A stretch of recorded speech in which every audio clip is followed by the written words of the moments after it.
Okay.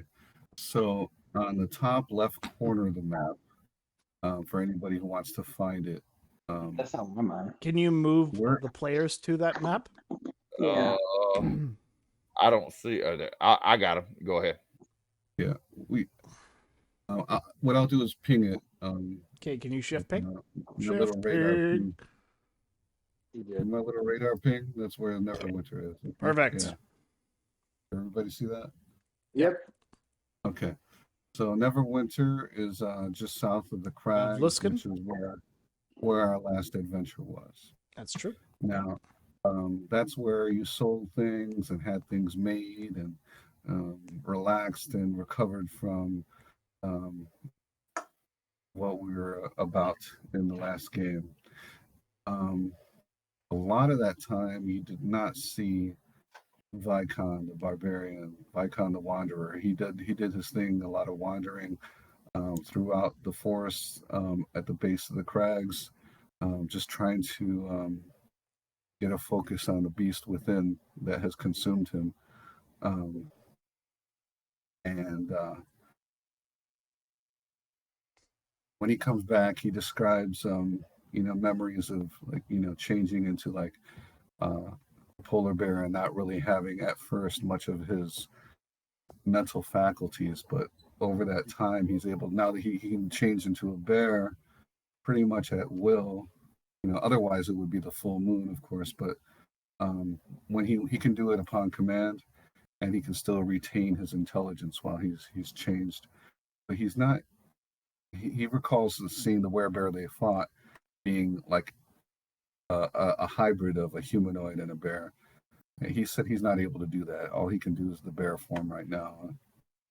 So he doesn't know if that's going to stay that way or if that's going to change.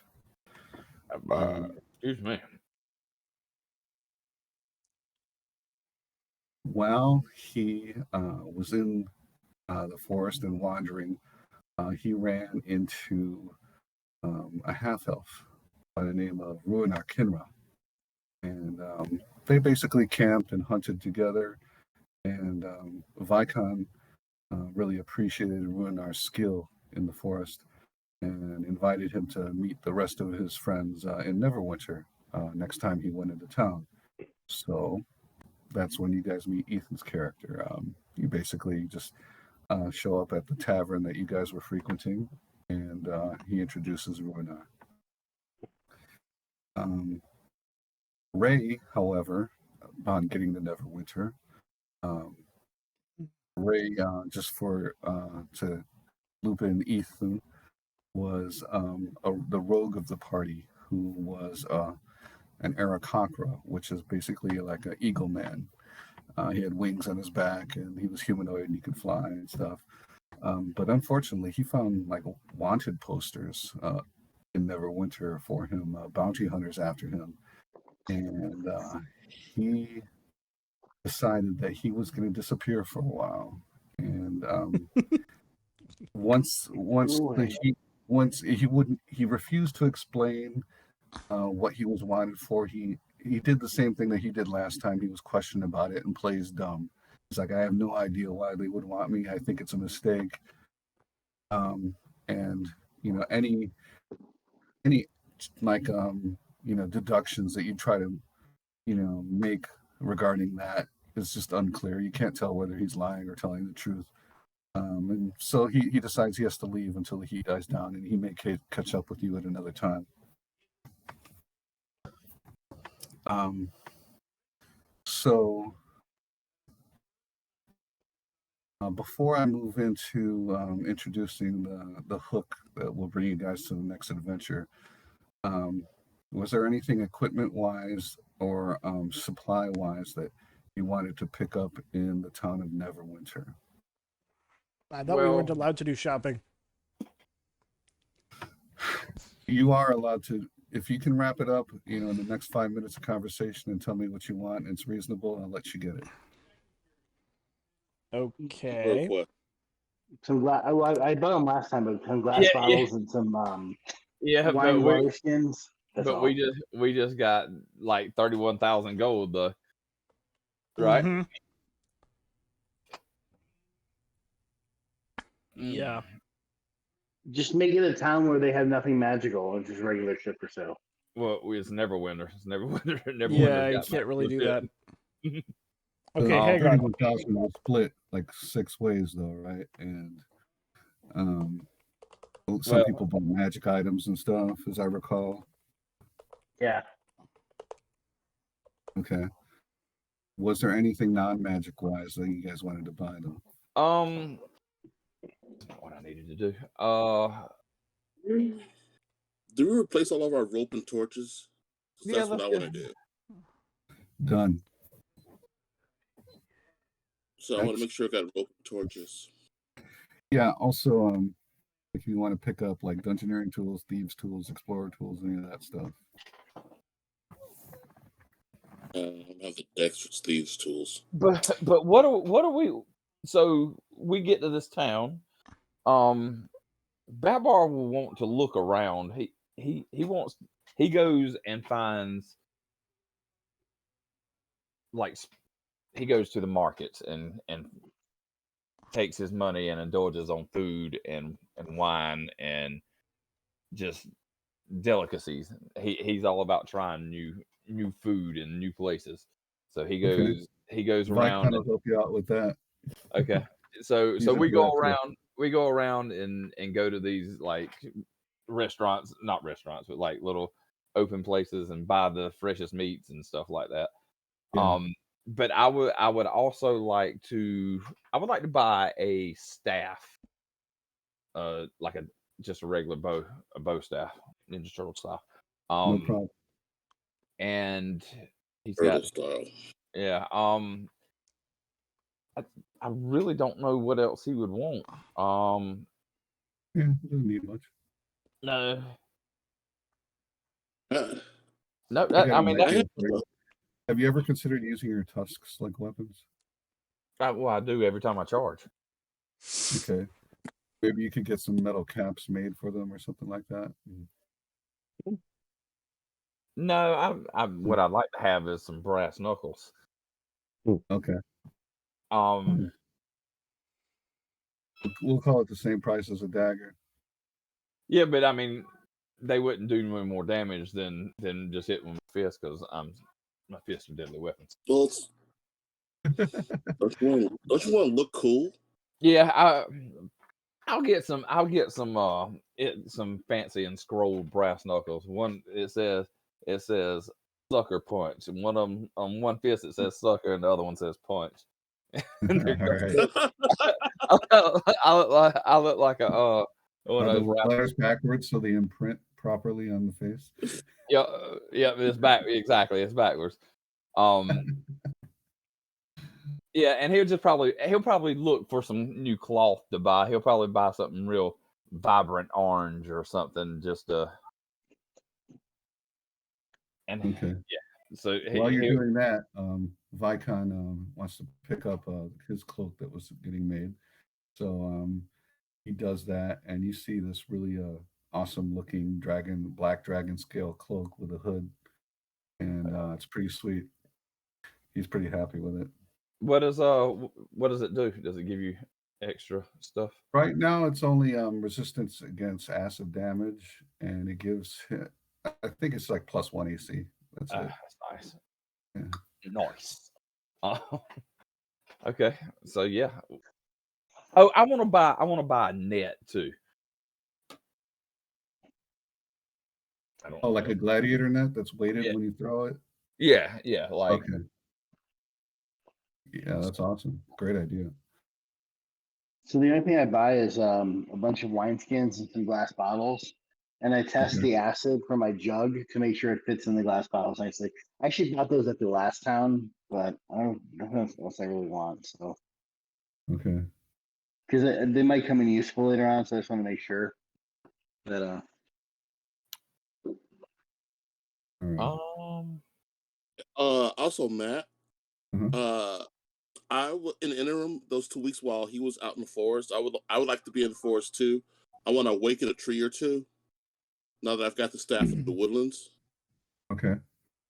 And when you awaken a tree, awaken a tree. What does that do exactly? I'm going to read from the thing here in one moment. Sorry.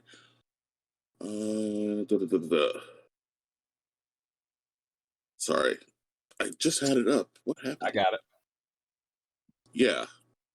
Thank you. I can't find it. I literally had the text right in front of me, and then now I've dropped it. Don't worry about it. I'll copy and paste it in the chat. Awesome. Oh, that's longer than I thought it was.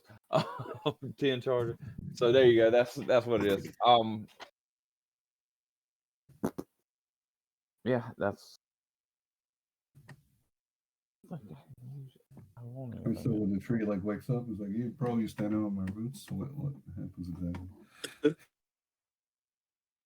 It's charmed by me for 30 days. It's a companion. It looks like a regular tree when it's not moving. It can speak Dwarven. And my tree buddy's name is Kriya. Yeah.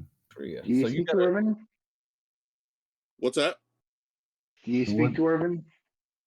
I speak Dwarven, so yeah, it can speak Dwarven because I speak Dwarven. Yes. Does Kriya have a feminine or a masculine personality? It's gender neutral. Gender neutral. The tree spirit is it identifies I don't think you're qualified. I don't think you're qualified to ask that question.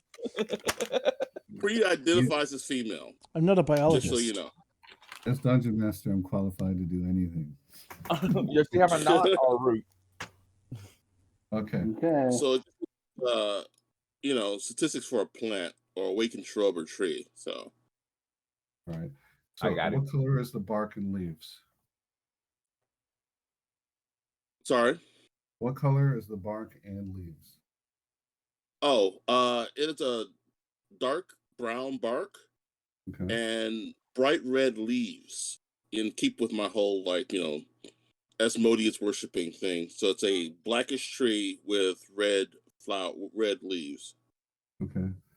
And how old is the tree? Kriya is 12 years old. Do you get an Not very awakened? old. Do you get an awakened tree, or do you get a tree blight? No, I get to awaken a tree, and for 30 days it's like a trial period. And at the end of the 30 days, if it chooses to stay with me, then it's my buddy. It's the start of my army of trees. Do you bring Kriya into Neverwinter with you, or does she wait on the outskirts? What's that? After you awaken Kriya, do you bring her into Neverwinter with you, walking down the street, or does she wait somewhere? She waits nearby. Okay. Again, the idea is to blend in and collect info. So. Okay. So you get a huge unaligned awakened tree, or challenge level 2. Staff of the Woodlands, absolutely. That's my new companion, Kriya. Okay. Well. Damn. It's the first. That's why I wanted the staff more than anything else, so I could start my army of trees. All right. So we're all done doing stuff and getting supplies. Other than I'm filling up those on the way over here, I'm filling up those glass bottles and water skins with acid and oil. And if Vykon's nice to me, I'll fill him up with beer. Awesome. I got a question. Mm-hmm. No, that was the actual size of it. What? Yeah, but it's blocking my map. Okay. Yeah, we'll put it over here. But what the crap? That's the actual size of the tree. It's a huge unaligned creature. That's why I was wondering if it was supposed to be a awakened tree. Awesome. Wow, that tree's huge. Okay. Yeah. So it might not be able to follow us in this dungeon. Well, he said it's a 12-year-old tree, so I don't think it's that big. It's not it's not that big. 12 years is not big for a tree. It's not a sapling, but that's you said an awakened tree, right? That is the stat block for awakened tree. An awakened tree is a gigantic creature. Mm-hmm. Okay, but we're gonna say Kira is like a large creature. So does it lose any of its hit points or Yes. anything like that because it's not Yes. It Poison. does. okay. So a large creature Yeah. is 4x4. Kriya is a large creature. All right. I'll modify the. Trees are evil. That's right. Is They are that evil. Elvator? Yep. What? With the blood, after the blood tree, Elvator's not like in the trees. The trees corrupted my fiance. Hmm. They turned her into what Yeah. she is. And you. Kriya's very friendly. Go, put your hand in her mouth. Put your hand in her mouth. I swear. I'm not doing anything. What else you Trees. put in her, Theranos? He What's put. that? I don't want to know what he puts in that tree. What else are you putting in that tree, Theranos? I'm a druid. And it's a druid secret. It's a druid's secret. Nobody wants to know what the druids do to their trees. Thomas, we all know what they do with their trees. Do we have the internet now? Yeah. By the way, Ethan, there is a channel on the Discord that is that says Yawning. Actually, it says Yawking, but Yawning Portal Characters. Okay. If you go onto that channel, you can scroll up and you can look at pictures of the different characters that we're playing, so you get an idea With a of what they little, look like. yeah, some of them have backstory and information a little bit. Yeah. Yeah. Okay, so Elvator, you at some point are summoned by you receive a message from Alanis. She says, Oh, lovely. come to the wagon. Lord Vladimir would like to speak with you and thank you for returning the ruby. Again? Oh, okay. Yeah. The wagon Yes. safe for the shaggin. Yes, he has something else to ask you. Oh. Well, yeah, I'll go to the wagon. Okay. And what kind of wagon is this? Is like a caravan wagon, or It's- is it just like a wagon which they're sitting on? You remember the wagon bigger on the inside wagon that you were taken to before? Okay, yep. Yeah, it's that one. Okay, It's basically the TARDIS of vampire wagons. sounds good. Yep. All right. So you go into there and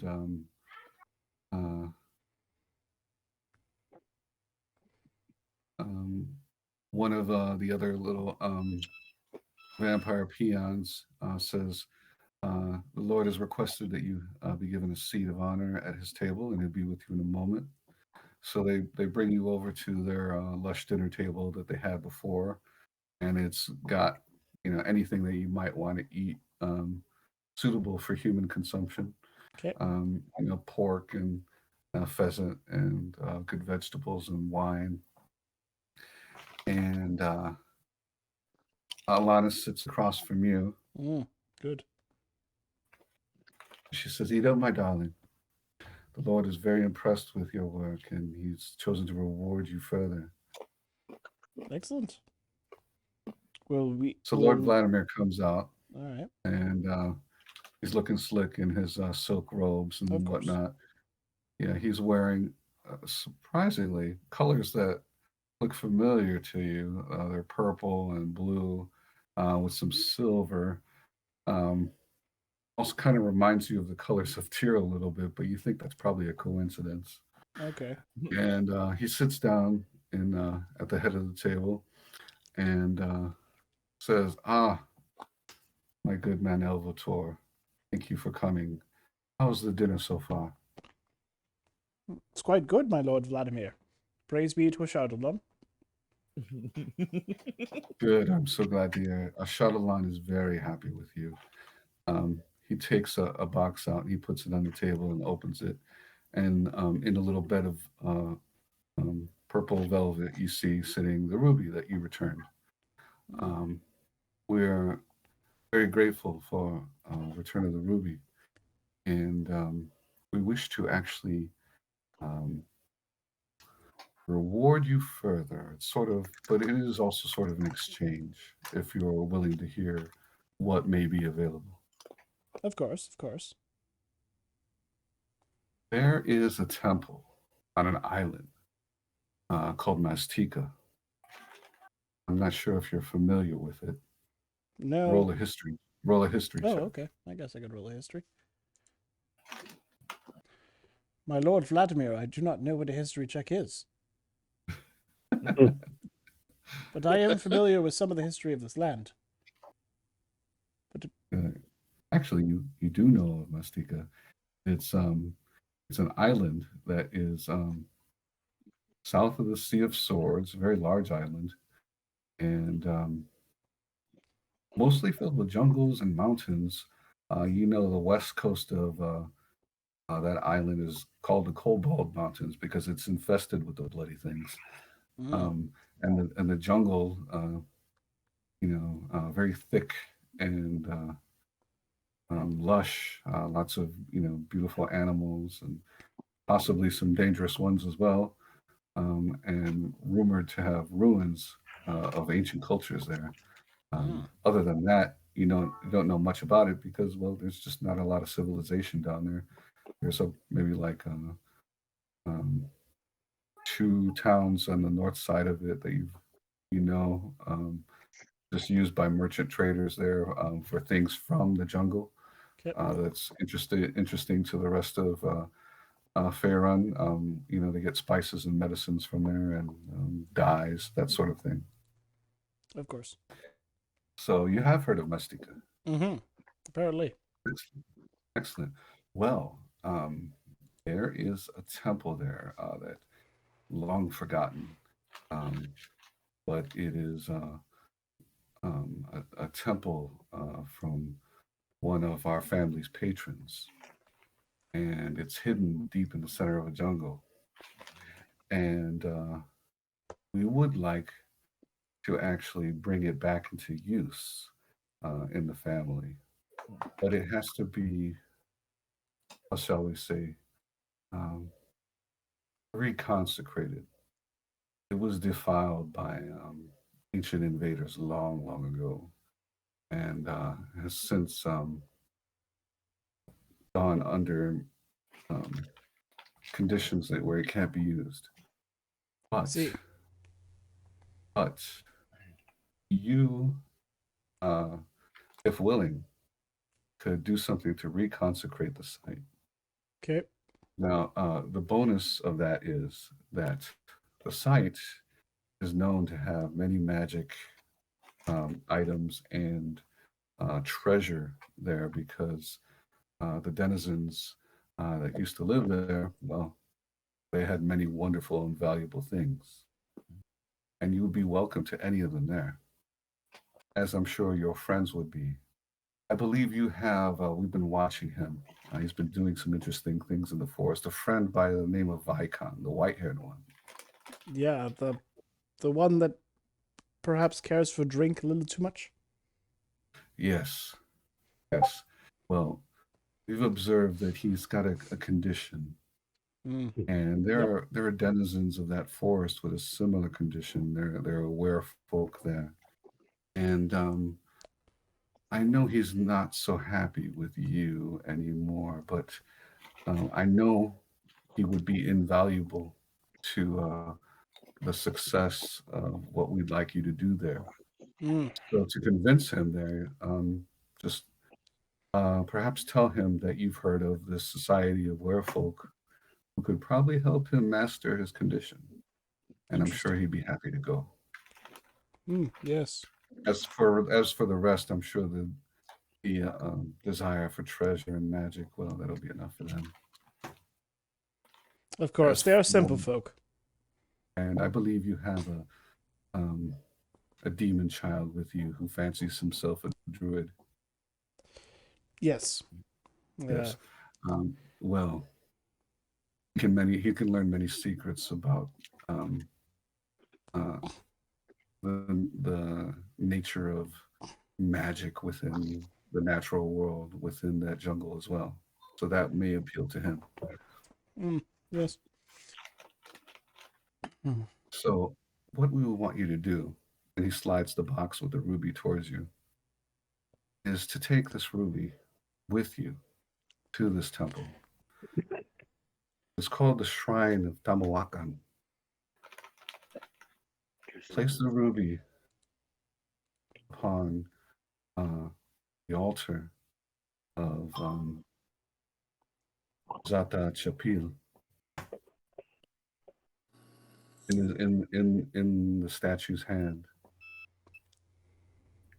Call a blessing, and that'll be all you need to do to reconsecrate the site. Of course, my lord.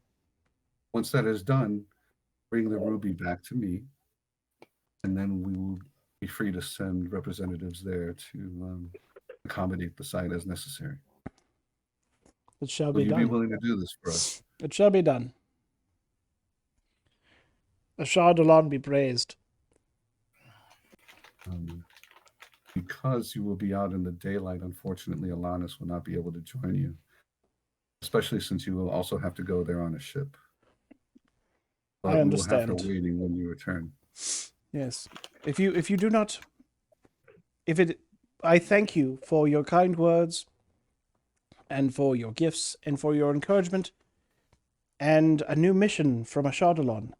I was waiting during this past week or so for instructions and guidance, so that I might use my abilities and my talents that he has given me to best serve him.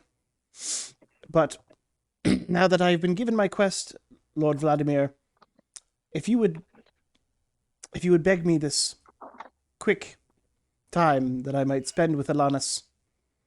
Our time together has been short, and my quests are often dangerous. Oh, by all means, please. We do hope you would get going in a few days, but Oh, of course. please spend some time. Enjoy your betrothed. I shall. Would you like to have a wedding before you leave? I believe And he that goes, before we get married. You should probably discuss that with Alanis. Yes, I will discuss this with Alanis, but I believe that in order to truly be married under the banner of Ashar-Dolan, that we would both have to be consecrated under the service of Ashar-Dolan. And while I feel the temptation, I am not quite ready to make an eternal vow of commitment to Ashar-Dolan. Oh, well, actually, I've been given some advice about you regarding your future, and that may not be necessary. He has plans for you, and we can go over those a little bit further when you get back. Of course. Well, I think, and I look over to Ashar-Dolan, I believe that it would be best. I mean, no, to Alanis. Yeah, to Alanis. I believe that it would be best to plan our wedding when I return from Tamaochan? Tamaochan. Tamaochan? Tamaochan. Tamaochan. We'll all pronounce it different. Don't worry. Shamalama ding dong. Gesundheit. All right. When I return, the wedding. You roll a charisma check for me. Of course. Is he trying to roll a persuasion or? No, it's a straight charisma. Well, I'm going to roll a persuasion because I get a bonus. Nice. All right. You see a genuine look of adoration in her eye and smile as she's looking at you. She says, "Yes, my love. I look forward to it." Fantastic. I shall inform my friends and comrades and everyone that we hold dear. We shall be wed in hopefully before the month's end. I will have messengers sent to the docks of Neverwinter to arrange a vessel that will take you to a place called Port near Anzaru, which is on the northern side of Mastika. Mastika is Chult? The jungle is called Chult. The island is called Mastika, even though it's not labeled. Okay. All right. Oh, this is on the island of Chult. I was like, it's on the island of Chult. As I did not know that it was the island of Mastika. Because every time that we're referencing to it when we're playing Temple, Yeah, that it's always said the island of Chult. Yeah. Okay. Is that what it is? Is Mastika? Is it the island of Mastika? That's the original name of the location, yes. But since the Maztecan Empire is long gone, a lot of people forgot that name. Okay. But those who are immortal still remember it. He goes, I have a couple of documents for you. There was one in your party, I believe his name is Rathbone. The one who dresses oddly and walks around with a magnifying glass. Oh, You know who I speak of? Basil. Yes, Yes. Basil Rathbone. He slides some parchment wrapped in with a leather outside. It's kind of a leather folder. It's not a real book, Okay. but there's parchment inside. And he goes, I had my scholars make some notes.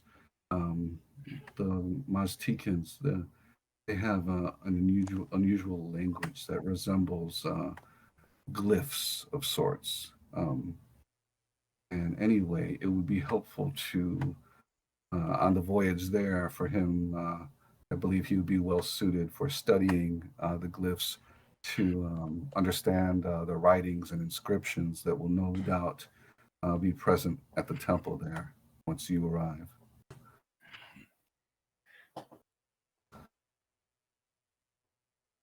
Excellent. Okay.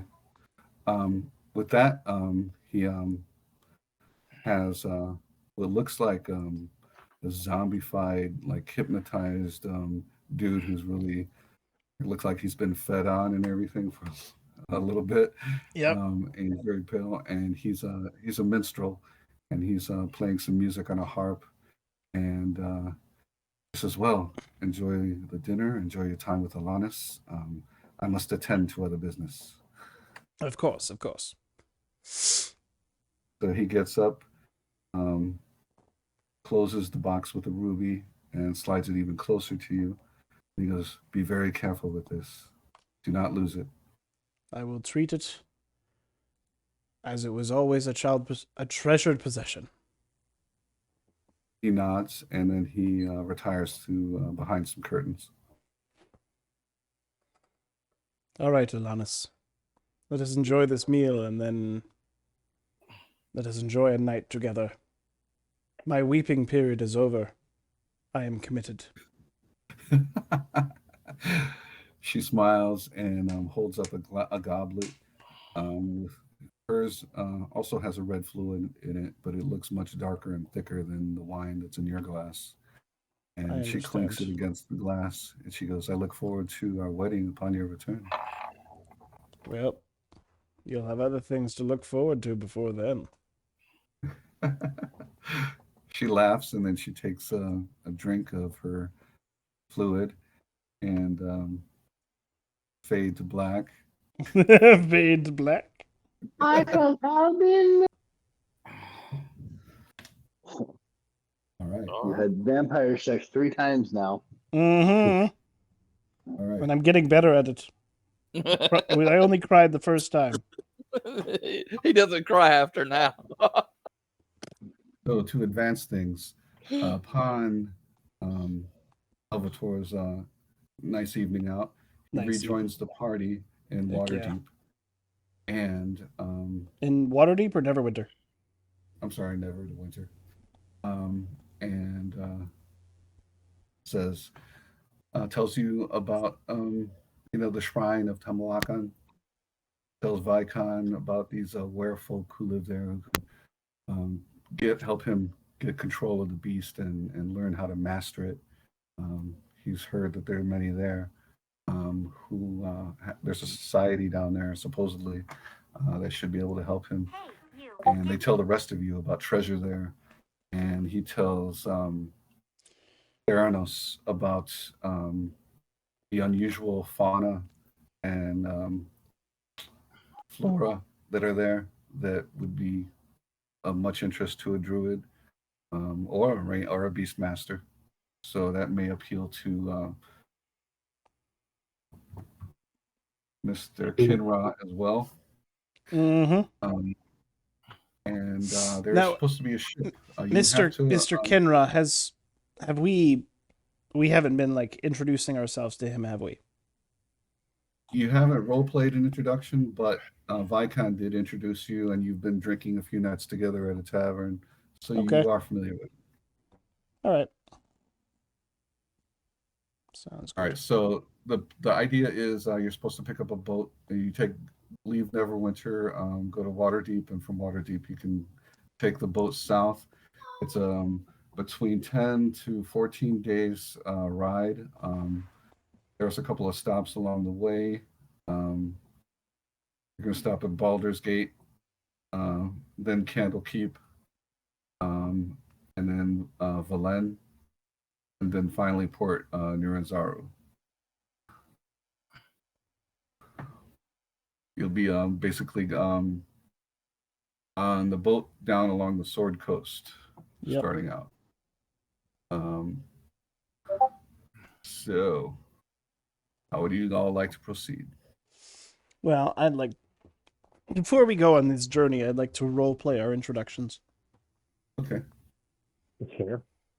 So, Ethan, did you get a chance to look at the pictures of everybody? Yes. Okay, awesome. So some of them are confusing. I think I've mostly got it. okay. Okay. So, There is- let's. There is a tavern called the Fluffy Griffin. That's where you've been hanging out. Yeah, well, So that's where we'll pick up. Vykon is fluffy, it makes sense.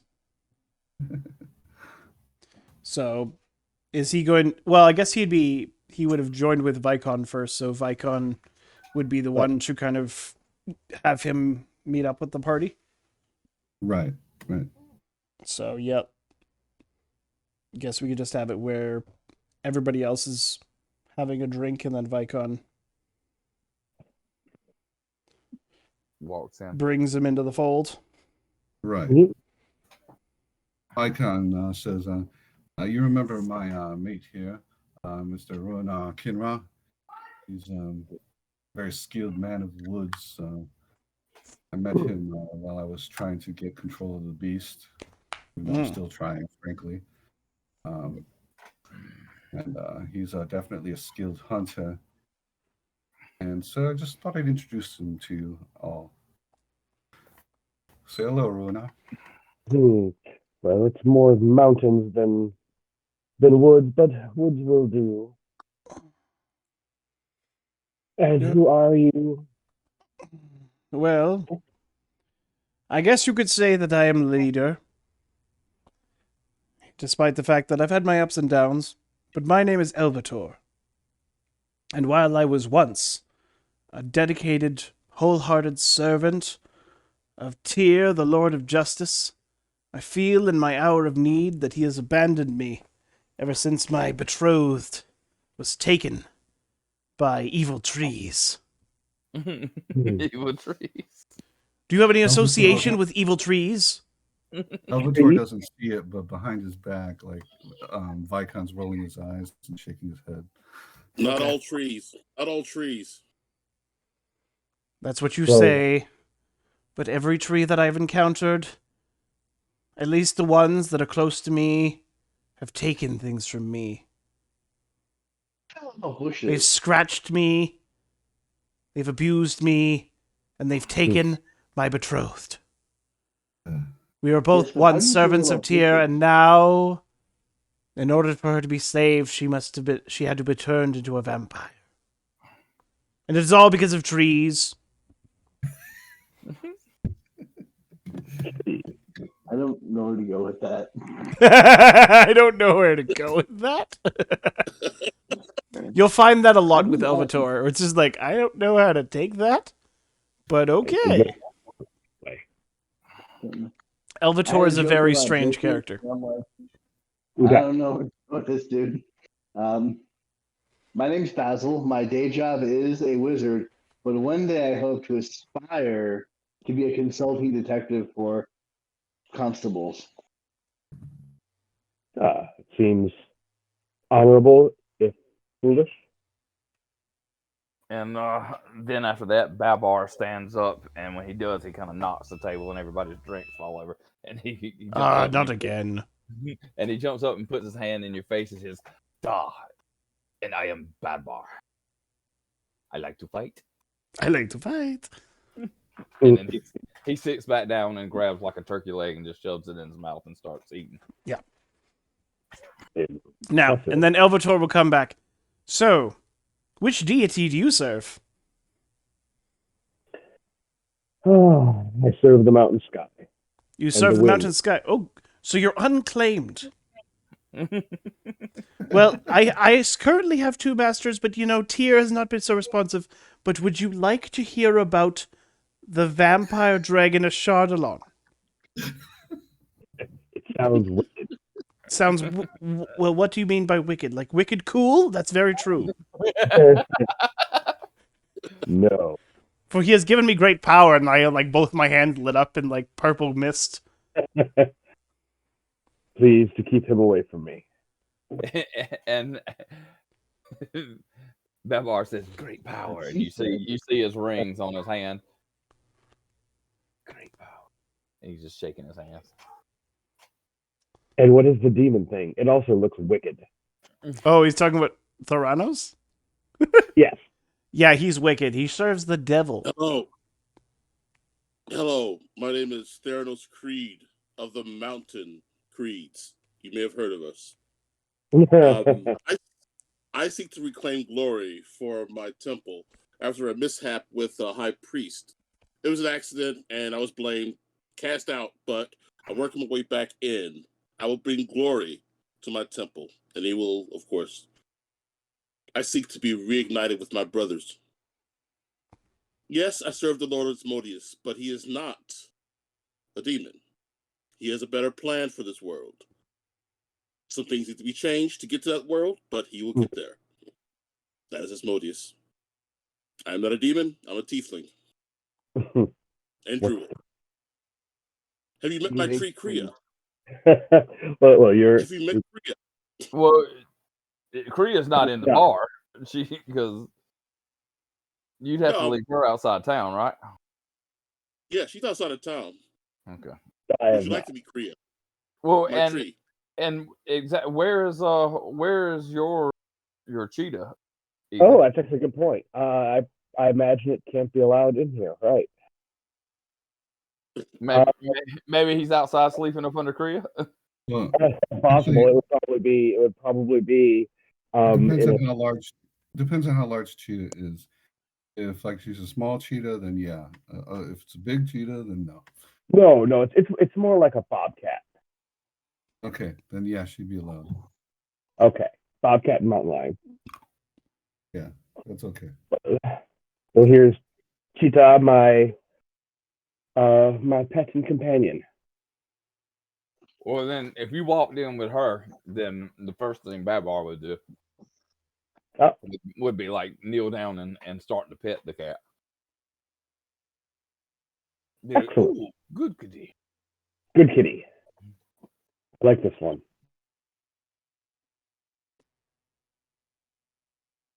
All right, so Elvator, you gonna give us the lowdown? Yes. Well, my friends, once again, the Lord Ashardalon has given us a quest. We are to go to the island of Mastika,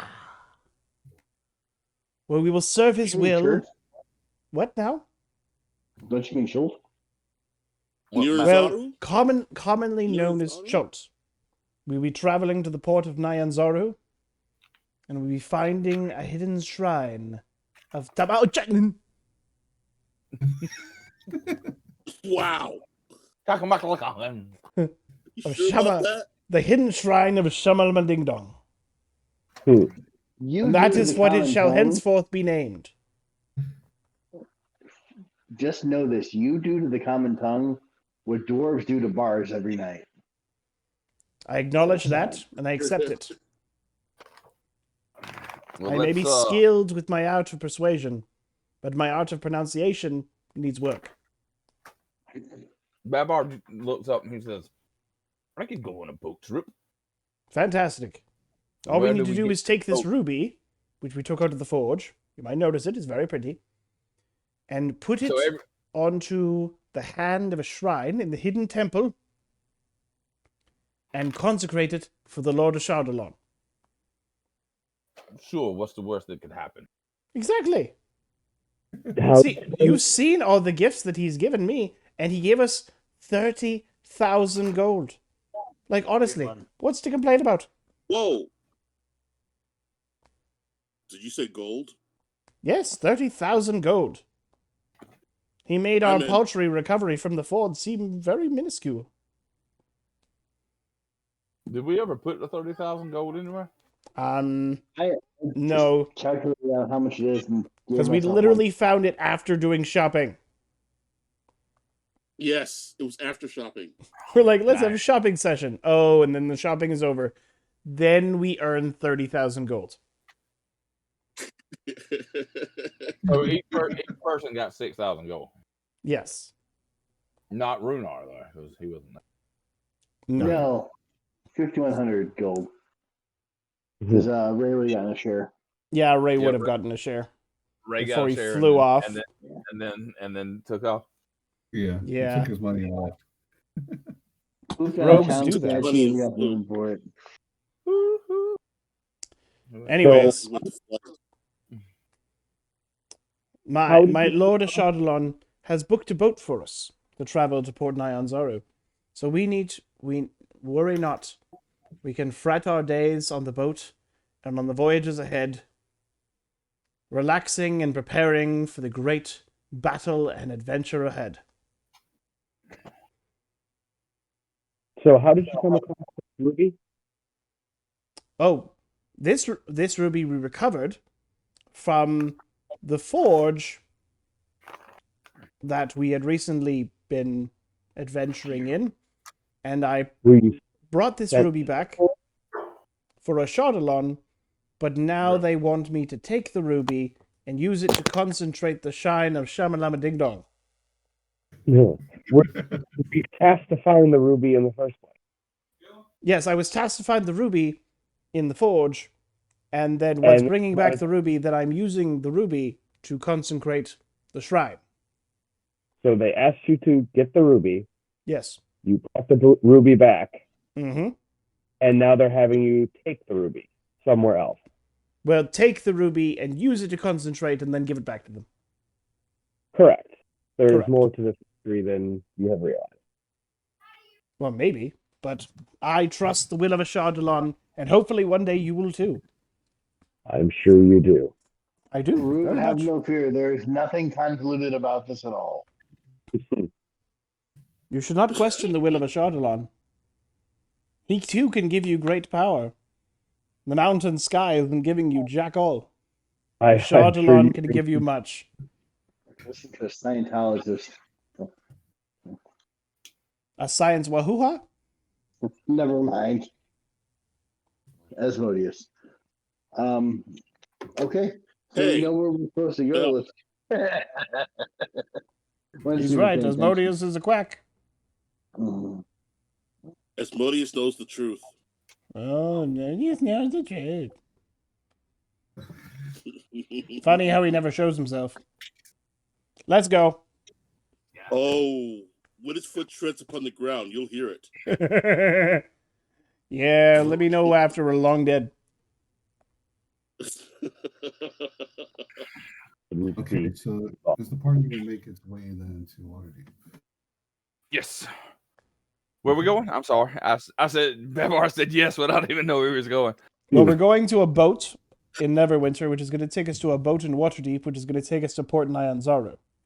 Oh, we got a layover. Okay.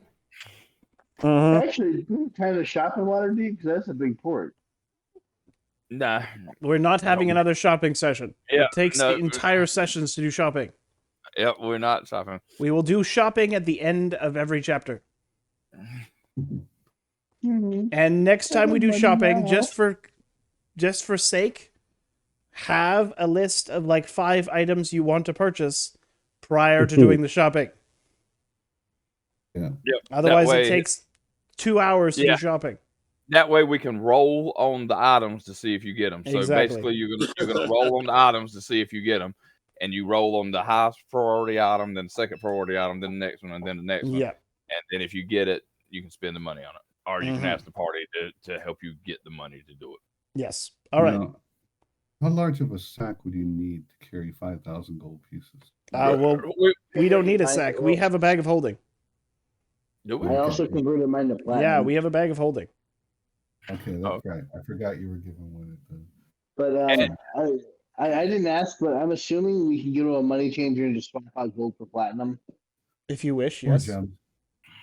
You can also do gems. A boatload of coppers. In Waterdeep, Nobody wants to Waterdeep would be the carry that first many one to do coppers. that. So actually, honestly, the only thing I'd want to buy is another bag of holding. Anyway, Well, They're how much? treating Okay, useful. how much can a bag of holding hold? Because we didn't know, I made a ruling that 40 cubic feet. It can hold up to 40 cubic feet up. Oh, frick, that's a lot. But 500 pounds, but they captured 500 pounds. So the ruling I made was that three coins equals an ounce. Okay. 16 ounces per Alright. pound. 500 pounds. No, bag of holding rules is written can hold 64 cubic feet or 500 pounds. There's 7.48 gallons in 1 cubic foot of water. Oh, I don't know why I added that, but yeah, bag of holding is 500 pounds or 64 cubic feet. Okay. yeah, but if you put a bag of holding in another bag of holding, It then blows it up. eventually becomes infinite. Yeah. No, it blows up. No, it doesn't. It blows up. So Anyways, the ruling I made so, was that okay, it could how carry much- 24,000 coins. You could carry Here's the 24,000 thing. coins in a bag of holding. That was the ruling I made. Just 3 coins equals an ounce. 16 ounces to a pound. 500 pounds. Okay, can we put our golds like in Waterdeep in a bank?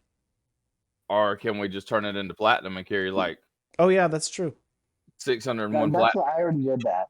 Yes, okay, that works. Yeah, I converted it to 500 platinum, 166 gold, and 10 silver, and then finish that shit up. Okay, great. Then carrying around our money is not going to be an issue. So 601 platinum? Yep. 600. Is that the right amount? I don't know. Oh yeah, Well, yes, 601 61. 601 is 6,000 gold. Yeah. We wound up with around 5166 each. All right, let me move it along. Oh, so All right. each okay, yeah. Each person. All right, back to the store. Okay. Somebody yeah. put it, after y'all figure out how much gold, put it in the chat. Back to the store. All right. So you all make your way to Waterdeep, hitching rides on wagons in exchange for basically guarding them along the route. Fortunately, there's no encounters with any bandits, and you roll into Waterdeep. For those not familiar with the lore of Faerun, I'll just go over a basic description. Waterdeep is also known as the City of Splendors and is one of the largest and busiest cities and most important political powers on the continent. Waterdeep is a human city, although other races take residence therein, and you will find, in most cases, at least a few representatives of every race in Faerun. It's considered the heartlands of the realm, even though it lies 150 miles north of Daggerford along the Sword Coast. The road to Waterdeep is well paved and well patrolled. The city is the hub of trading from the mineral-rich lands to the north, the merchant kingdoms of Amnon and Kalimshan to the south, the kingdoms of the Inner Sea to the east, and the sea kingdoms and traders to the west. Waterdeep is named for its outstanding natural deep water harbor, and the city that grew up at the site has become the commercial crossroads of the Northern Realms. So it is a perfect place to take a ship to various places along the coast, or the island of Mestika, which you are headed to.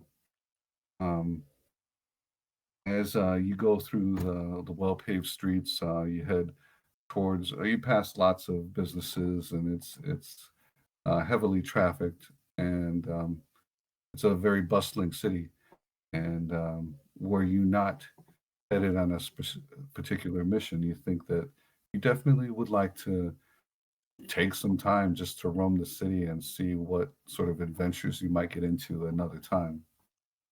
But eventually, you come down to the docks and go to where you are supposed to pick up a ship that will take you first to Baldur's Gate. And at the end of a pier, you see a large galleon with beautiful sails and hardy-looking crew loading crates and barrels and other stock that they're going to take down to Baldur's Gate. And there is a young sailor at the end of the gangplank who sees the motley crew of people walk up upon him, obviously interested in boarding the ship. He says, "Hold on there, you just can't walk onto the ship like you own it. What can I help you with?" We're going to Naranzahu or something like that. Where? Niranzana. Oh, Port Niranzana. Yeah, I think the captain told me we might have some passengers today wanting to go there. But we're headed to Baldur's Gate first, right? Yes, yes. Unless Do you can you take have us directly to the shrine of Shama Ding Dong. the shrew, the who? Sorry, mate. I don't know what you're talking about. I do know where Myanmar is, though. Was about to ask you if you had any documentation to this that you've paid for this visit, for the transportation. I'm assuming I would have some from Vladimir. Yeah, he did hand you the. All right. He sees the stamp and the signature of one of the merchants they're familiar with, and he's like, "All right, then this looks like it's in order." He yells over to somebody further up on the ship, "Ahoy, passengers coming aboard! Check the paperwork. Everything's legitimate. Inform the captain and show them to the quarters." And they basically just flip him the bird, and he has a sour face in reaction. He's like, "All right, get aboard then."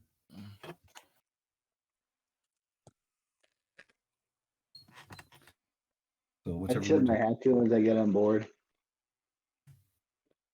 he smiles at you, nods his head. What is this guy? He's a young, freckle-faced kid, probably maybe like 17, 18 years old,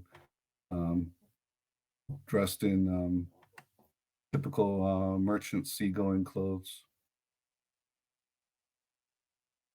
So as I walk up, I kind of tip my hat or tip my head to him like a nod. It's like, where do we stay on the ship? Oh, Blackie's going to show you the way to your quarters.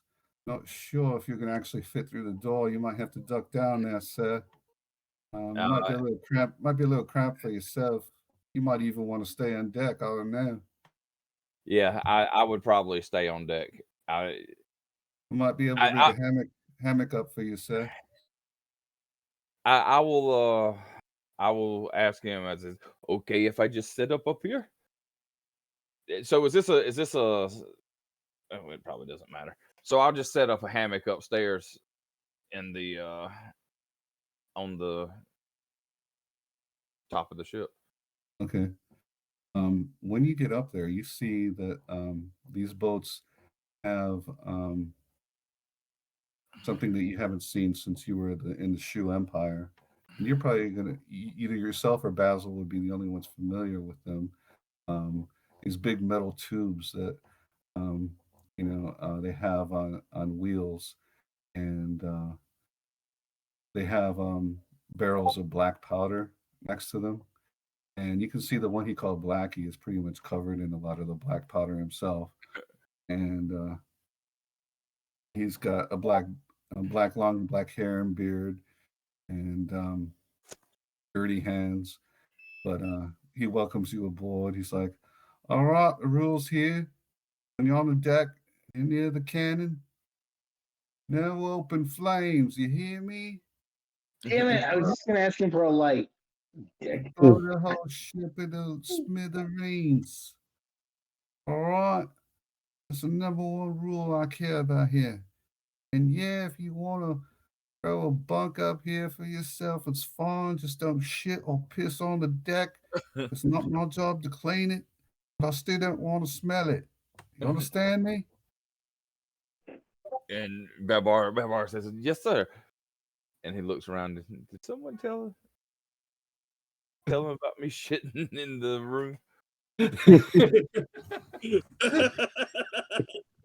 Word gets around. Which time? Vykon's right. like, wasn't me. So I set up my hammock upstairs or something. I guess I've got a little traveling bag I'll use as a pillow. And basically Babar will actually start helping with the ship preparations. Okay. He'll go and ask somebody. He'll be like, do you guys need some help to get us on go? Yeah, that'd be great, mate. You look like you're very strong. Got a strong back there. Yes. You need something lifted. I will do. Yeah, they point to a large number of crates on a wagon, back on the dock. Yeah, that guys are like carrying up. So Babar just like grabs two in his hand and just walks up the plank with them, just to kind of like showing off to the crew. Okay. He likes to show off his strength when he can. All right, they're like, hooray! All right, where we going now? We off on the ship? Well, everybody's on the ship. Eventually, the captain comes out onto deck and he's checking all the riggings and making sure everything looks good. And he's talking to his first mate. And the first mate comes over, escorts you over to the captain, introduces you. And it's like, oh, there. My name's Captain Covington. Welcome aboard my vessel. I got your documents and a nice hefty bonus from Lord Vladimir. So we've made some nice accommodations down for you below. The tackle's not very great. The food, I mean, when I say that. And so, I mean, it's not going to be a long voyage. The best thing about the ship is there's plenty of fresh fish out in the sea, which we will be catching along the way. So I hope you like seafood. So we're going to stop a couple of places along the way, but we should be there in about 10 days. Gotcha.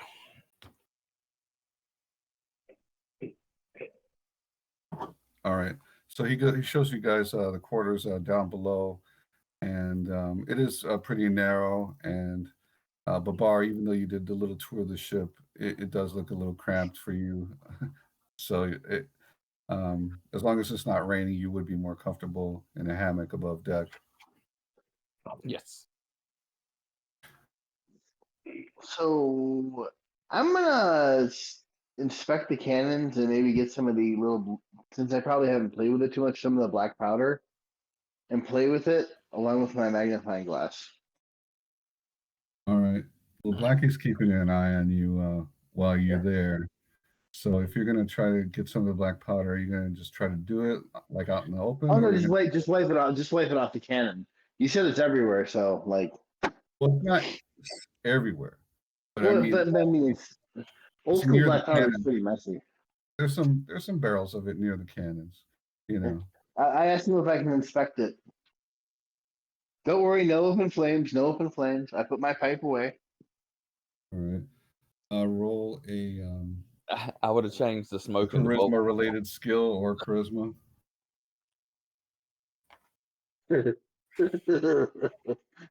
I don't think charisma is one of his strong points. Well, he said, here, it's the whole barrel. All right. Take two. I like nothing you, here. my friend. All right. Here's, you must be a man of science. I appreciate Well, someone who I am. understands what we're working with here. I'm often looking for new and exciting ways to explore the world. He puts an That arm don't around involve. you, escorts you over to one of the barrels of gunpowder, opens it up for you, Mhm. and so gestures to it. Take a look. Can, Just can, be can I careful. experiment with a little bit of it? Do you mind? Just a small amount, thimbleful. Oh yes, just a pinch. It's A pinch expensive is stuff. plenty. A pinch is plenty. A dabble, do you? Mm-hmm. A sprinkle. Okay, Okay, so I'll grab a little bit of it, okay, and I'm gonna go play with it, and I'm far away from the cannons and everything else.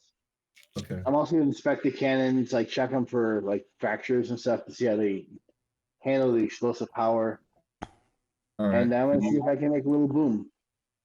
Investigation roll. Somebody's wishing he's an Wow, that's a bad artificer. roll.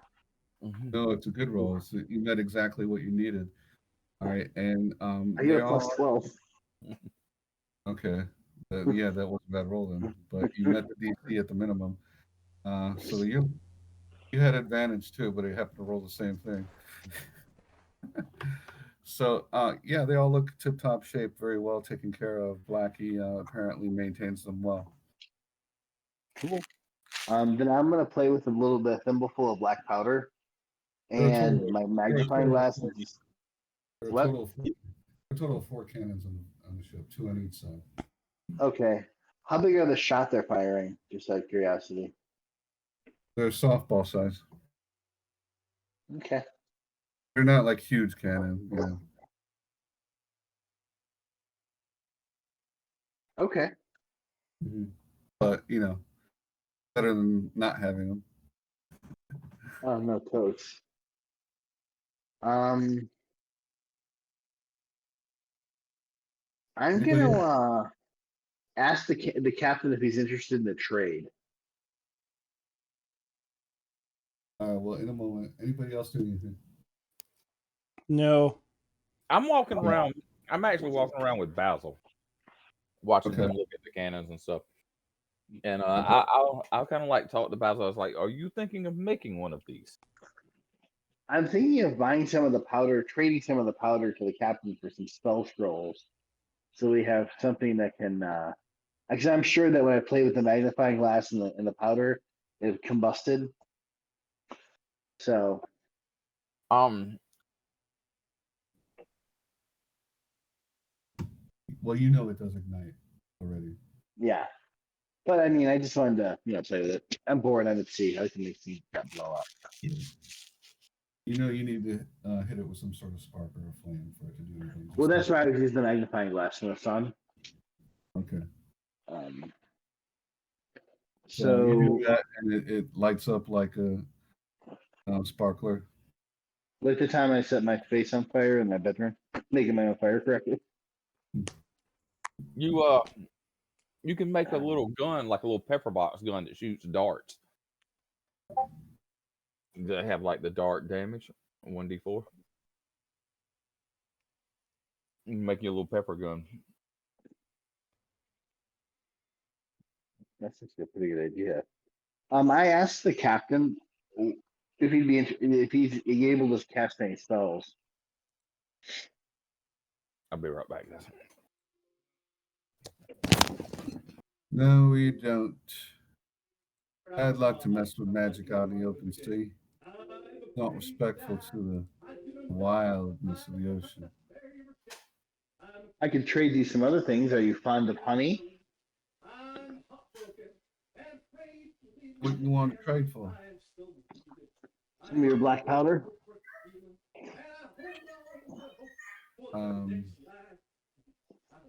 We could probably work a trade. Honey is definitely something I enjoy.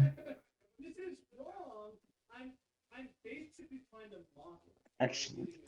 So, how much honey would you like for, say, I don't know, what's a decent amount of black powder? Oh, I don't have a lot on supply. I can only part with maybe a pound of it. Okay, I'd be happy to trade it for a pound of it. How much honey would you want for a pound of your black powder? I'll need at least 2 dozen jars. How does I can arrange for the honey, but how large are the jars? Um, Oh my gosh. he's talking about like half-gallon size. So he wants 12 gallons of honey. Yeah. Hmm. If you can get me the jars, I can do 8 gallons of honey. And we're gonna have to reduce the gunpowder to about 3/4 of a pound. How about for 10 gallons of honey? Basically, I can only make 10 gallons in that time period. That's why I'm asking. Making my brain hurt. He's like, I've got work to do, and so he walks off. Ugh. All right, so place the mizzen mast, all sail, technical jargon inserted here, Cool. and the vessel starts leaving port. I start filling jars of honey. All right, Ryan. Yes. I assume you- Kriya stays on deck I'm at sorry. the top. You're gonna bring Kriya on the boat. Yes. All righty. Let me roll something. And the animal, right? Where's the animal going? Cheetah. Cheetah. Yeah, Oh, shoot. Cheetah and Kriya gotta go somewhere. Kriya's on the boat. They don't object to Cheetah at all, but Kriya, when they saw a tree walking up the ship, they're gonna start drawing weapons. Okay. All right, so you see a bunch of guys pull out. She's friendly. She's friendly. A lot of guys pull out things that look like oddly accentuated wands, and they're pointing them at the tree, and they're pulling back little levers on the wands. And others are drawing their cutlass blades, and they're all in uproar. So I insist. I use my thaumaturgy to, in a booming voice, say, "Hold. She's friendly.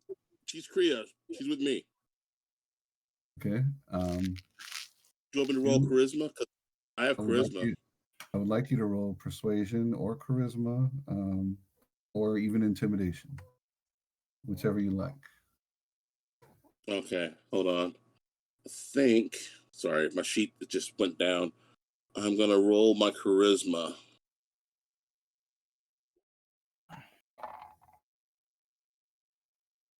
Okay. That didn't work. Wow, of course. All right. So Kriya, seeing the reaction,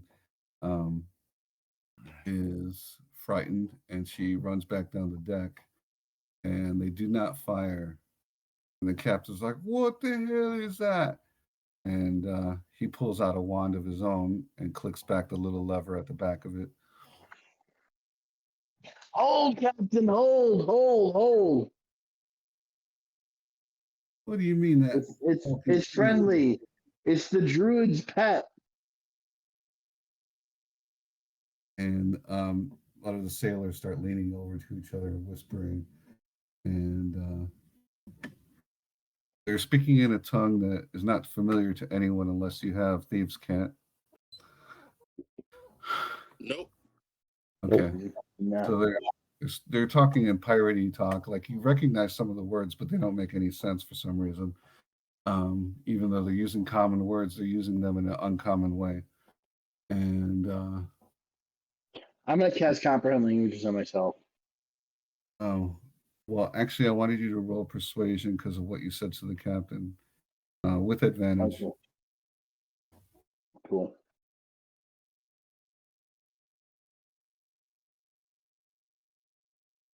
Okay. Damn. All right. No, that's good enough. You meet it. He's like, it's that tree is with you. According to the documents, I'm supposed to allow any of the companions of Lord Elvator. But it's got to stay on deck. I don't trust it. I don't trust it either. Don't worry, Priya he is will leave you alone. Oh, well, if Lord Elvator says he doesn't trust it, perhaps not then. Maybe we could please, leave sir, it in a box. It is a box. Oh, well, if it is a box, then Priya is completely keep it under my inside the command. box. The tree is housebroken. I'm We sure can't they even say said that about the tree elephant. that imprisoned my beloved. The tree. It's like, the This is captain not goes, that tree. I leave it to Lord Elvator. His name is on the document.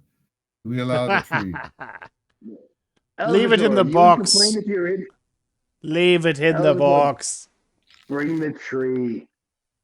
You'd complain if you were hitting the face of the dirty bush. Bring the tree on board. Trees hate me. Yeah, so Priya does needs everyone a else. son. Priya needs a No son to more than grow. here. Priya is very, very tame. Completely under my command. Well, maybe we'll poke some holes in it. Priya, shake hands. Okay. Demon No, tree. Well, the captain's like waiting for an answer from Elvator. Let him on board. Yeah. Okay, fine. But I'm Okay. nervous about this too. All right. He yells a command to the crew to stand down. Up, mates. Put your arms away. Let the bloody tree on board. Her name is Kriya. The bloody Kriya. Let the bloody Kriya on board. Huh? Kriya the Tria. I don't know. I think that might be a hate crime. That joke. Just Kriya the Tria. Bar, you're thinking that like actually Kriya might be able to provide some nice shade for you while you're like hanging out in that hammock. I tie one end of the hammock to it. Well, there you go. I don't know if you'll like that though. I'm hiding under the tree. Why wanted it here for shade? Why make honey? There you go. Okay. So this tree, this dark barked tree with red leaves, shambles up the gangplank, and the crew is pretty much shocked that the captain is even allowing it. And he takes position, and then kind of just stops moving. But the leaves do, of course, blow in the wind. And so the ship starts taking off. Actually, Mitch, do you know how to roll dice and roll 20 yet? I do not. I was actually trying to figure that out. Okay. Well, It's on the left. for the character sheet for Ethan or for the left-handed bar. I was looking at the left-handed bar. Because there's For now, I want you to use on the left-handed bar, click on that picture or hover your cursor over the picture of the D20. Yep. And then if you see a selection of dice, you can either click on the left column, whichever the dice is, and that would do a single dice. Or you can roll 2, 3, 4, or 5 at a time. Oh, wait, hold on. What? Oh, okay. Got it. Right. And then for something specific on your character sheet, just click on whatever it is, like charisma or investigation or the weapon. One second. Okay. So character sheet. So wait, loading.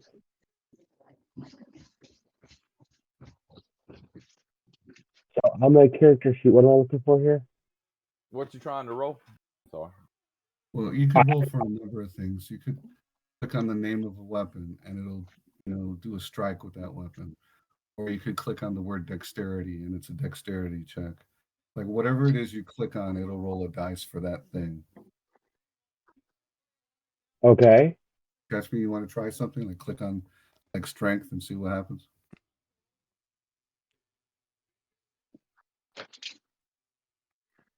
That's strength. Okay. It doesn't seem to be doing anything. Are you? So like,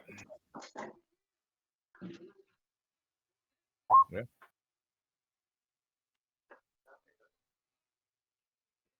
Did you click on the number or the word? I clicked on.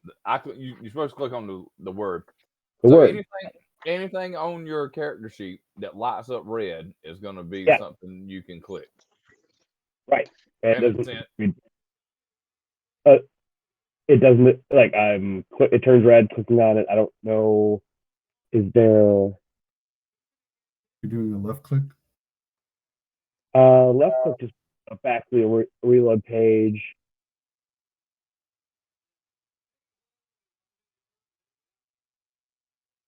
No, it's right click. No, it's left click. Right Sorry, click. It's a left click. It's a left click. Yeah, it highlights red. Okay. And then really doesn't do anything. All right. When in the top left corner of your character sheet, you have like two little cubes. Yeah. And click on that. Okay. All right, and that should have reopened the character sheet in a separate window. Oh, okay. All right, now that that's done, click on the word again. Strength. I don't. Let me see. Hold on.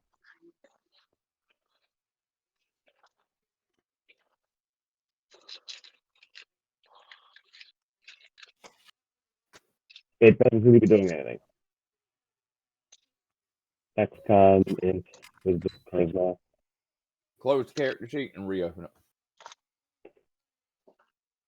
And then try it. Because your character sheet's working because I clicked on it and it did it. Huh. I'm clicking and try the other button. Wait a second. My mouse is a little weird, so I have to do that.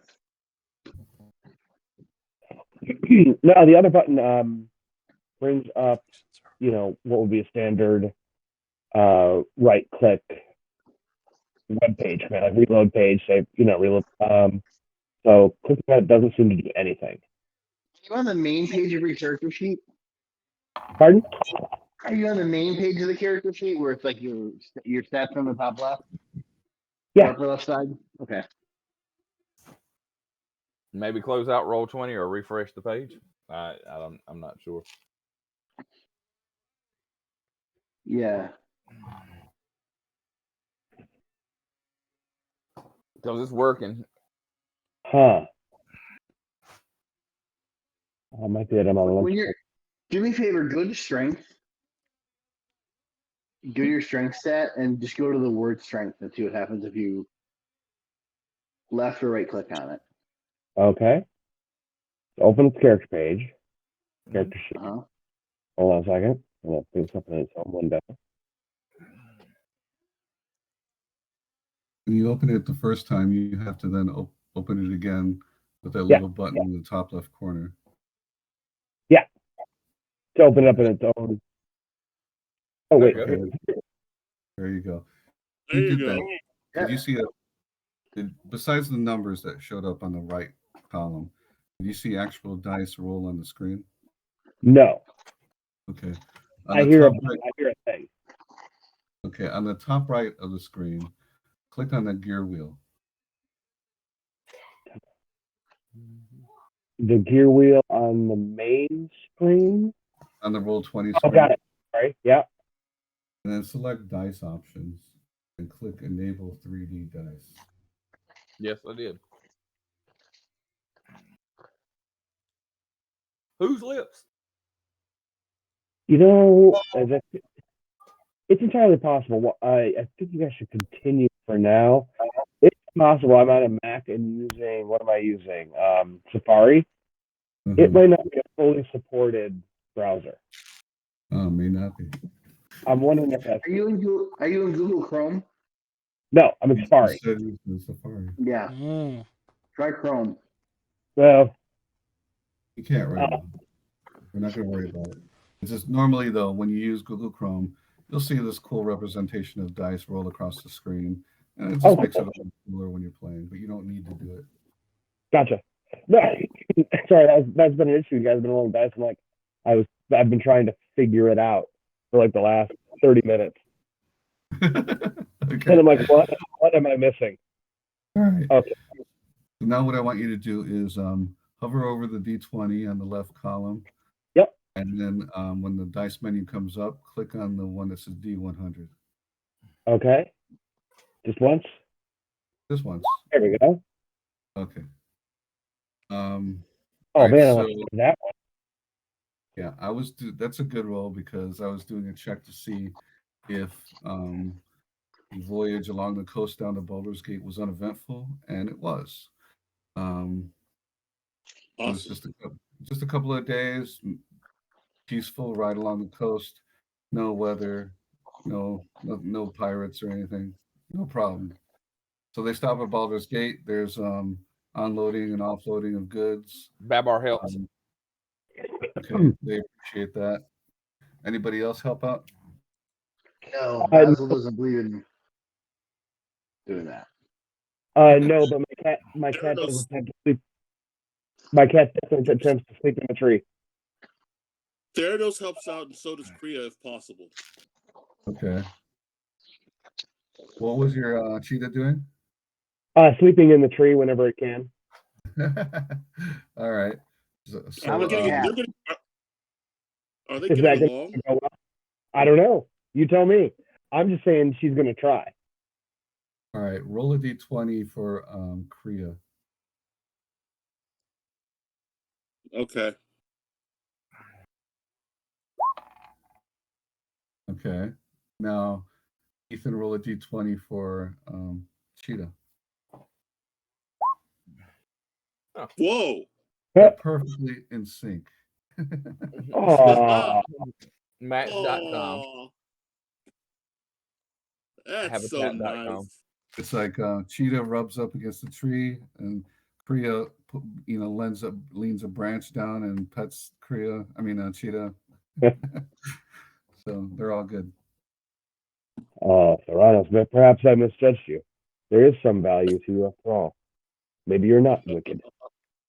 Or at least you're Not all free. demons are evil. Well, I'm evil, but You're not the only one in the party, so. It's truly.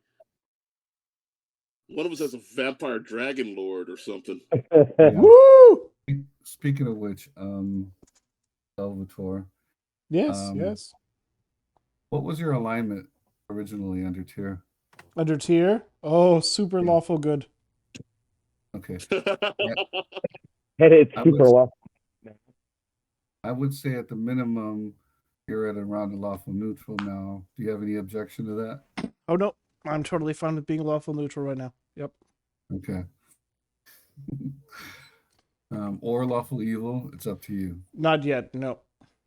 Okay. Join us. Lawful evil's the best.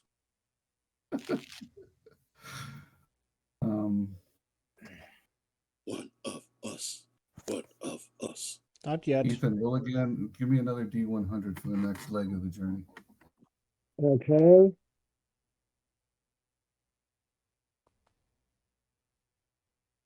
That's pretty good. Yeah. All right. Other than some choppy water, no problems. They stop on the coast a little bit further down by the Cimmerian Isles. There are also a stop by Candlekeep, and now you're headed to Valen. Mitch, give me another D100 roll. Oh, me? Yes. Whoa, that's awesome. Clear skies, uneventful. Half the journey's gone by. Been fine. 5 days, no problem. All right. The final leg of the journey is going to be a long expanse of open water.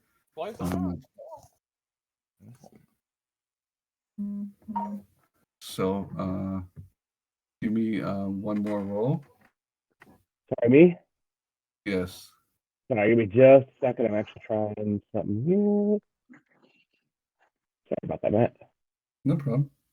See if this works better.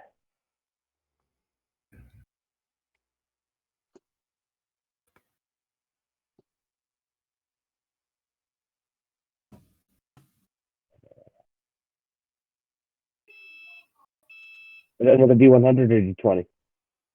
D100. We're doing checks to see if any random encounters happen. Okay, very close, but no. Just some bad weather. Babar, give me a Constitution check. A con. Yeah, heavy storm. Heavy storm.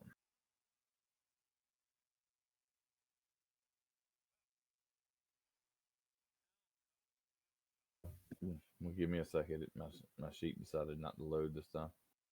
Okay, no problem. I've been there.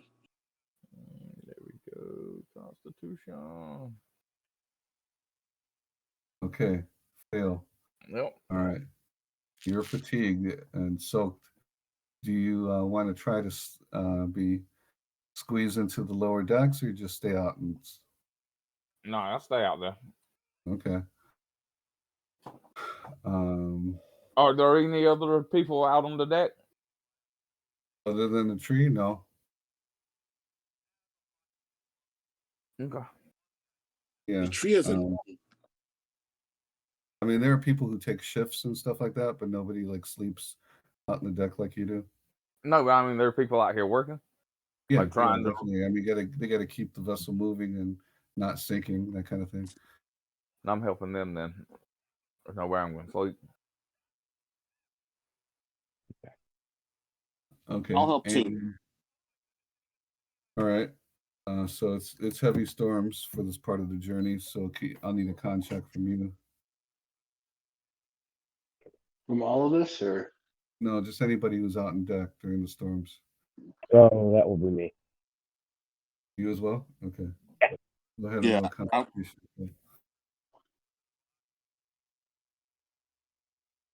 No.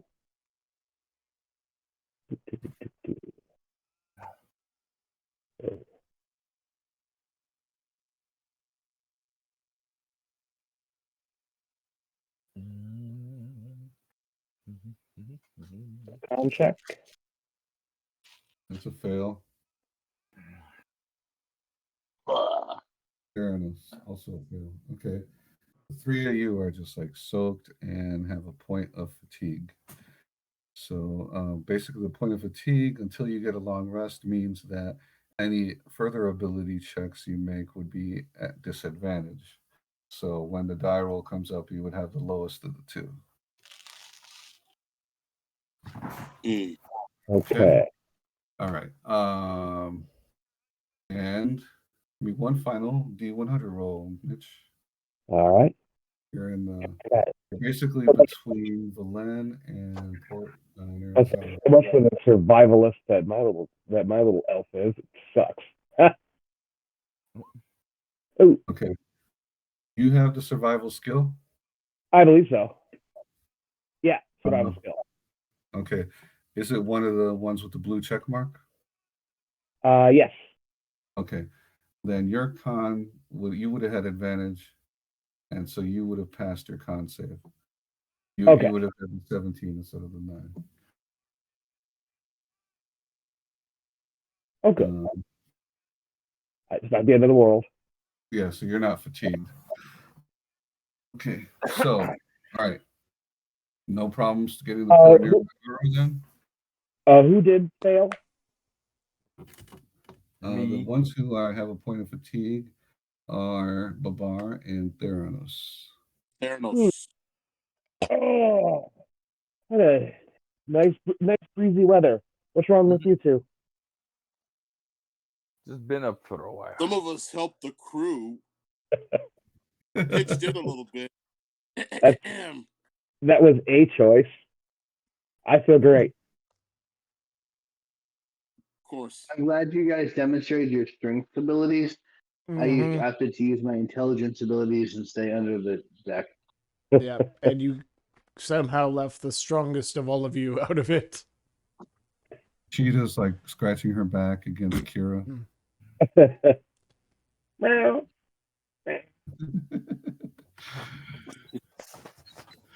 All right. So they drop anchor you 100 about 100 yards away from shore, and drop a ladder over the side so you guys can take a rowboat over to the beach and where Port Niranzaru is. Do I complete my trade with the captain for 3/4 of a pound? Well, let's see if you warm back up to him again. Give me another charisma check.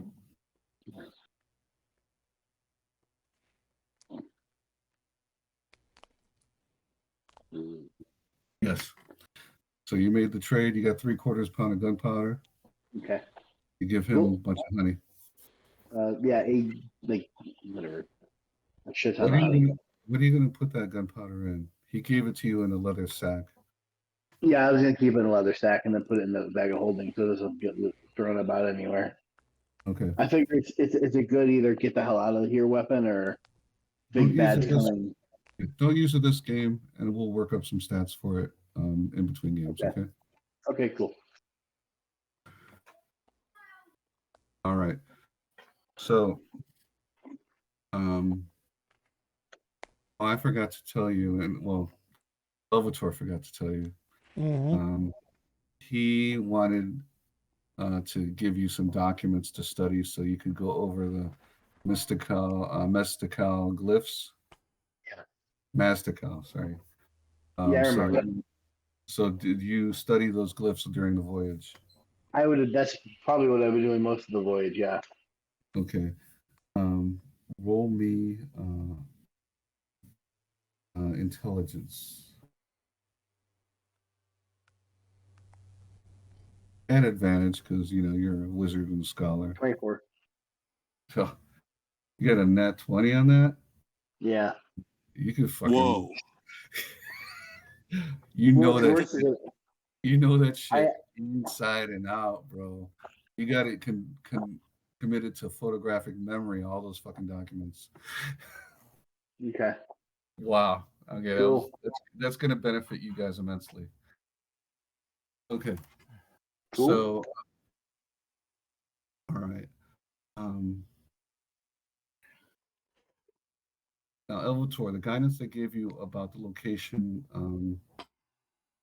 of the hidden shrine is that it's equidistant from the ruins of Mesro and Quolmec if you made an equilateral triangle. Okay. And so if you can see the map on the screen. Nope.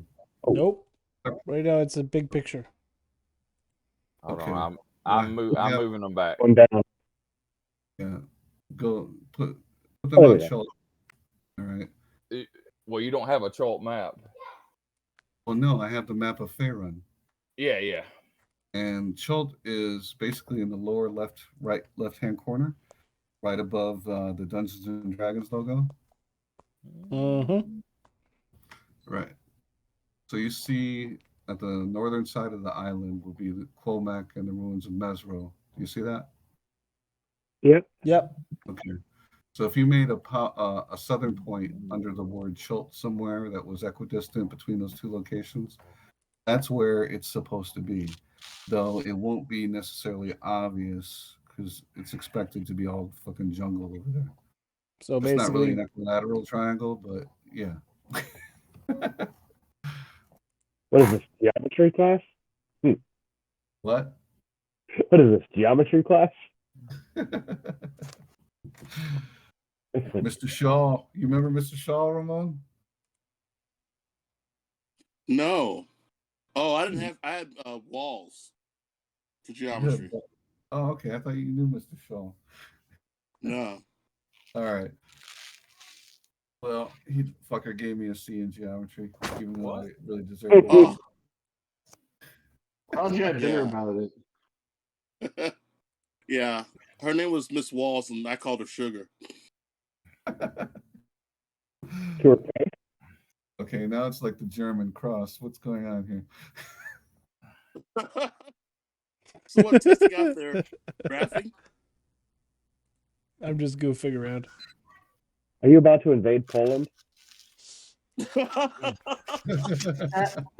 that was not an Poland, Port invasion. Nyanzaru, same diff. We were invited. Punch was served at Poland. It was not an invasion. It's just a little holiday. It's just Poland. Okay, now that's more like it. Pretty. So Whoa, that's pretty. You're looking to go around here somewhere where that little dot is down there. All right, and then we're landing at Port Nyanzaru. Port Nyanzaru to the north of that. Yeah, that's where we're landing. Pretty much going to be headed due south if you can manage a straight vector, hoping that you get to the right spot. That's like at least 2 or 3 days journey, right? Let me see. That is 240 miles. So it'll be a couple of days. Yeah, a lot longer than a couple of days.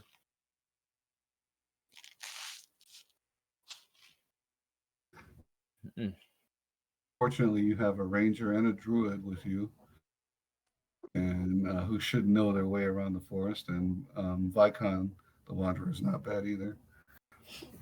No offense to our druid, but I remember his roles. Oh. Well, His druid roles. He's due for some good rolls now. So Yeah, got him out of the way.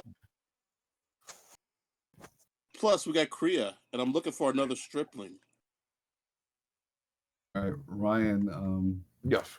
Could you meet me on the gaming channel so we can talk privately quickly? Okay. I just want to ask you something, and we'll be back in like 2 minutes, guys. Okay? Yep. No. Right. Awesome.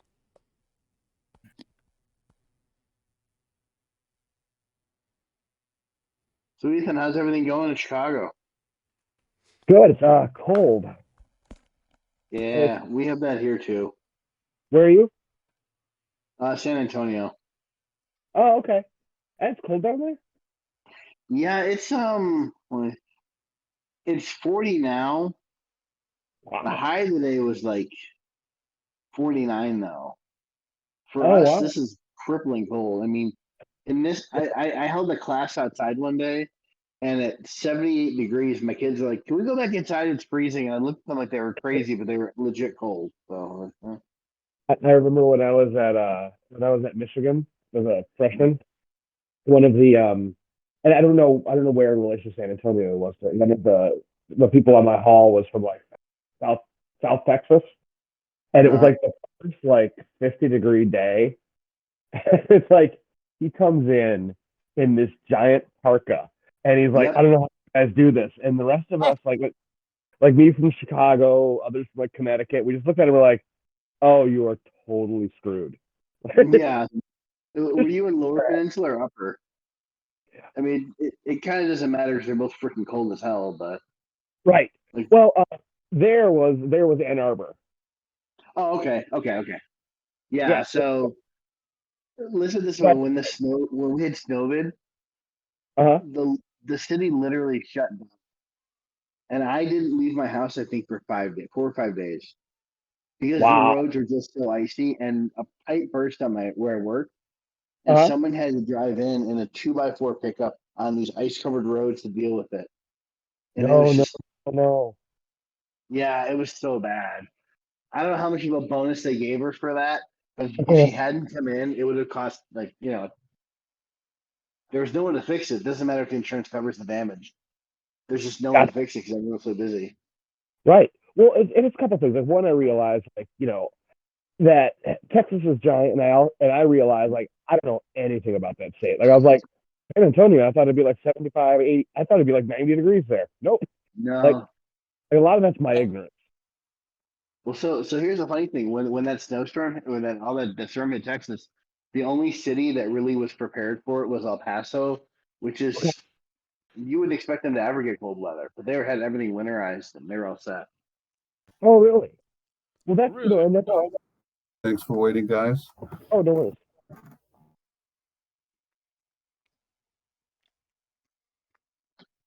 I'm back. You fools don't know cold. I told you I'm through to Montana. But, Even yeah, Montana's like really tame. like, This is a lot of time in the UP, so that gets a little cold. yeah, the UP is. All right. So the port near Zaro 1952 there.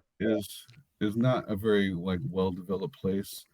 Like from the sound of it, you thought this was going to be like a city, but it's more like a trading village. Mm-hmm. It's very dilapidated and stuff, and lots of like structures are made out of just some light looking wood or even bamboo, and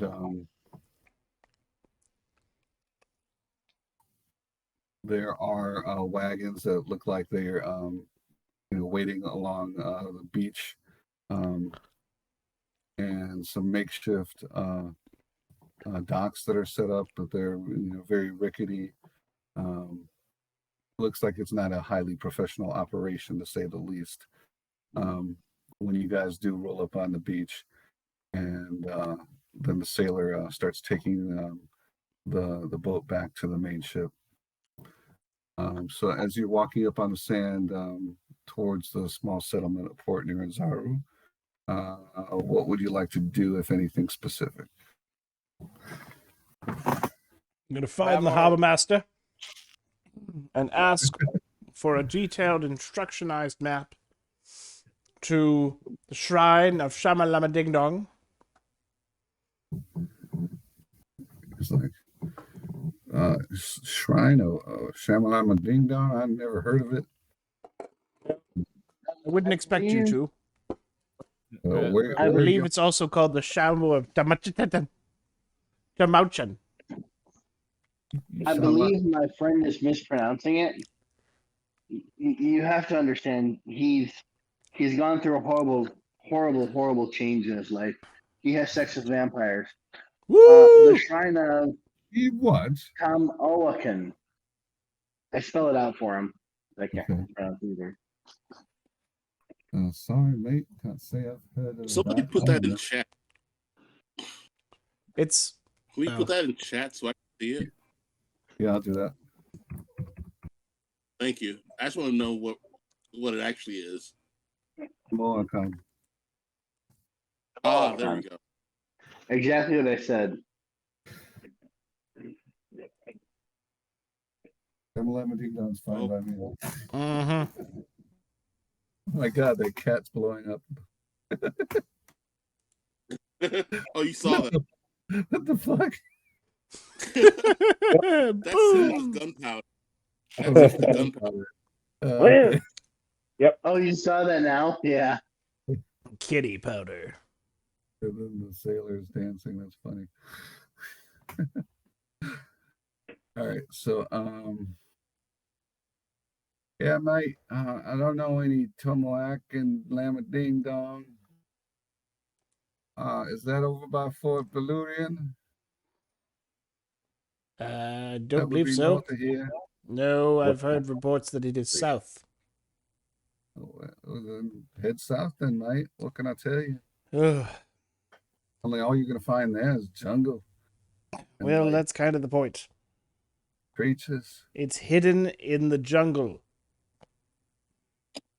In the What's- jungle. The mighty shrine. jungle. The only thing south of here that I know is kobolds and wild animals. Well, if that be it, then that be it. But we must try We for a don't go that deep Chardonnay. into the- We don't go that deep into the jungle. It's dangerous. Well, if you can't tell, we've Well, dealt I'm with convinced. Let's danger go back. before. Let's go back. This is scary. Shut up, Basil.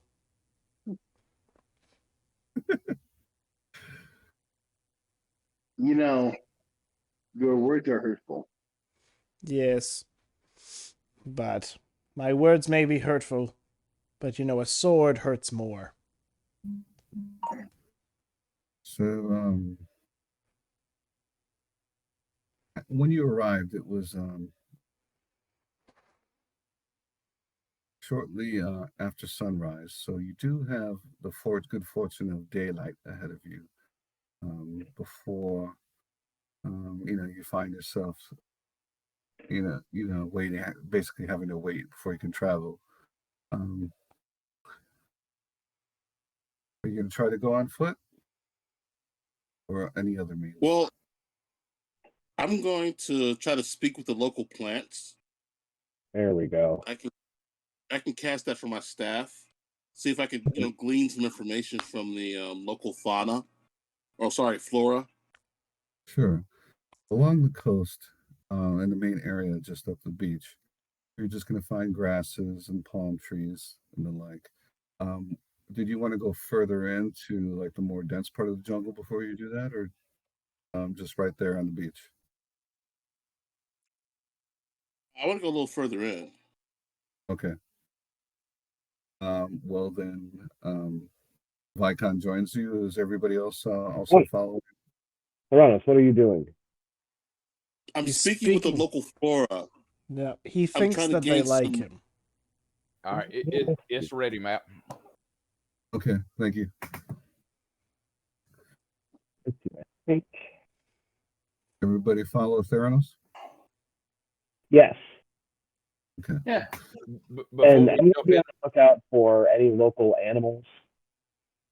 Okay. Give me on your character sheet. There should be a line called perception under your list of abilities. Click the Okay, word perception. I was in something else. All right, just a second. Damn it. Oh, cool. Or if you prefer investigation, you can do that too. Oh. So if you have a higher intelligence, you'll want to use investigation. And the other one was perception. Yeah. And that's based off your Those are, wisdom. wisdom's a little high. No, intelligence is a little higher. Let's do investigation. Oh, I meant to take that as a skill. I forgot. Oh well. Okay. So Babar will go outside the city gates. you what were you looking for again? Animals? Just any local animals, things like that. All right. Yeah, wildlife seems to be what it normally does, hiding. So you don't really pick up on anything yet. Matt, I sent you a message on Discord. All right, let me take a look. Close to the cat, damn it. That's fifth edition, right? Okay. So you get further into the flora. It starts to get a little dense, and you see larger trees with they have like thick, long leaves of like very leathery, nature, like kind of like sawgrass, if you know what that is. Mm-hmm. Something we have a lot of here down in Florida, and there's also like hanging vines and like trees that look like weeping willow style trees, like that you would see in a swamp. Um, so, what sort of plant do you want to talk to? I want to find the oldest appearing, that's been here for a while. Maybe the tallest tree or the farthest ranging bush that's just been around for a long time. Okay, you do see a very thick tree that is similar to like a weeping willow. It has like those long hanging leaves from the branches. That looks like the oldest one. And Awesome. so you're casting speak to plants. Yeah. Is that a cantrip speak with. or a spell? No, it's with my staff, and it costs me 3 charges out of 10 to do it. Okay. All right. So you cast it. As you do, there's like a light breeze. Like as you see him, everyone, as you see him raise his staff, there's like a sudden breeze that like picks up around that tree that he's directing it towards, and wind blows through the leaves, and the leaves rustle, and you can all hear something visible that's almost like if the leaves were whispering. It's a weird sound. None of you can decipher what it actually is saying though, except for Theranos. And it goes, bipedal child. You are the first in a long time who's spoken to me. Welcome. Greetings, Elder. I seek information on the area of things you've seen, things you have experienced. I've been here for many seasons. Before the ships came, in the days of the old civilization to the south, even. The older types. civilization to the south. Yes, the Mastika. They were a strong. Mastika. Yeah, they were a strong empire at one point. I had not heard their name in a long time. No one's ever asked about them. But they used to walk near me when I was a sapling. Humanoids much like yourselves, only they didn't have horns. Long gone, long dead. Now only the green scaly ones walk the jungle south of here. Do you know how far their great temple lay? That's what I'm seeking.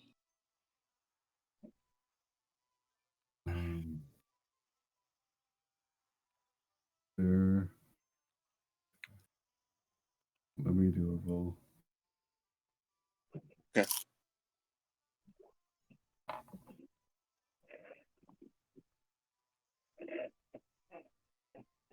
When the trails were fresh, one could walk the heart of their empire within a week, but much has grown since then, and the people no longer travel. I no longer hear their voices. You no longer hear their voices. The empire is long gone. The people are no longer here. Now the Mastika have been gone for many seasons since I was a sapling.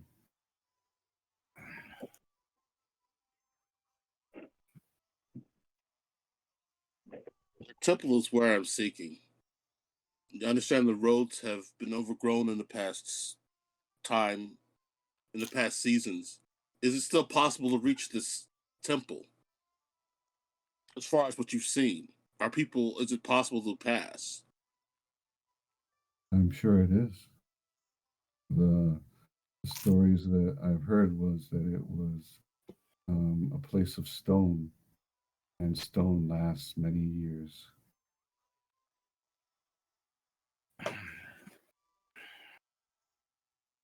How long does the duration of the spell last? Oh, sorry. I can tell you that. Doesn't say. One moment. Mm-hmm. I don't know where that is. I just had it up here. This is magical items and such. Well, the rest of you are watching the conversation. You just hear, besides the leaves rustling in an odd way, you hear Theranos like mimicking it back, and he's like,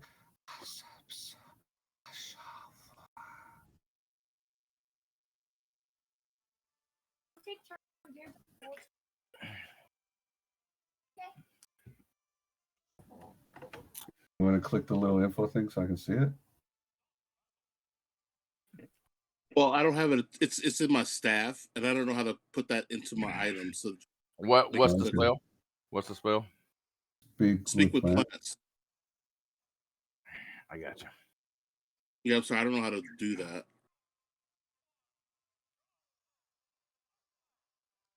I think I've got to buy the thing, the manual.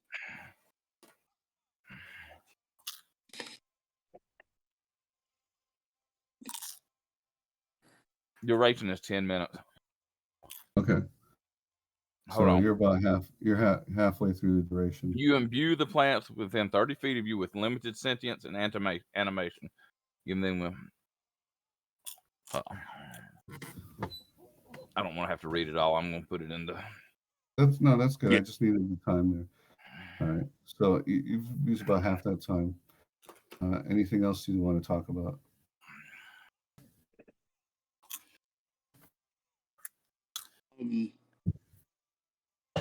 You say that there haven't been creatures that passed by except for the scaly ones. Do you know more specifically what they look like? Are they very large creatures? Do they carry weapons, material, parts? Oh, I'm sorry, little biped. No, the scaly ones don't venture this far north.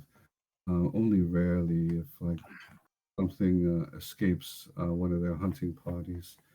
And they vary. Some of them are short, some of them are large, and they're not actually all scaly. Sometimes there are other creatures that have fur, but the majority of them are the scaly ones. I want to not pause, but sort of pause and turn to Elvator, ask if he has any questions for the tree. I'll fill them in afterwards, but if he has any particular questions for the local flora. No, why would I have questions for the things that are evil? I don't trust them. All their answers are deceitful and evil. Ruehnar, any questions you'd like me to ask? You mean about Ruehnar? Yeah, Ruehnar. Anyone in the party have any questions? I've got some intel on the temple. It's not the most encouraging thing, but I have some intel. Any other questions I should ask? What have you asked so far? I've asked about the temple and about the Mystica. About apparently it's fairly abandoned. There are some green-scaled creatures that have been seen in the area of late, but no one seems to have gone very much near the temple of late. Stone, it's large. I'm sorry. Vykon raises his hand up. I've got a question. Yes, Vykon. Yes, Vykon.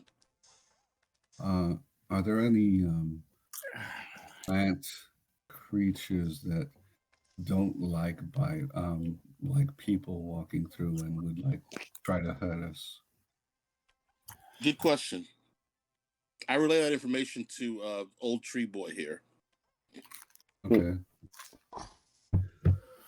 So the tree is like, oh, well, there are some of us who do eat animals, and they use the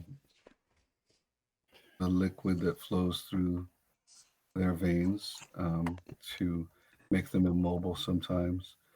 Sometimes they like to hold them with their vines. And there are some of them that actually have teeth, interesting enough. So, yes, there are. I can't tell you where they are, though. They don't come here and I don't go there. Again, these are just stories I've heard from other people that can talk with me. Understood. Well, Elder, I thank you for your counsel. It's been quite enlightening. It was nice speaking with you, Biped. Please say hello the next time you pass this trail. I will. May your days be pleasant and the water strike your leaves just when you need it. Wait, did you ask him where the weird creatures are? I'm sorry. Nope. Too late. We're done. Yeah. Too late. Dude, I said it like 3 times. Spell duration ended. I said it like 3 times. Y'all suck. I was not part of this. They were involved with the conversations with the trees of evil. I turned to the group. I asked if anyone had questions. I refuse to engage. I'm done for the day. I'm above this. That time. But All right. I basically relayed the information to the group, better than I just did about what I heard, what I know. Okay. And I'd say it seems like the paths are probably treacherous. It sounds like there's some evil trees. Sorry, Elvator. And some I knew scale it. dudes and some fur dudes. There are fur dudes, were people, I'm assuming, Vykon. Great. Werefolk, I think he said. He didn't say werefolk. It was more like teethy, hairy men beast. But yeah, I think he means were creatures. Okay. Good to know. So, are you guys going to proceed? If so, tell me how you're going to do it. Is it going to be like a single file kind of thing? How far apart are you going to be, and when in what order? Is there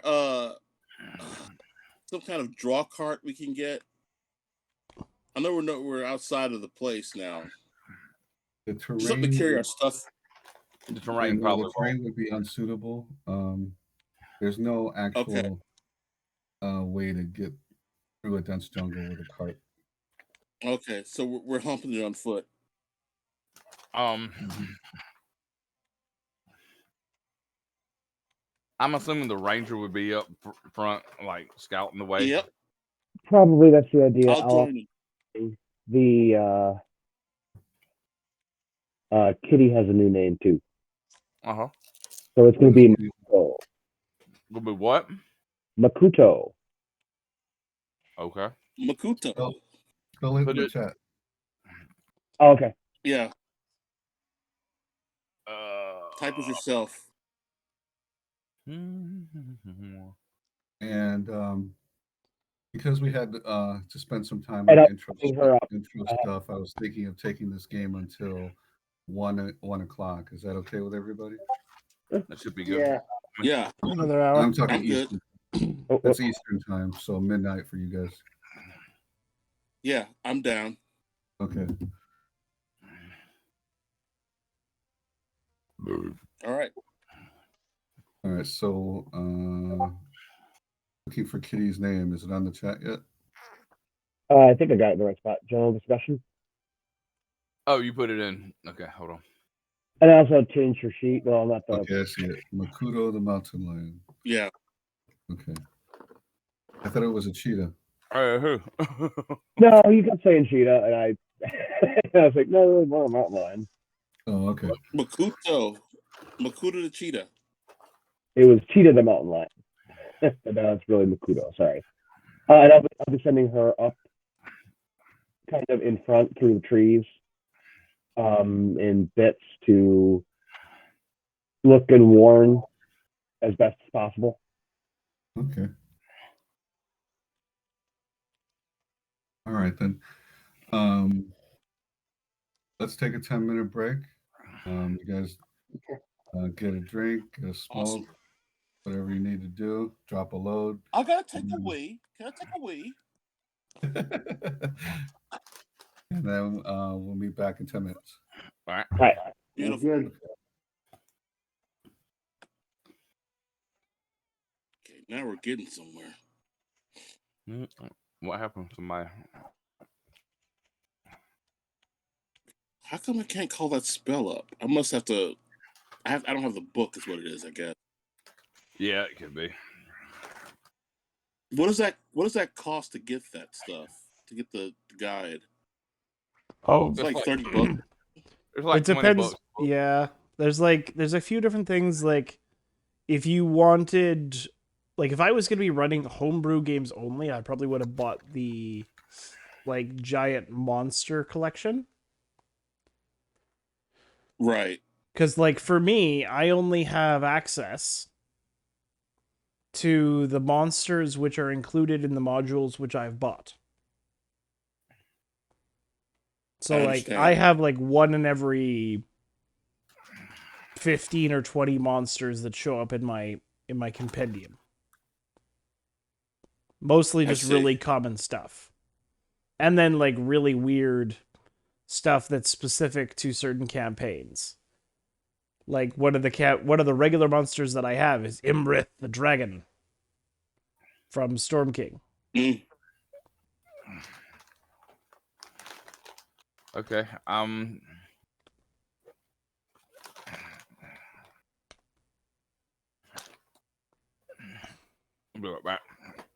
It's just that I got these like group of like new spells with my staff, and I'd like to be able to just sort of put them in the chat. Like, have you added them to your spell sheet? What's that? Have you added them to your spell sheet on your character sheet? I don't know how to do that. That's okay. Exactly. Well, actually, that's something that's pretty easy to do. So you were trying to do like speak to plants, right? Yeah, I just did speak to plants. Okay, well, let's see. It's a spell, but it's in my staff. But I can't. So I go to my spell sheet. I got the cantrips at the top. Then I got my main spells, then my sub spells, and my new spells are off to the side, the third level. But these aren't a level spell, so I don't know where they go. Well, I'd say just put them into. I'd say like the regular spells which you have prepared, highlight them with the red dot, and then the ones which you put on your staff, just leave them unhighlighted. But the easiest way to transfer them into your spell book is to go into the compendium and then have your character sheet open and then just drag them into your character sheet. And then it'll say like accepting drop from compendium. Oh, okay. And that way you don't have to enter it manually. I understand. Saves you quite a bit of time. Cool. Yeah. Now, Ethan is not in Discord right now. Really? Huh. When he rejoins, then I shall see which of the remaining 3. Because, like, typically, of course, the general rule is that the higher your players are, the higher level your players are, the more difficult it is to be the dungeon master because you have to manage more things. Matt. Is Matt not still here? Matt's muted at the moment. Okay. I'm sorry. Carry on. Yeah. Well, like, because the general concept was that if Ethan is new to, especially like he's new to Roll20 clearly, but if he's new to DMing, then I might suggest that we just like shift everybody else back one. So to have, I want to do the last one. The last one that I have listed is against the Giants. Who's doing that one? So far, it's unclaimed. Okay, so it's unclaimed. So it was unclaimed because Carl was going to do it. Okay, so here's the thing: I will do against the Giants. Hopefully, tentatively. Okay. Because I want to be able to do the wrap it up for basically your storyline. Okay. All right. And if anybody else feels free, I mean, Ethan's not back yet. Yeah. Yeah. Eric, what is your character's end goal? Eric's not back yet either. He's muted as well. All right, Ramon. What is your character's end goal? Like, I mean, what is your character striving for? He's got to found some sort of plot or role by now to. Well, basically, I'm trying to find items of great worth to go back to my temple so they'll reinduct me after the incident with the high priest. So I'm just trying to find legendary things and get stories about me written so that when I return as this conquering hero, they'll accept me back. So I'm trying to get acceptance back into my temple. Okay. All right. Cool. That's all he wants. That's why he took that apple from that town that was underneath the ground or whatever. So you're gonna go. So basically, you're like trying to gather a gift basket of magical items to take back to your temple. Saying, Exactly. I'm back. I'm come bearing gifts. Let me in. Hey, Yes. Hey guys, I'm back. exactly. I want to come back like, Hey, hey. Matt, meet me in gaming for a second, and Okay. then we'll.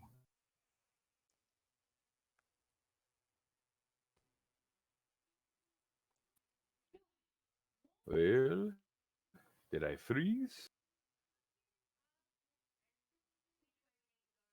What happened? I think I for oh.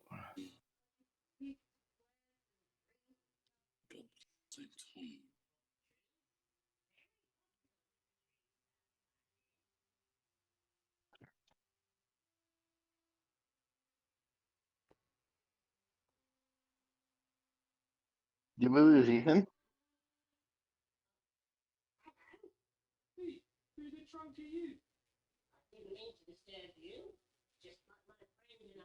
Hold on, I'm froze.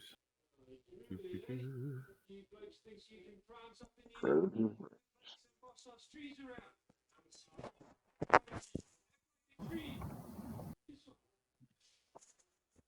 This is very odd.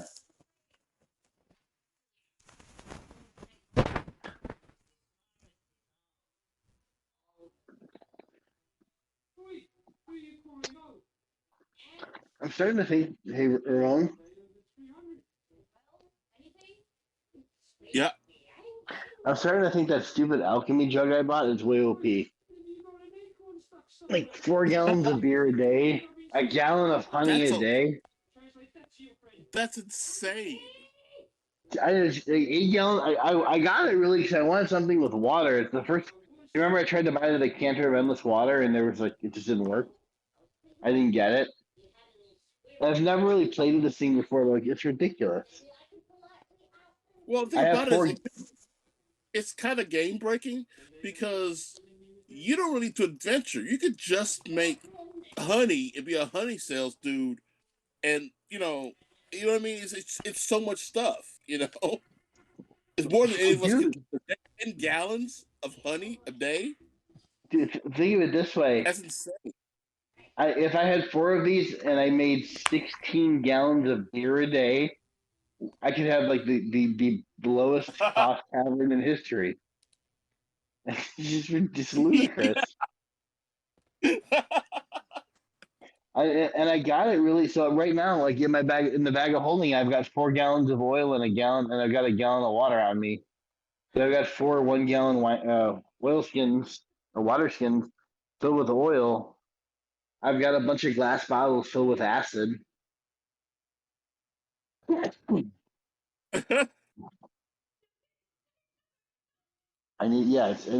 ludicrous. Yeah, it's insane. I mean, it comes out at But 2 gallons a minute, so it's kind of like a waterfall. are you serious?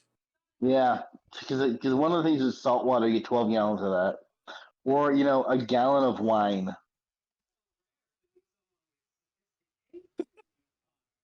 Just ridiculous.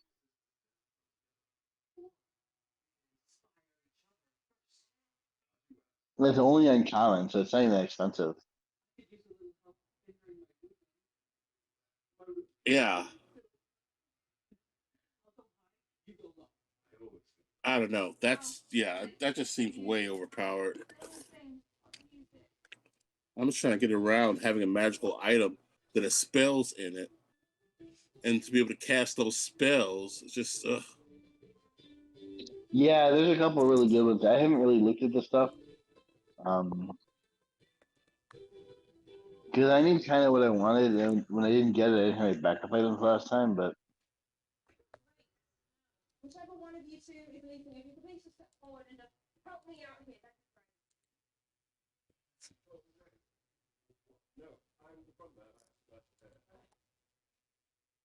What are they trying to figure out? I think motivations for the quest. It's like they're shaping the module to us. There's Oh, some stuff that Well, happened before yeah. we. No, Ryan wants to sort out because Ryan wants to do the last module, mhm. and so Ryan wants to cater the last module right. so that it kind of finishes the arcs on everybody's characters. Oh, okay. So that's Right. basically how that's gonna go.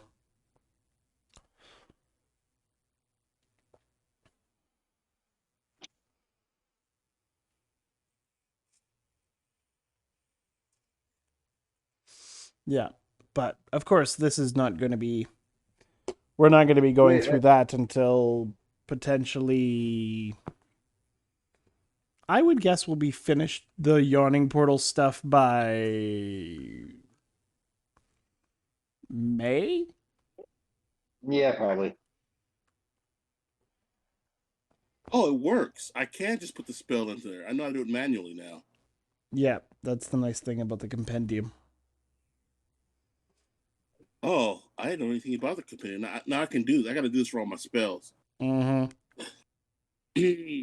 That's gonna take a minute, but I know how to do it now. We're gonna be off for. We're probably not doing it next Saturday, right? Because people will be out of town. Is that correct? For Next Thanksgiving. Saturday. Because American Thanksgiving is Thursday. Yeah. American Thanksgiving.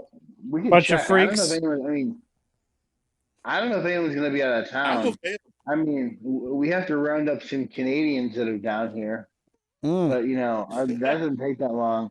We just It threatened to doesn't. pollute the maple syrup, and they're just out the door. Well, yeah. You So get a bunch of maple syrup. We have no guns, so we're easy to take hostage. yeah, that's true. That's true. Hey, Our invasion plans will go forth now. Canadians have a lot of guns. Some of us Oh. do. They just don't feel the need to use them on. Well, we have a people. lot of guns, but we're not allowed to show that we have a lot of guns.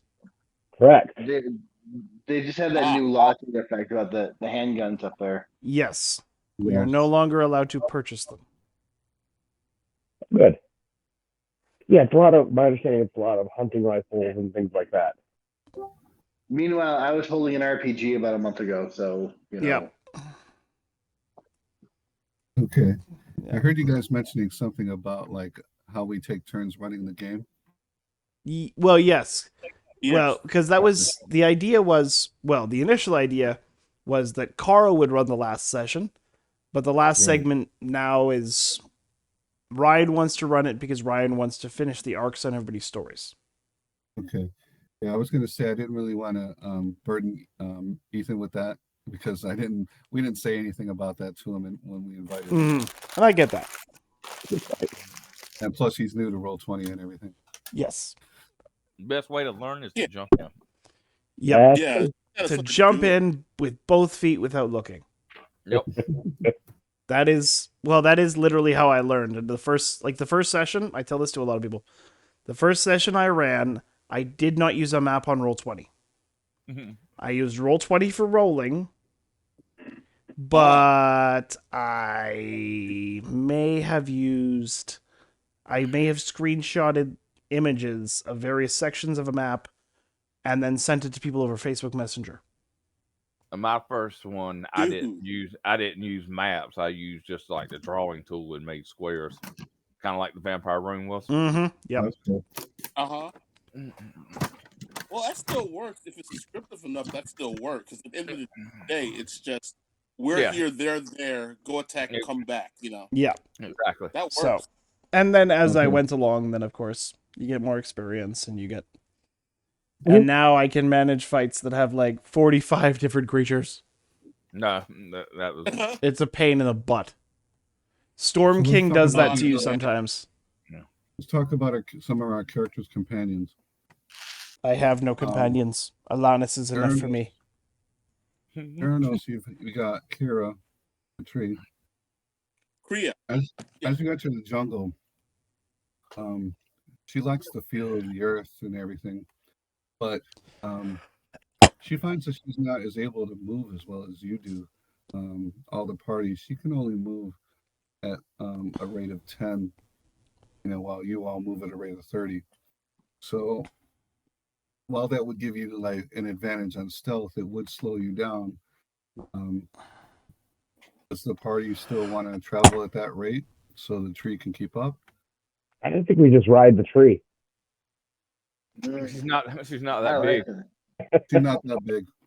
Just Damn, climb on up. Yeah, we've got she's only 900 people here. It looks like. She's only 12 years old. Right, and Theranos is the only one she'll let ride her. You know what I mean? Yeah, maybe I think we Makuto. all know what you mean. That's right. That and the kitty. Wait, what? That and the kitty cat. Her best Yeah. bud. Both pussies. Well, the thing about the tree. Well, here's the thing.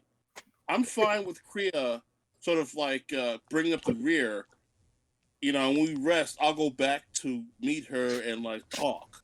So I'm cool if she just stays behind. We can go at our normal pace, and I'll just try to, maybe go at 25 instead of 30. Yeah, but as we keep advancing throughout the days, you're going to get further and further behind. And she might get lost. That's fine. Kriya, No, what? it's not. It's not Yeah, fine. Yeah, wait for you. We'll just move at that speed. We'll take the penalties. Mm-hmm. Yeah. Oh, think we're having, like, complaining the whole way. So we're doing this over a couple of days, right? This is like a couple of days us walking in the woods. Yeah. At this time, Babar is like every now and again when Cheetah comes back, he kind of sneaks some raw meat out of his pack that he bought back in the other market. Oh. And it's like giving it to the kitty and like petting it. Okay. Roll a charisma check at advantage. Yeah, you might not have fingers. Can I do aminal handling? Yeah, if you like. If I can, when my sheet comes up, I'll do it. My computer is fucking up. Actually, a slow pace allows for more thorough, I guess you'd call it ranging. So scouting ahead by the kitty and the ranger. Ruehnar. Right. You mean where like you move up ahead and then come back? That's the idea. Okay. Like almost like it's like if you'd look at what would be like a spout. So you go ahead and then go ahead and then kind of break back around. One goes right, one goes left, and then back. It's almost like a heart shape. Okay. Sounds cool. And I want to continue for the next several days. I want to speak to plants as we travel. Just talk to local plants. Okay. Hold on a second. Did Ryan link you a sheet that had stats with Makuto? Yeah, there is one. Okay.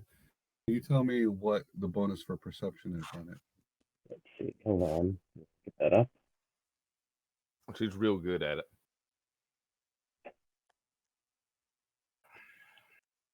Makuto has stats? Oh yeah, Makuno's That's a standard modifier. Yes. Makuno has some pretty decent attacks. Passive perception 14. What am I looking for here? 16 double speed 50 feet, climb 40 feet. Passive perception 14. I don't see what I'm looking for here. I don't know. What were you looking for? I'm not sure. Perception. Plus 7 to perception. So just hit the button where it says perception. Ah. Okay. That was good enough. So she's got a plus 7. Yeah, she's a. That's better than I thought. Yeah. That's why Beastmaster Rangers are good in like a narrative game. Now, I haven't played Rangers under 5th edition, so refresh my memory. Mm-hmm. How do they communicate with their beastly companions? Is there a spell, or is it just a cantrip?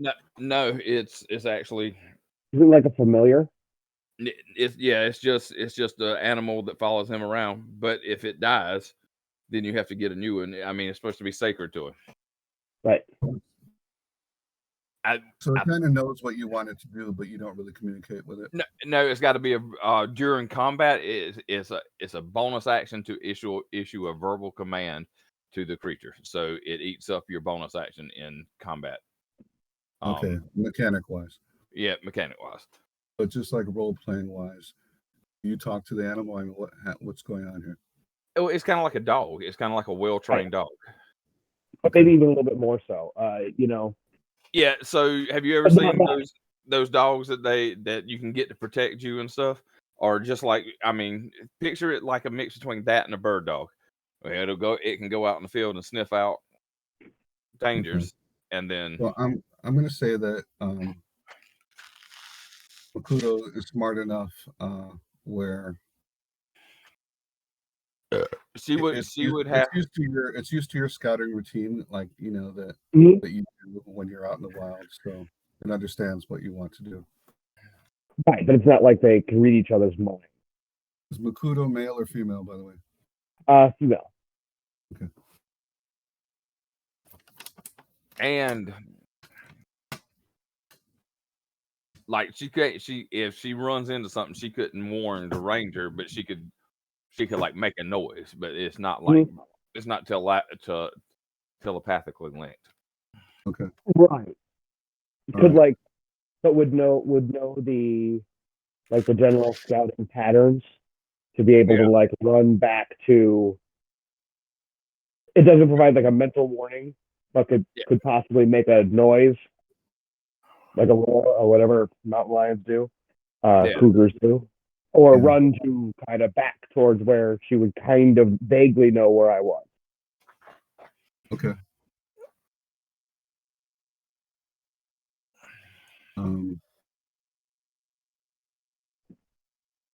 What's everybody? How is everybody else doing? What are y'all? How are y'all going? Who would be first? Probably Elvator. Well, No. No. The ranger and the cat would be up ahead. Yep. Yeah. So Matt, go to the map page. So Go ahead. Okay. Who would be leading the party? I would think Babar would be kind of towards the back. And Vykon's up towards the front. Vykon would be through the front. Mm-hmm. Yeah, Elvator would probably be with Vykon. How many rounds out do you say the tree is?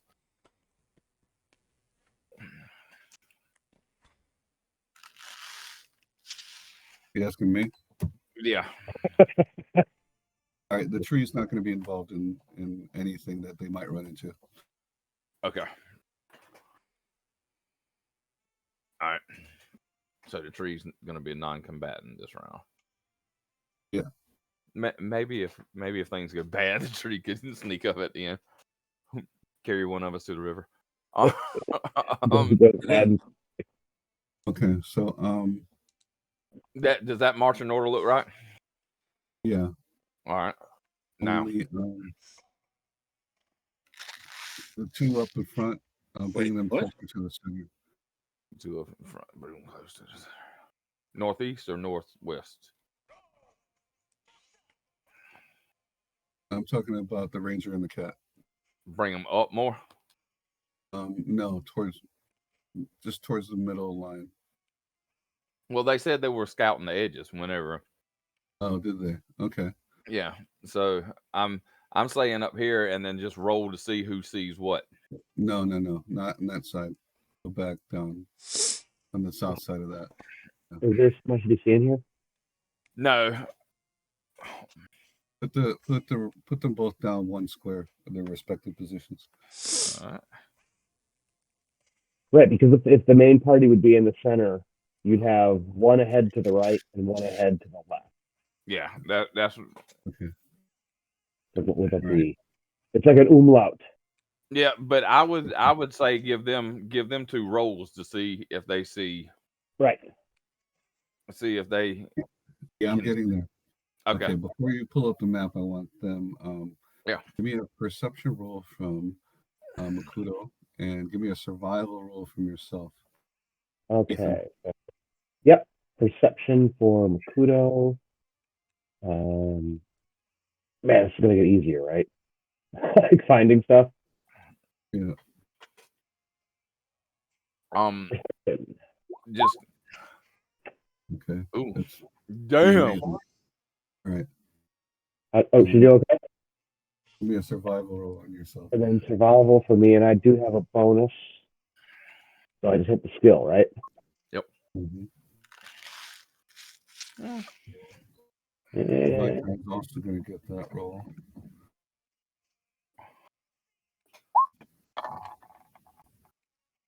And he fails it, as do you. Okay, but you hear like a sound that you're familiar with from your cat. It does like a makes this ruffling sound. Okay. Yeah, I don't know if you have a pet cat. You know, familiar with. Sometimes they do that. They do it like a chirping. What are they doing? Yep. Okay. So it kind of warns him. Right. So now I want you to make a perception check because you heard that. Okay.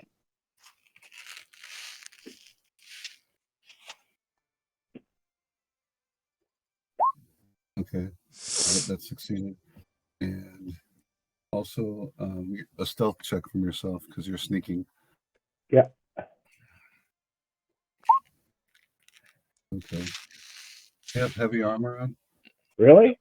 Yep, you got skill mail. Heavy? You got skill mail on. Did you want to have steel armor? I didn't really think of it that way. I thought it was kind of like almost like Captain America armor. I chose it. I would rather have something lighter and more damagey to me, but that's fine. No, we can change it because you're a new player. Okay. I would presume something like studded leather or something like that. Okay. Or chain. Well, everybody's got a magic thing. Give him well-oiled stealth armor that doesn't give him. I mean, skill armor.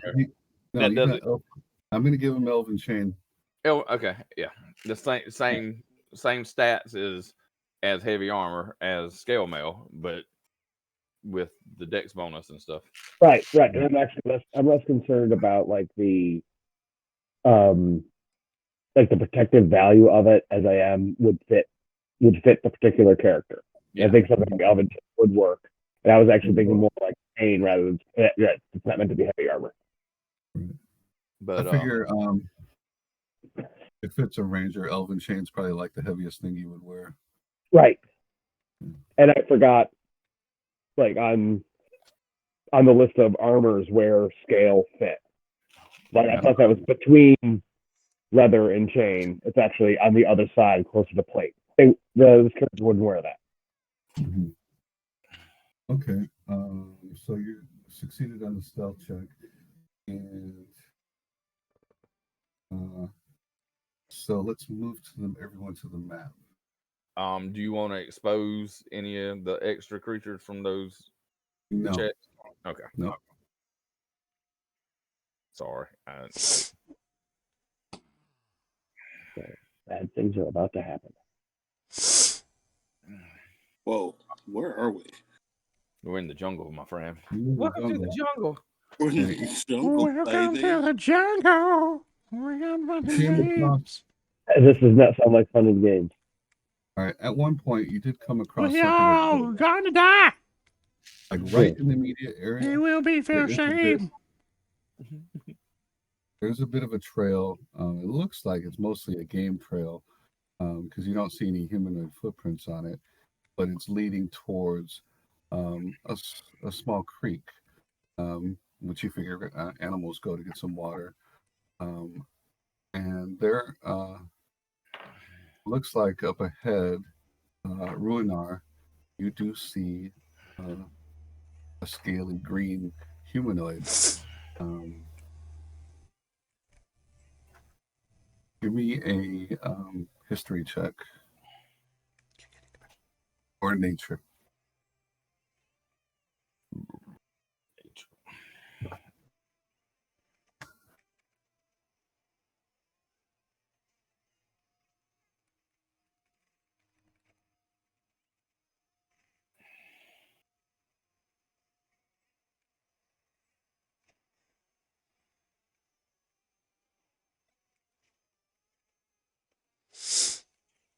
Hello, what we doing? I'm sorry.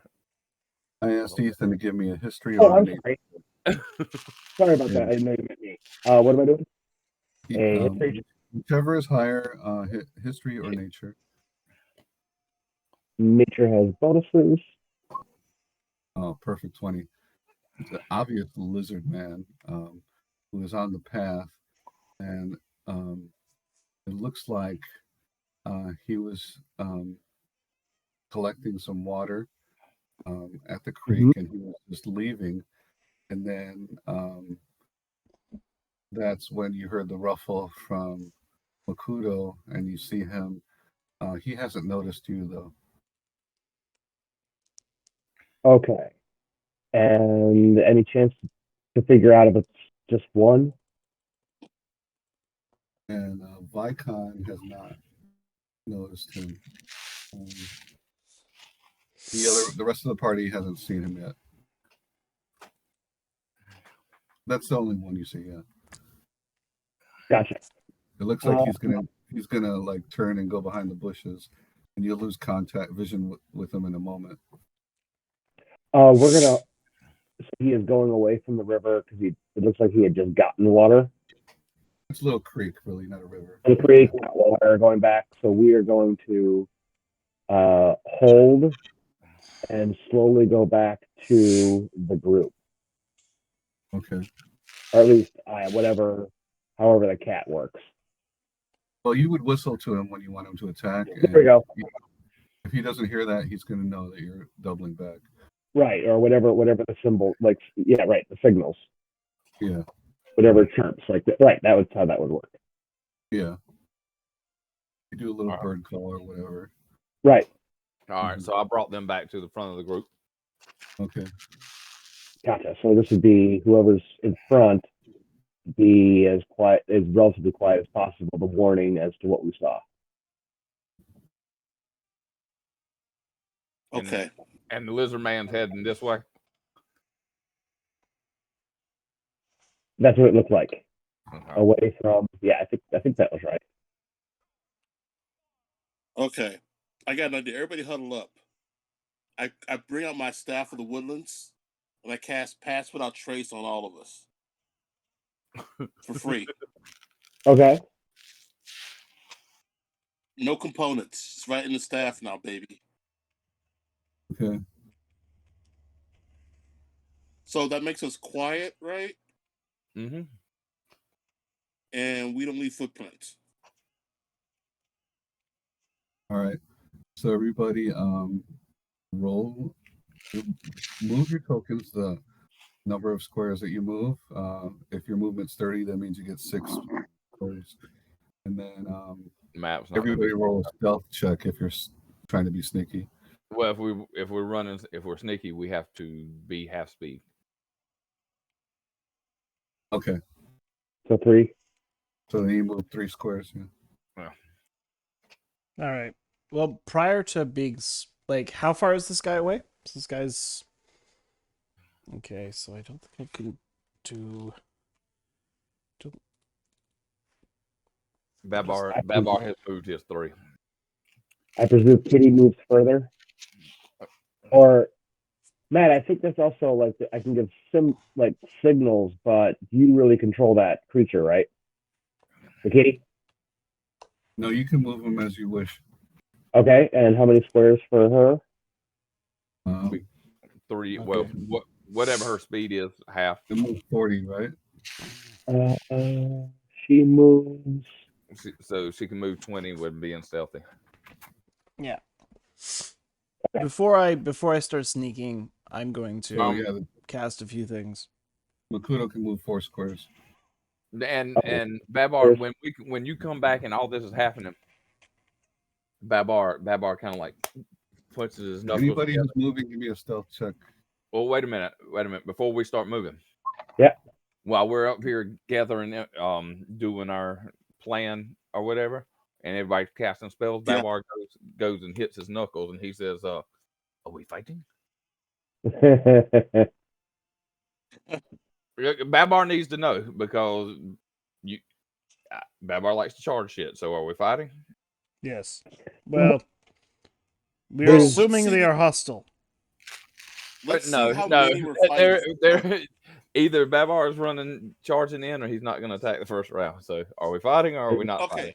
Because he's not smart enough to figure out. He's not smart enough to figure out when the group wants to talk and when the group wants to fight. So he's asking now. Understood.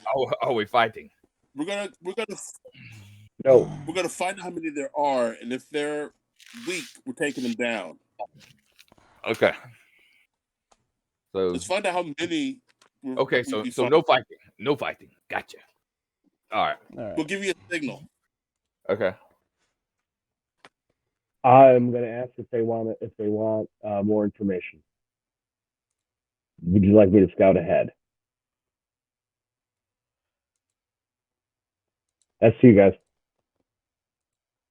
Well, if we have passed without trace, then we should have +10 to ourselves. Okay. +10 to dexterity. +10 to your stealth bonus. All right. Well, I asked everybody to roll stealth checks. I'm still waiting. Oh, I'm sorry. Oh, was that out loud?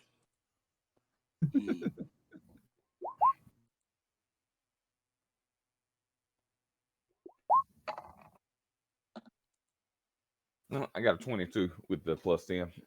Nice. We don't know what the modifier is since we changed my arm.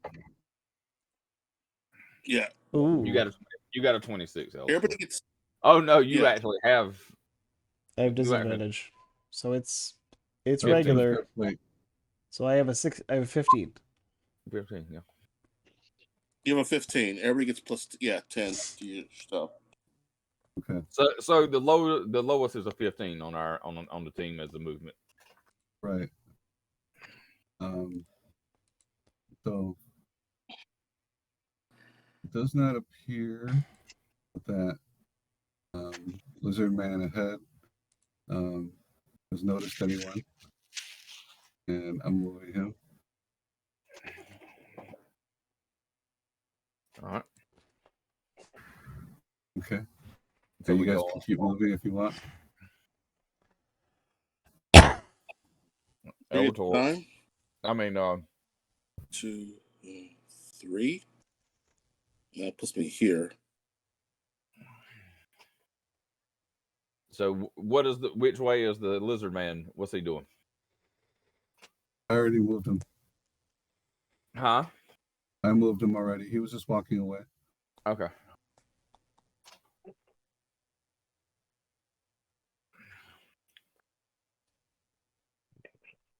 All right. Everybody moves. 3 moves 10. That tree's not going to catch up.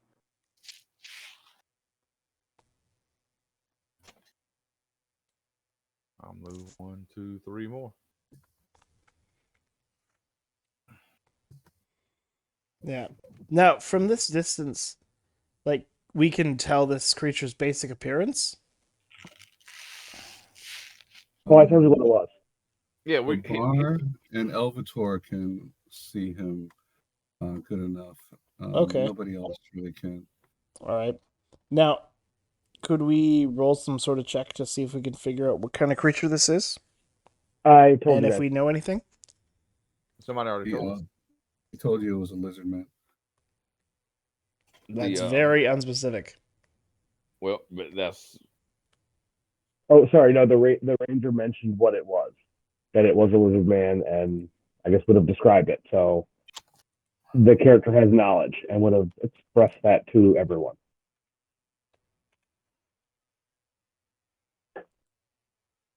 Via a successful history check.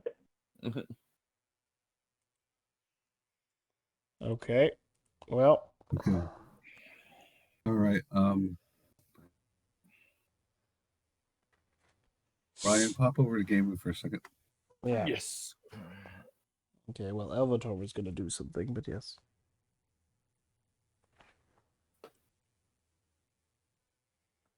You will do nothing, tree hater. Nothing. I will do If you many cast a things. spell, doesn't that break you out of Pass Without Trace? Yes.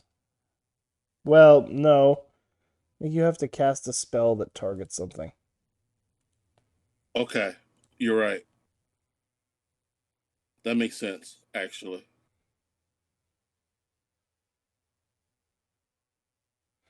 Like, it's like invisibility. You lose invisibility if the caster targets something, or if he casts a spell, but you don't lose invisibility if. Yeah, it's It doesn't have a particular typically target. with some spells they want you to cast your prep spells before you do invisibility. Right. But Pass Without Trace is just a bonus to stealth, but it's you can still do prep work while in it. How'd the lion get? Who gave the lion a sword? What? Who gave the lion a sword? Lion has a Short- sword. Oh, Oh. I must have been on the wrong There's thing. Sorry more about of them. that. My bad. That doesn't seem right. Mm-hmm. All right. And we're still undetected? It doesn't look like it. Okay. All Because right. we're in bad news. So I'm gonna Elvator is gonna briefly hide behind Babar. Well, hold on a second. Yeah. So you hear them start calling to each other in kind of like a weird kind of shrilling tongue, like the velociraptor sound in Jurassic Park, for lack of a better term, and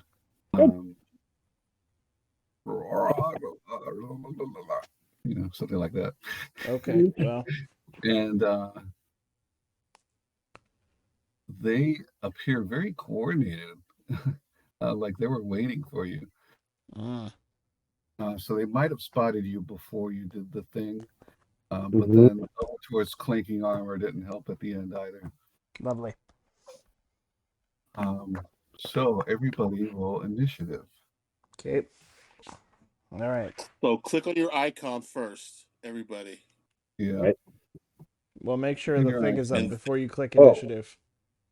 And then initiative is found on the character sheet, right above where current hit points is, and next to armor class. Okay. Armor class initiative.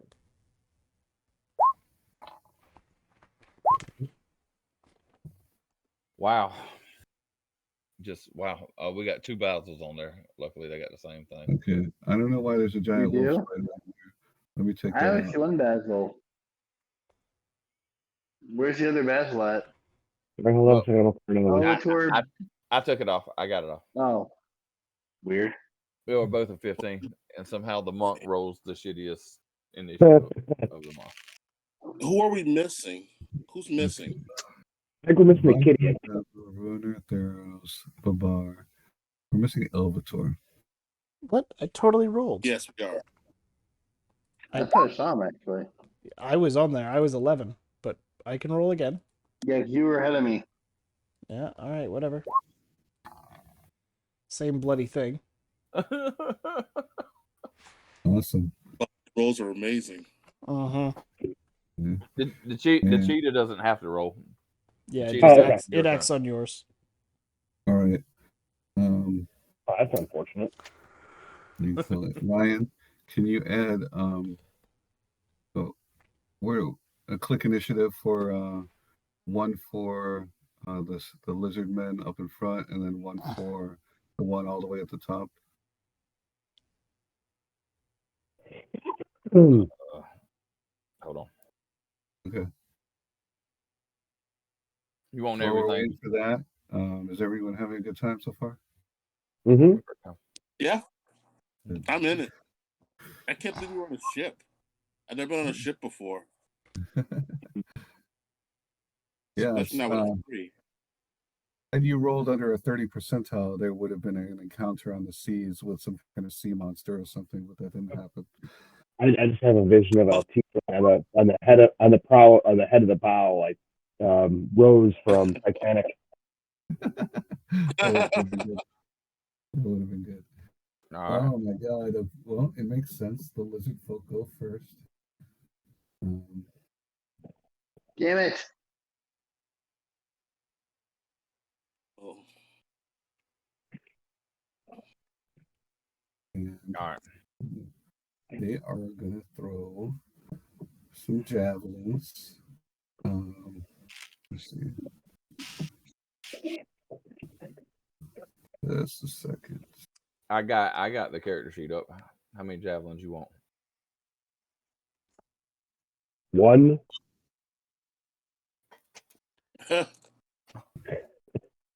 I'm just checking ranges here.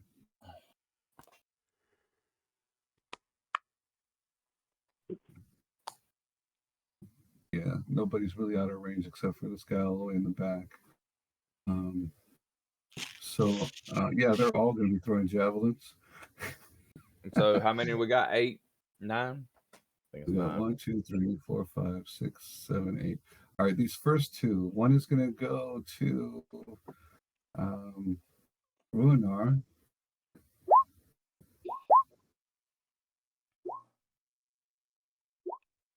All right, that's 8 javelin attacks. You assign them where you want to go.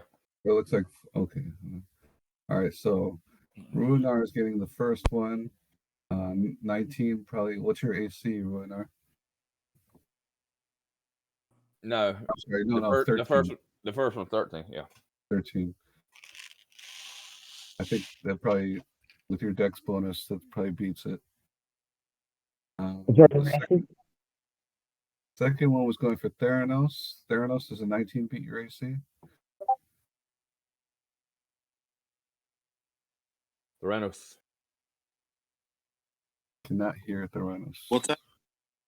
Does 19 beats your AC, doesn't it?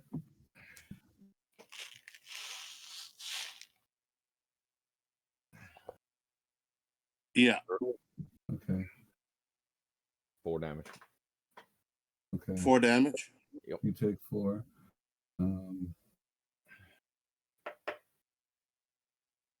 Next one is going at Basil. Or 18. Does 18 hit? Yeah. Okay. Ooh, that's not good. And I died. What did you take? 4 damage. 4 damage. Okay. 4 piercing. All right. And 10 was going at Elvator. Probably that misses. An 8 against Babar. That's a miss. 22. Wait, hold on. That was 8 against me. Yeah. I've got deflect missiles. I'm gonna grab it out of the air. Mm-hmm. Hold on, I got to roll a D10. What is it's a D10 plus your Dex modifier plus your monk level. So D10 plus 3 plus 3. So D10 D10 plus 6. So 12. So I take it, he throws the javelin at me, and I kind of grab it as it goes by and whirl around in a circle. Yeah, I know. And throw it right back at him as one of my key attacks. Okay. It's called deflect missiles. Okay. Don't you have to exceed the damage? Yeah, I did. I rolled a D10. Rolled a D10 plus 6 is what it is. So, well, what's your damage bonus? my damage bonus? Well, I mean, not damage bonus. Your see, D10 plus your Dex mod plus your monk level. So what's that come out to total? Oh, that's 18. Okay, so yeah, you send it back. So roll a strike.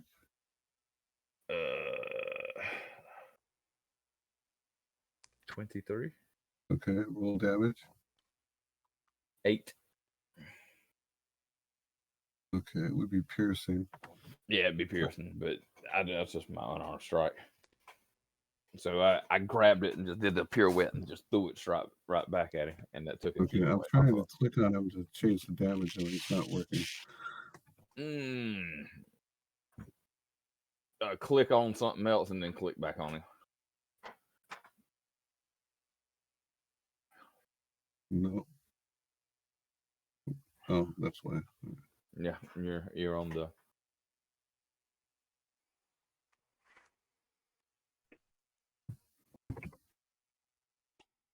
Okay.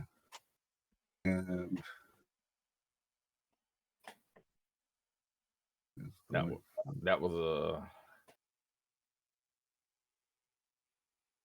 was the one going towards me, and that was the 8. right.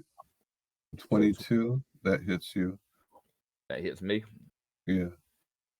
I'm gonna do the same thing. No, Okay. I don't think I can. I don't think I can. It's all happening simultaneously, so I think you can. All right, so I'll roll another D10 plus 8. 14. 14. You roll the damage for that one though? The damage for that would be a D. Oh no.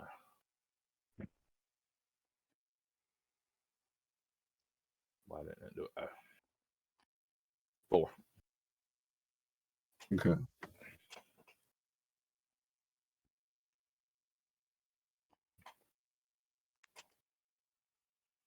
And then we had 16 and 11 were the last two. 16 and 11 both miss Vykon.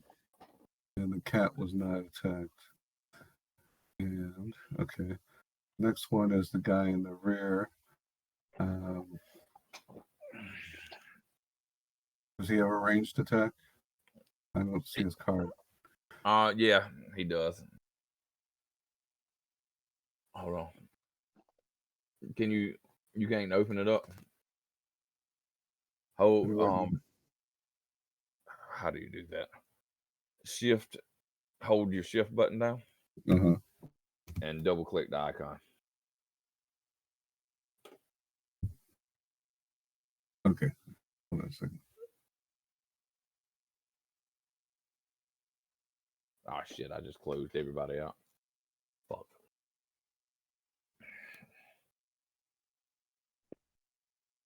And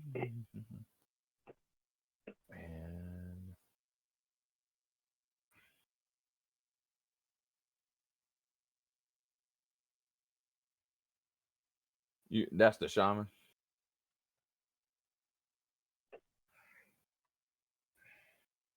Yeah, I'm just looking at stuff.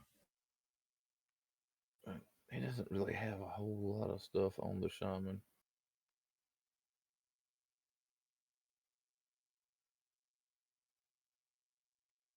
Spike growth. That would be. He would probably. Right. He starts speaking a spell aloud, and some vines start approaching one of the characters, and I'll roll randomly to see who it goes to. Well, spike growth is a 20-foot square. I'm not doing that. Oh, okay. It's 1 second. Gotcha. So. Go to Vykon. And so, like, these vines start coming out for some bushes and start going towards Vykon, and he has to make a saving throw.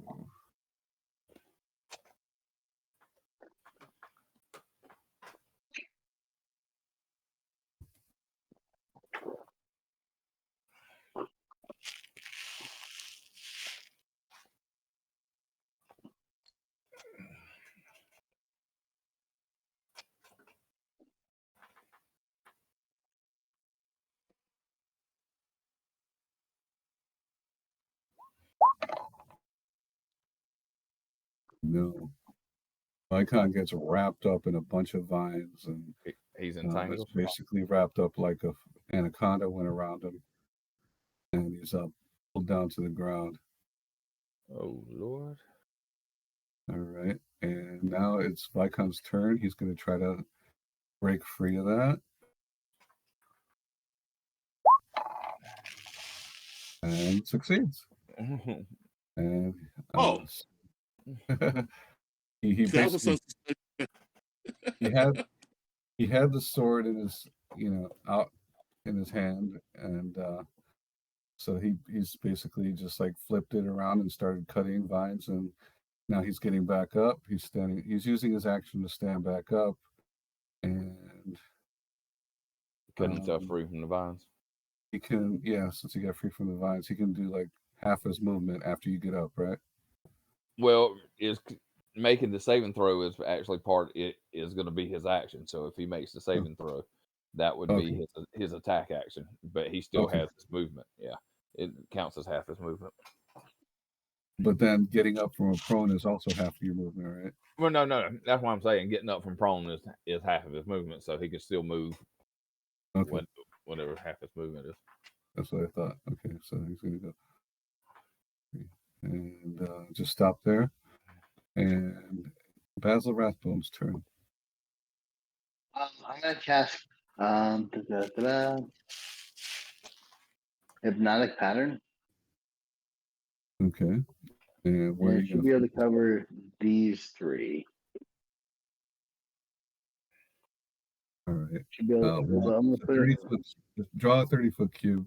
I got it. Do you have freedom? That I don't know how to do that. I've got it. Okay. Give me about 30 seconds. Awesome.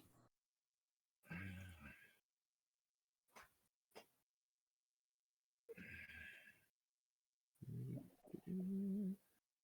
30-foot. Yeah, it's gonna be able to cover all three of these knuckleheads. Cool.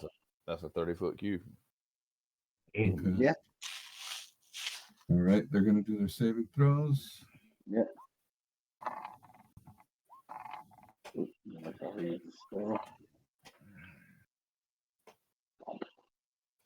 right, they needed a 15.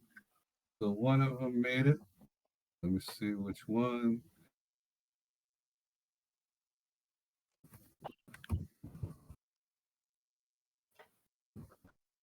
The 10, so if you were going in. Okay, the one all the way to the left is saved. The other two are like, ooh, pretty colors. Which one's the shaman? You don't know. You know? Oh, we don't know. Okay. Do any of them look different? Not to you. Well, I mean, if one of them casts a spell or like, it has a staff instead of a spear. If anybody would know, it'd be me. Basil would know. Yeah. Yeah. Yeah. And, can I roll like a? No, you're too busy. Like, oh, I'm doing this spell. You're not like looking around checking. Oh, you're casting a spell. Okay. Yeah. Well, I guess tonight. Okay. You're like, ooh, oh yeah. Like, what you carrying? What you doing? So, Ruehnar, Kinra, mighty half health. What are you doing? Oh, I guess. Rune whore. Well, I think it's bow. Probably back towards the reverse here. I don't know what the range is or how to check. Well, there. See the little button that looks like a comb on the left column under the magnifying glass. What? I got you. You're 30 feet. Yeah, if you click on that little comb that's in that icon thing on the left, and then you click it, you can see the ranges. Yeah. Go like that. Comb? Yep. 25 or 30. Do we know how far a bow goes? Yeah, like 100. So don't worry about it. Don't worry about it. Okay, so I Yeah. think it's going to be this one is a bow, so I got to roll, right? Yep. Roll. You Yes. just on your character sheet, just click. Yep. It should be Longbow. yep. There you go. That hits. And then the roll Okay. damage over here Wow, in the it chat. hit. In the That damage over has- here. Oh, Over here I in had the the chat damage, bar. right? Hit the longbow. Nope. Oh wait, nope, wrong one. So is that the just chat- straight damage No, in the chat bar over here. in the chat bar? Yeah. Yeah. See where On the the, on longbow the down right column in roll 20, where it pulled up your dice roll, click on the word longbow. Oh, there you go. 9 damage. got it. Now, which one There's did you damage. hit? Point the arrow at the one that you were shooting at. This guy. Okay. And Kitty's gonna go right after him too. You should actually get 2 shots. At All fifth right, level. all right. So with the second one, so these were the two. So I just roll. No, 12 damage. Yeah. 9 and 12. Oh, bad day for lizard folk. So that's 21. Yep. Oh. Bum, bum, bum, bum. Wah. Okay. And now, kitty cat. And Kitty run- cat, 30 feet. I don't know. Okay. How far- Yeah, move your cat right next to it. Okay. You gotta unclick. You gotta click on the arrow at the top of the left column. Wait, what? Oh, You're on the column. You gotta get back on the arrow to move your guy. there. Or I guess here. Yeah. There you go. Okay. And now roll the bite attack or claw or whatever it is. Oh, I'll do it. Oh. If a panther moves at least 20 feet straight towards the creature and then hits with its claw attack on the same turn. Okay, let's try that. Let's see if we can find the claw attack.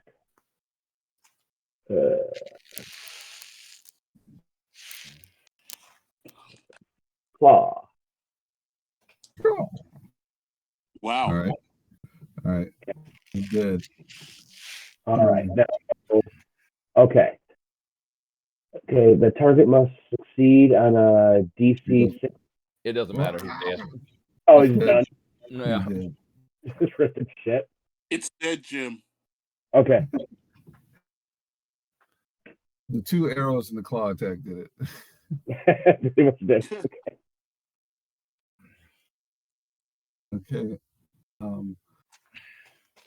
Now, besides after you shot the arrows into the guy, Ruehnar can still do a movement if you like, or other things depending, because you have something called a bonus action.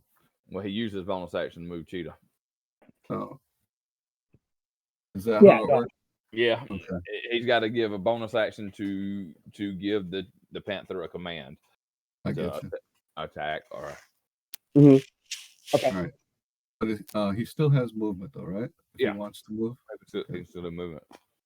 So Oh, if you want to like run up to that other lizard with your like 2, weapons out because you're a duelist fighter, I guess the question is, I'd probably rather move here Okay. because I still have the bow out. Okay. Followed by Theranos. What? It's No, Theranos. it's Hold elevator. on. Oh, it's Elvator. It's Elvator. Sorry, I apologize. It's all right. All right. Well, Elvator is gonna run towards the nearest one,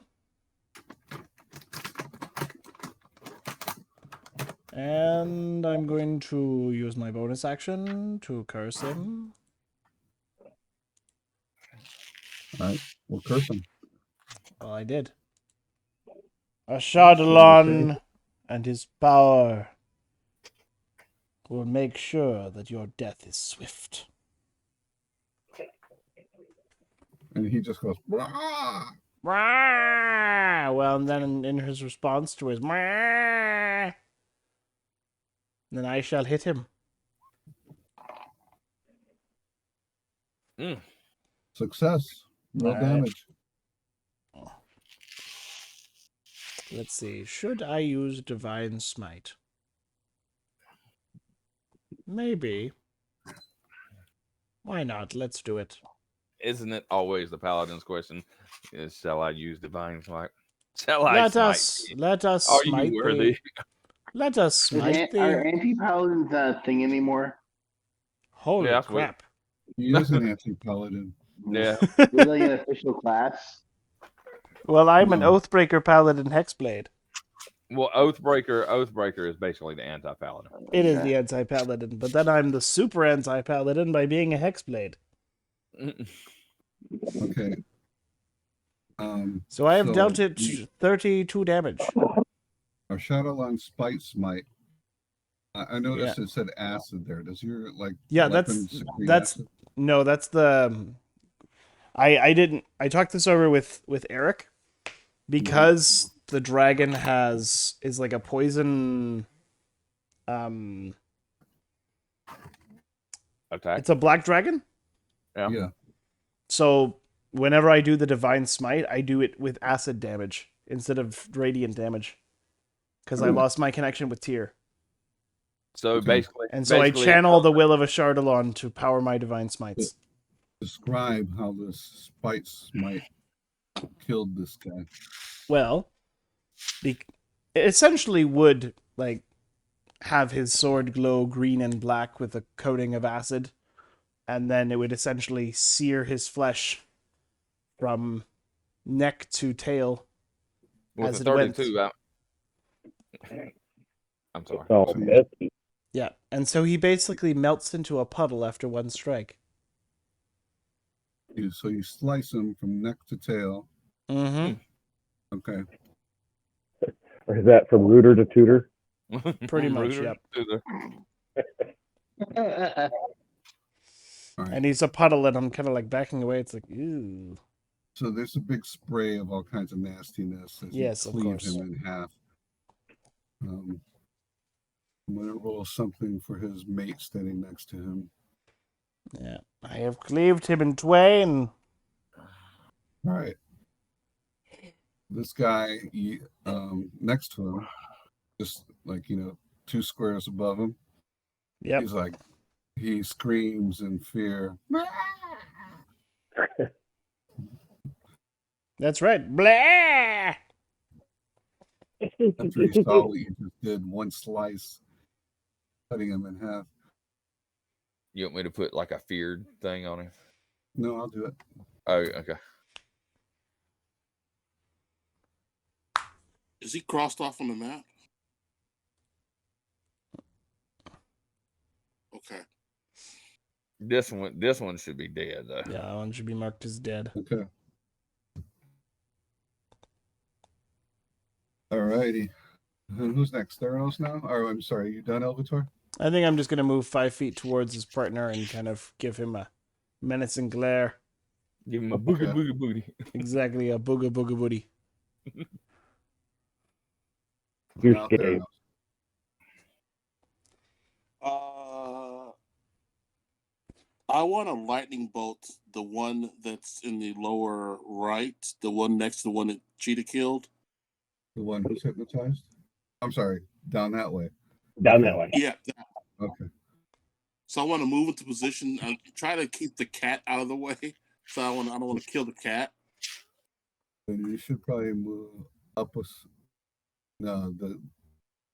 okay, yeah, there you can avoid the cat. And the ranger should be out of the way too, right? The ranger did move, right? Yeah. The All range right. is where you see him So I at. want to cast lightning bolt and not.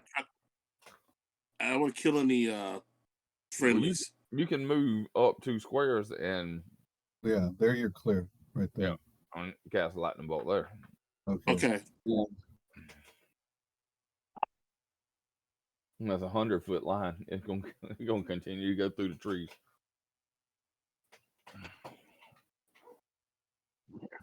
You could have probably. Well, so that one's got to make a dex. Okay. That was gonna have a bad day. 8d6 lightning damage. 8d6. What did he need to say?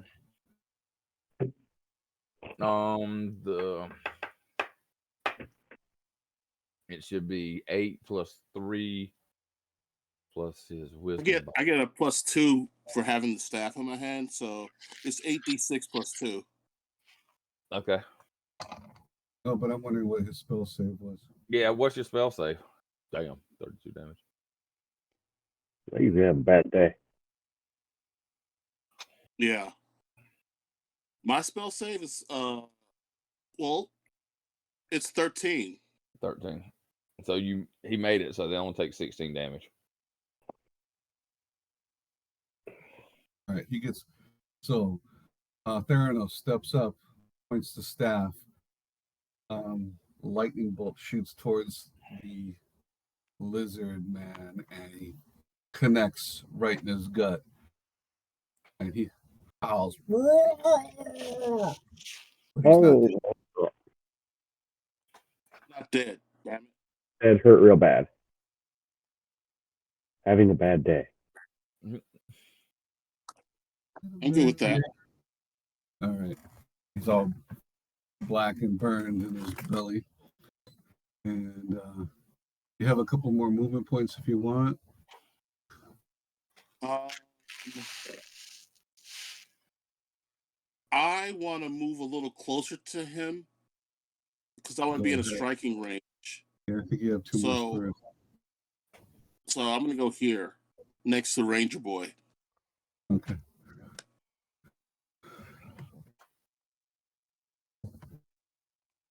And I have a question.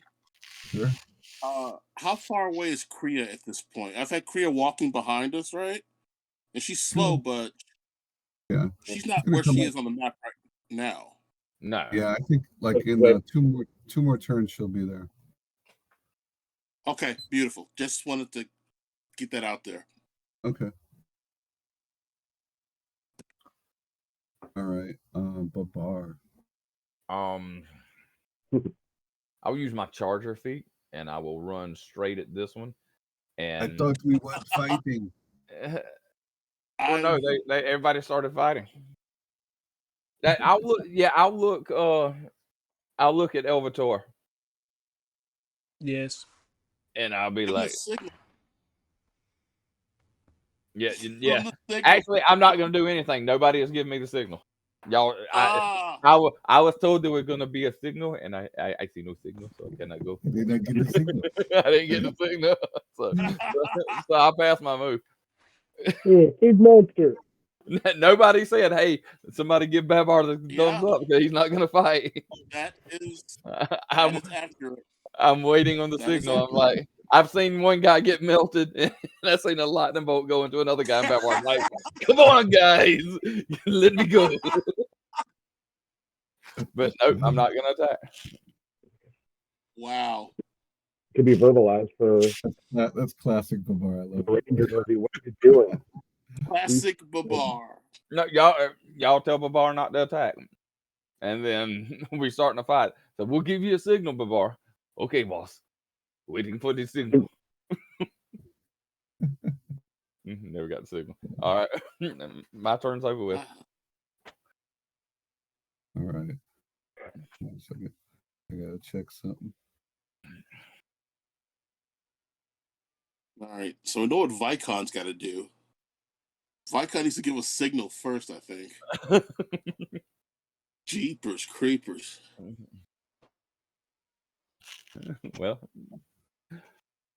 Babar is a very literal guy. Yeah. Very literally stay right in front of me, so there's another target. Please. I'll protect you, little bit. We will be fine. Little magic bitch, stay behind me. I'm just in a classic wrestler's pose where he's down and hunched over and he's got his hands out, just turning to each opponent and looking at them, waiting on them to make an advancement.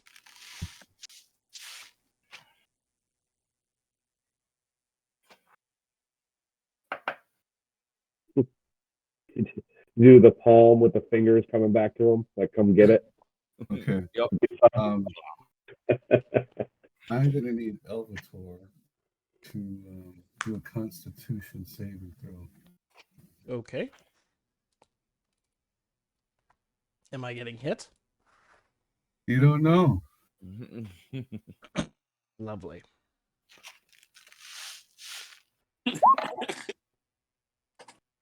All right, you saved.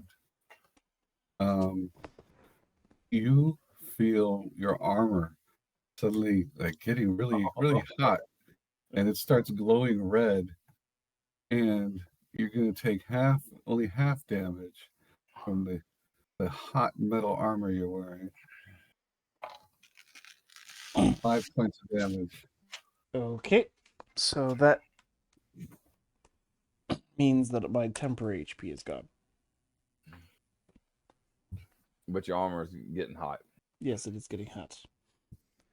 But I don't have the time. Ain't nobody got the time for that. What are you Spend- wearing? Plates. Oh, it takes like 10 minutes to get out of that shit. Yep. Ain't nobody got time for that. What are you wearing? Zero No, Wang? I don't. Does it take 10 minutes to get out of plate? I'm really certain it does. I'll look it up. I would think by yourself it does, but Well, it's there's gonna a lot become of straps that aren't easy to get to. it's gonna be very important here in a couple minutes. All right. This other one that was by you, Vykon, not Vykon, Elvator, he's just gonna run off. 10 minutes. No, he- 5 minutes to get off. All right. Here's Like I'm nope. saying, this guy is running away. He can get off the map, so I'm just gonna say, since he has initiative, he's gone.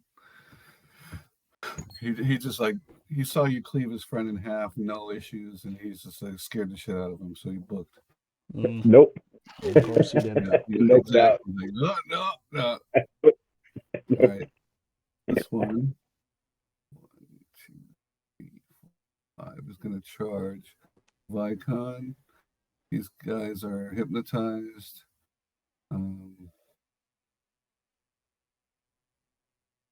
One is going to do a javelin attack on. No, actually, I don't think they can. he's going to attack the panther. Melee. No. Jerk.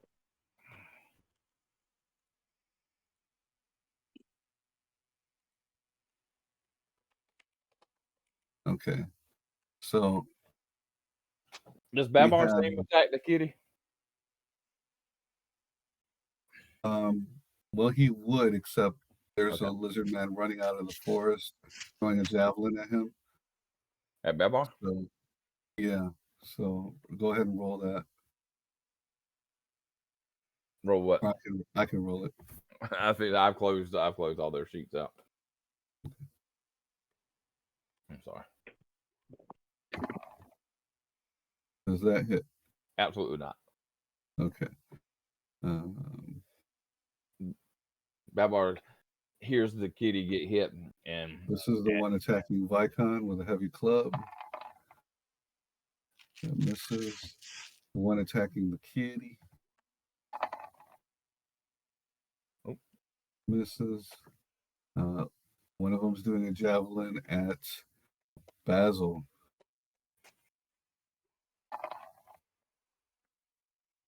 Does a 12 hit?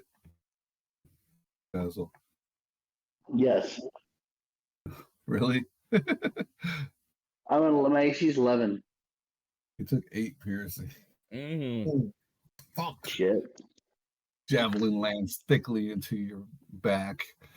Oh, it even pierces out through the other side.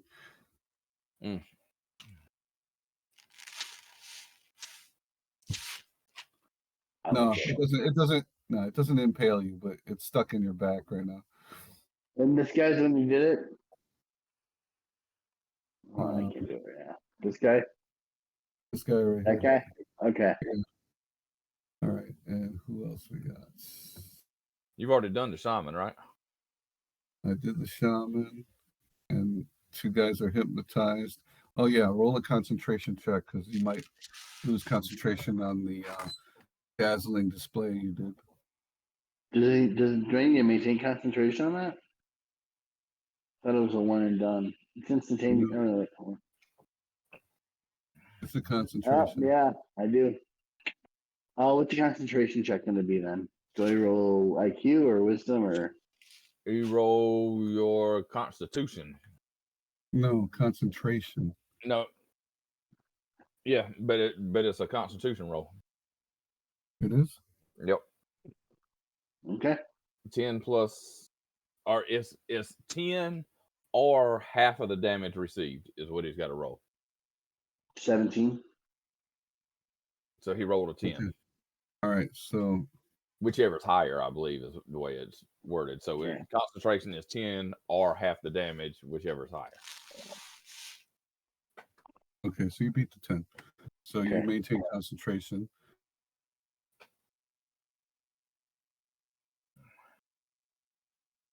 Okay, and I believe that's all of them. Vykon gets a shot now. He's basically going to try to hit his opponents. Mm-hmm. He's just going to drop the shield and use his great axe. Go to town on this motherfucker. Oh, double nat 20s? Are you fucking kidding me? All right. Okay, he did 17 points damage to it. 19 points. 19? Yeah. He's not raging. Oh, he's not raging? Yeah, so 17. Did that take into account that it was a nat 20? Yeah, because it's a 15 plus 2. All right. But he only had 14 anyway, so he's cleaved in fucking half from head down through his groin. You literally see him fall in 2 different directions, one to the right and one to the left.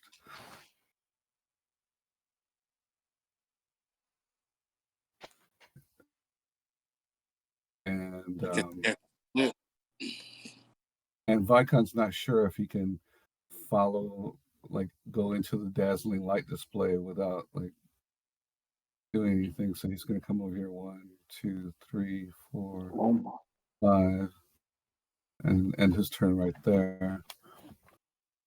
And that goes to Basil. Doesn't the pattern appear for a moment and vanish? So once it's cast, he can get in there if he wants to. Well, I don't know if it vanishes. I don't know if it stays up there. The I pattern just put it into the chat. The pattern appears for a moment and Okay. It vanishes. Yeah, it's like an instantaneous. It's like a blinding. Okay. Yeah. Like effectively someone flashed the light in their eyes. Okay. Either way, I think that's still where Vykon would have run anyway. So Right. That's where he's. I'm just saying he doesn't have to worry about being dazzled. Yeah, appreciate that. And now it is Basil's turn. Since I'm concentrating, can I still cast another spell? As long as it doesn't have the concentration tag, you're allowed to. Okay. Okay, cool. So, I'm gonna cast. And then use an action. Both from my ring, I'm gonna cast magic missile and burning hands.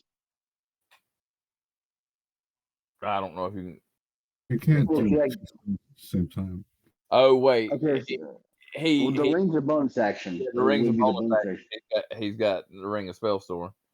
Right. So the So I'm ring. gonna Just do one spell at a time. get burning hands on him, Okay. and it's gonna be Put it up on the screen. yeah.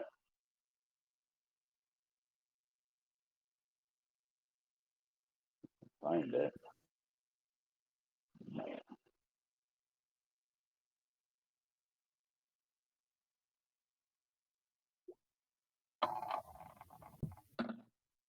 Okay. He took full damage. So roll damage. Shit. Okay. Then I'll just do the magic missile on him as well. Okay.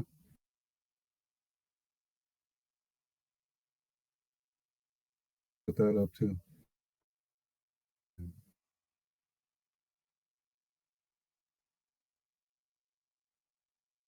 There's no save.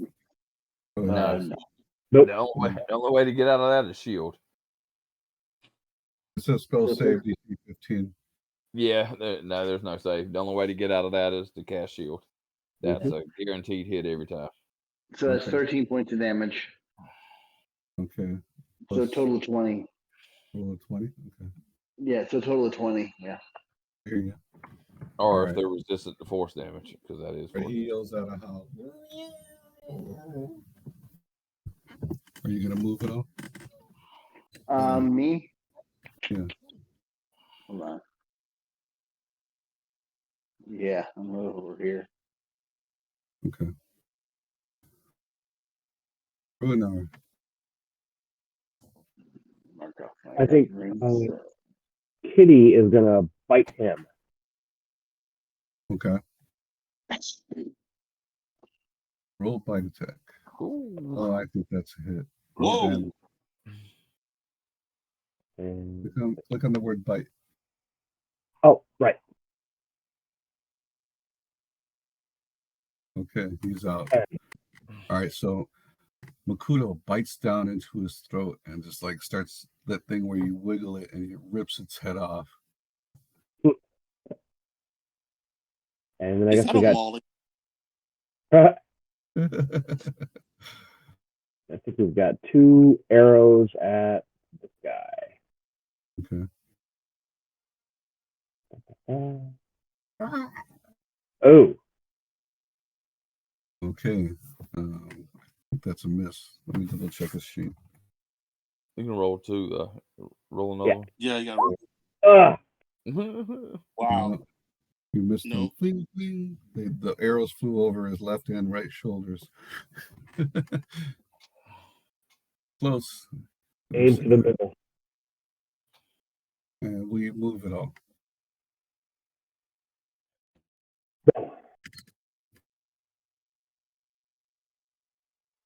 Actually, how far can you move? Up to 6 squares.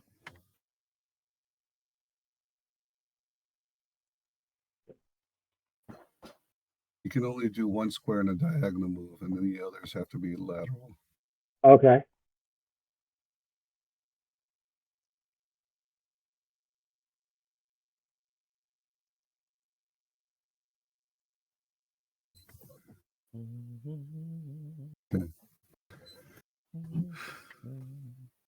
And that brings Elvator up. Yep. So my armor is, of course, still very hot. Yes. How? Okay, can you describe to me this like mild stream? Like, Yeah, it's just a creek that, like, when you ran across it, it went just above your ankles. It's really not deep at all. okay, so if I was to use some of my movement to fall prone and roll around in it, would that assist me with my heated armor?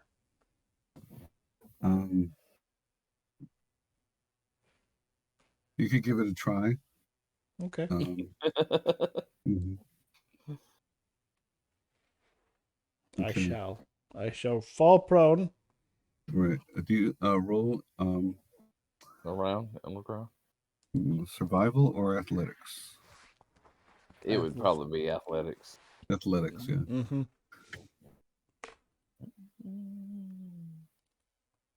Trying to get as much cold water on yourself as possible. Yep.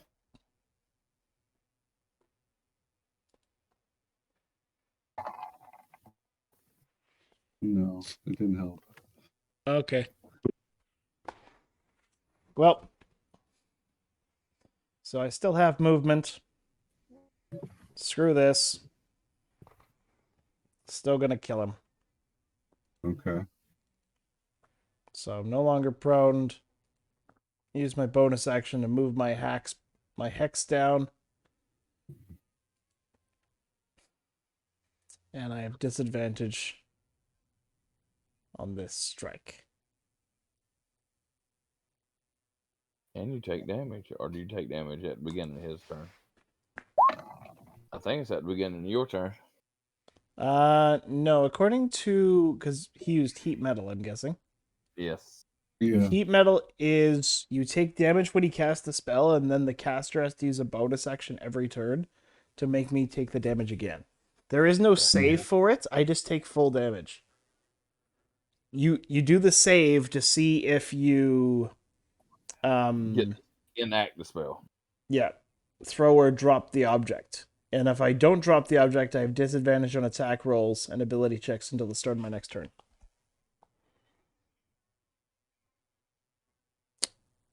Until the creature's next turn. Yeah. So this But is he can keep doing that.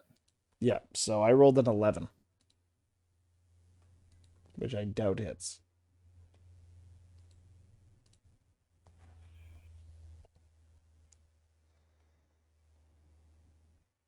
Hello. No, that does not hit. Yeah, kind of figured. So that's my turn. Okay. Theranos Creed. The one that's right in front of me to my left, I want to see if I can throw a spear into him. Sure. Roll to strike. All right, I'm on the wrong piece of my page.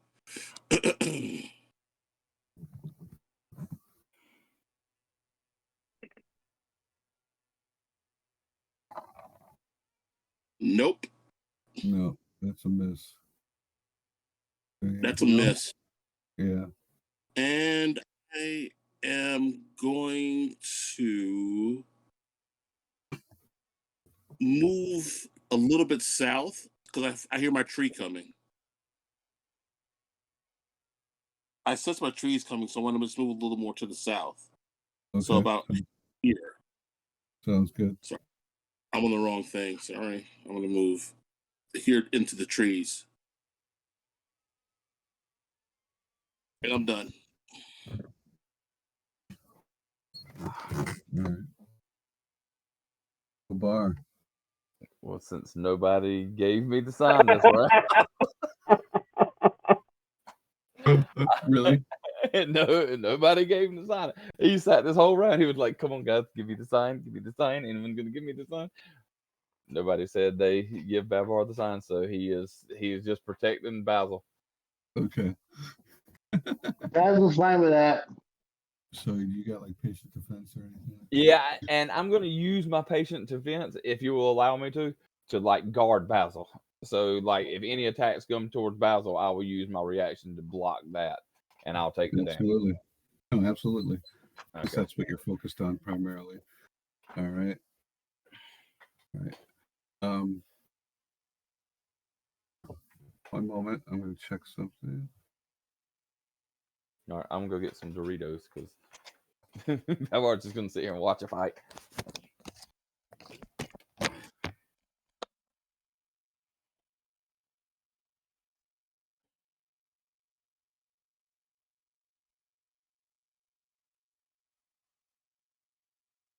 How many turns equals 1 minute? I thought it was 10.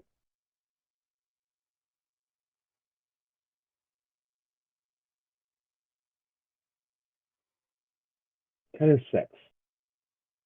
Okay.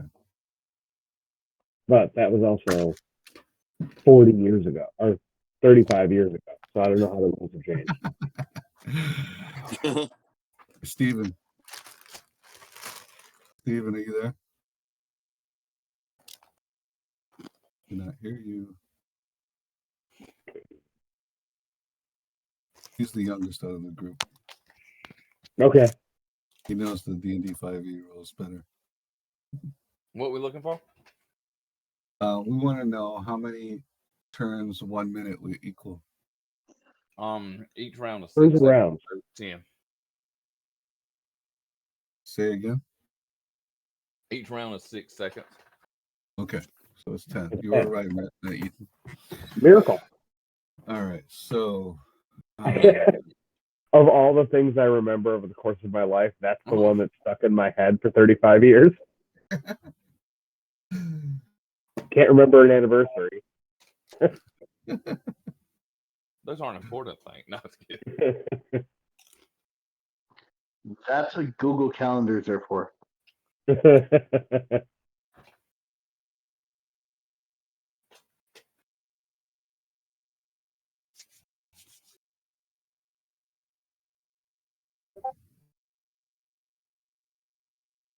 Whose go is it?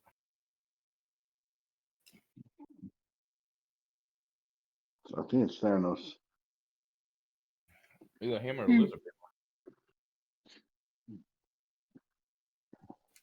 What? Yeah. I think it's the lizard people's go. Yeah, it is. I'm just checking the shaman spell list. I think he's out.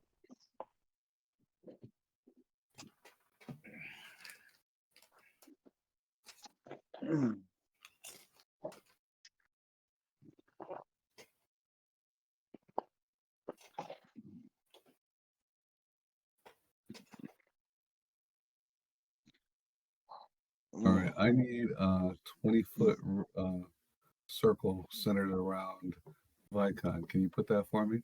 Mm-hmm. He's a bunch of spikes are going to come up out of the ground over there. He has danger sense, so he has a chance to avoid taking damage. Well, you can't really center it on him. Which side do you want to arrow to the Lower? like that? Yeah, right there. Okay.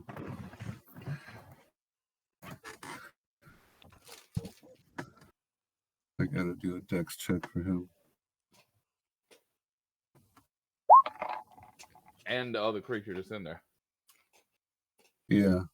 Well, the other creature's prone. Hypnotized. So he Actually, failed. by causing him damage, he has the chance to be out of it. Yeah, you're right. But that's crazy. Did you see my roll? I had a critical fail and a critical success.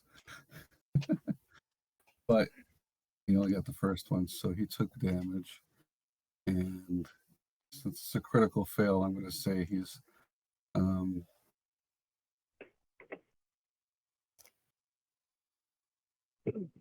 going to lose his action, and he's just going to have to get out of there. Let me roll damage.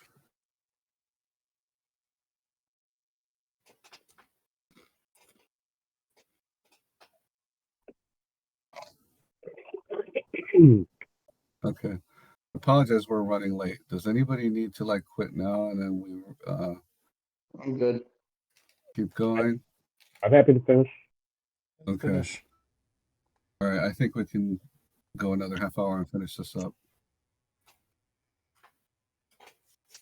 Go a lot quicker. Somebody give Babar the sign. Yeah. I'm new. I'm not aware No. you weirdos have. Okay. This other guy, let me roll damage for him. Poor Ruehnar is very confused as to why the giant elephant isn't doing anything. And it's gonna Son.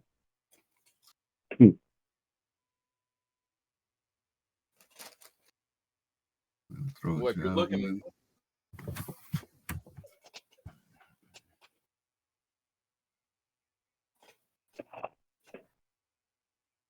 if you're looking back at Babar, he's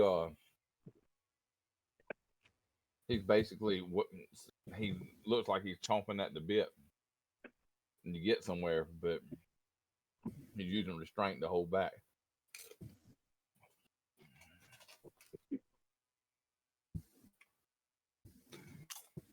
I'm very proud Can of him. you remove the icon from that guy? Yep.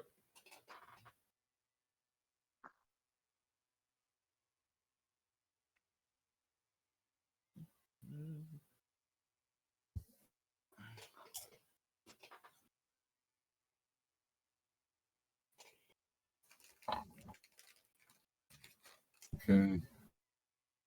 Vykon, he ran out, threw a javelin at Vykon. Vykon took damage.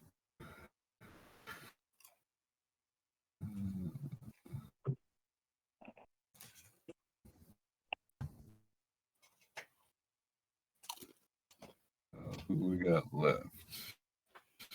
Just this guy. Okay.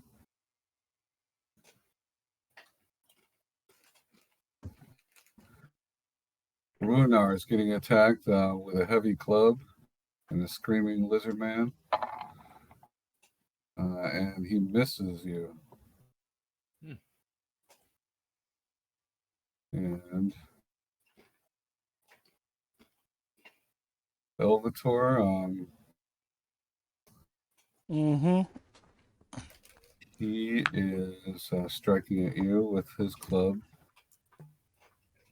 Okay.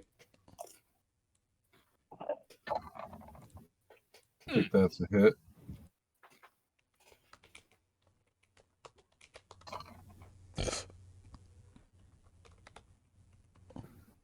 You take 5 damage.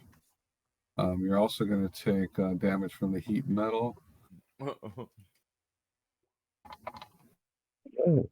12 points. Ouch.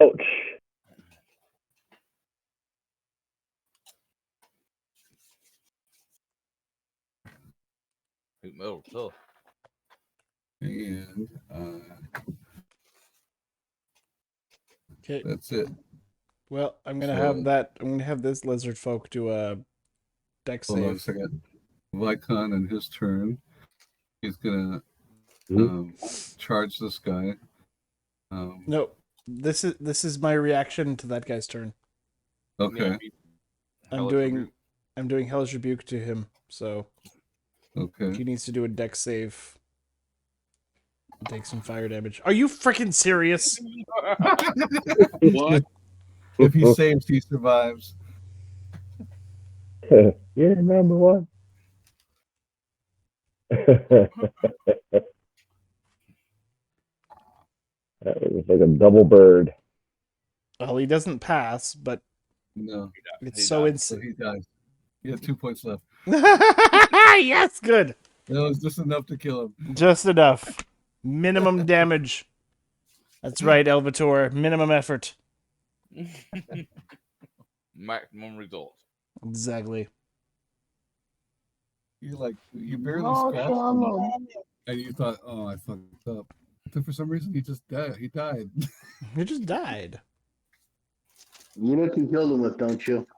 He did not expect- Emotional damage. All right. Emotional damage. Vykon's gonna rage and charge this guy. He went through the spikes, so he's taking damage. He doesn't give a fuck.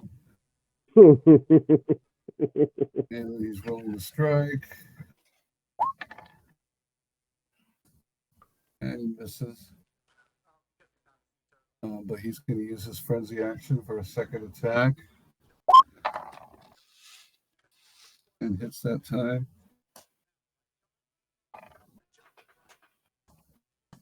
Doing 12 points. And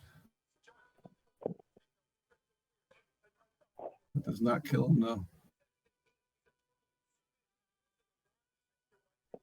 All right. Basil Rathbone. Oh, sorry. So Nothing. Just this guy is not hypnotized, correct? This is the one that isn't hypnotized.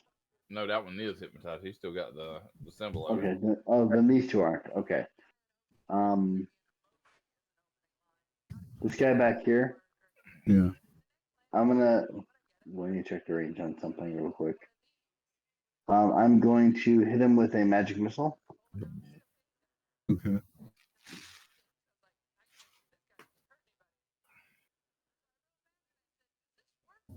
And I don't have the range for that. So I'm just gonna hit him with a magic missile. That's gonna be it for now. Roll damage. 16. Okay. How do you get a 0? What? How did you Wait get a this? minute. Hold on. I don't know what the hell that was. But I you hit rolled. 3d4. You Yeah, you but put it, somehow I had 4 dice pop up. Hold on. re-roll that. That's sorry. Yeah, that should be 9. Okay. What the hell was that? I don't know. It was you rolled 5 dice, but one of them was a 0. Mhm. Okay. And will you be moving from your location? Um, yeah, I think it's safer on this side of the on Babar now. Okay.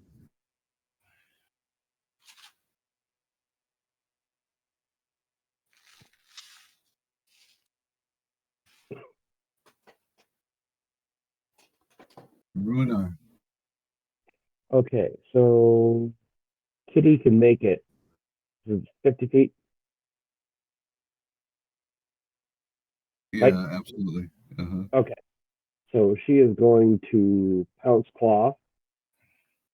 All right. Um, so let's go. That does not hit. Okay. All right. So then the other one.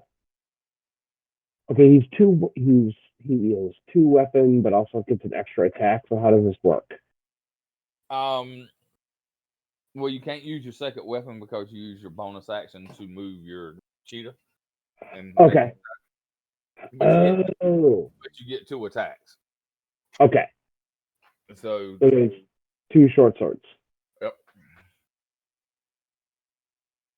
That's one hit.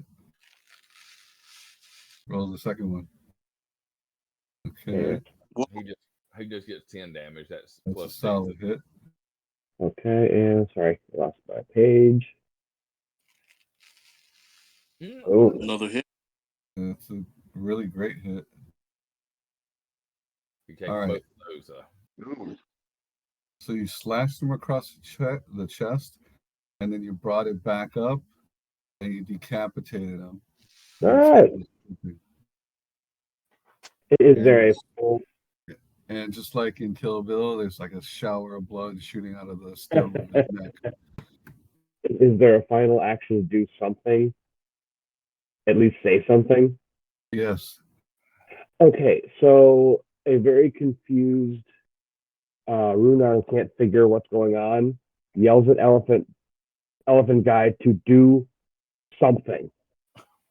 Because I don't think I know what symbols are or signals are, but it's exasperated that he's not doing anything.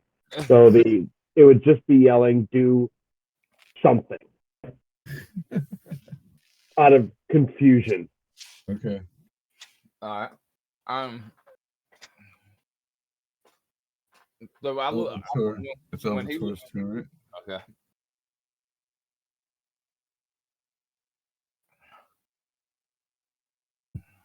So that lizard man should be X'd out, right? Yep. Yeah. Let me do that. Which one? I got The him. one that's nearest the tree. Yeah. Oh, yeah. The new guys are taking care of business over here. Cheetah is. That's true. Cheetah's kicking arse. Yeah, big time.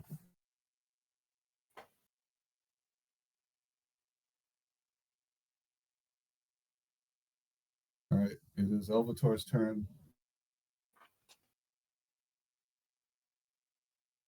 Elvator. All right, we'll skip to Theranos. Nope, sorry.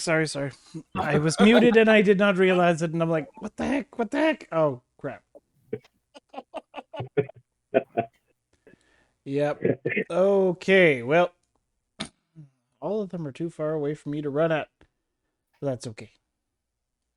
So, that being said, I'll go right to the edge of the spike growth. And I shall. That's not spike growth. Or whatever this Spike growth is. is a light green spear. Okay, well, yeah. The Anyways. cube is really nothing at this point. Yep, the Cube of Doom. But with that Cube of Doom, I shall use my bonus action to transfer my hex. Well, I should have rolled my con save for that hex.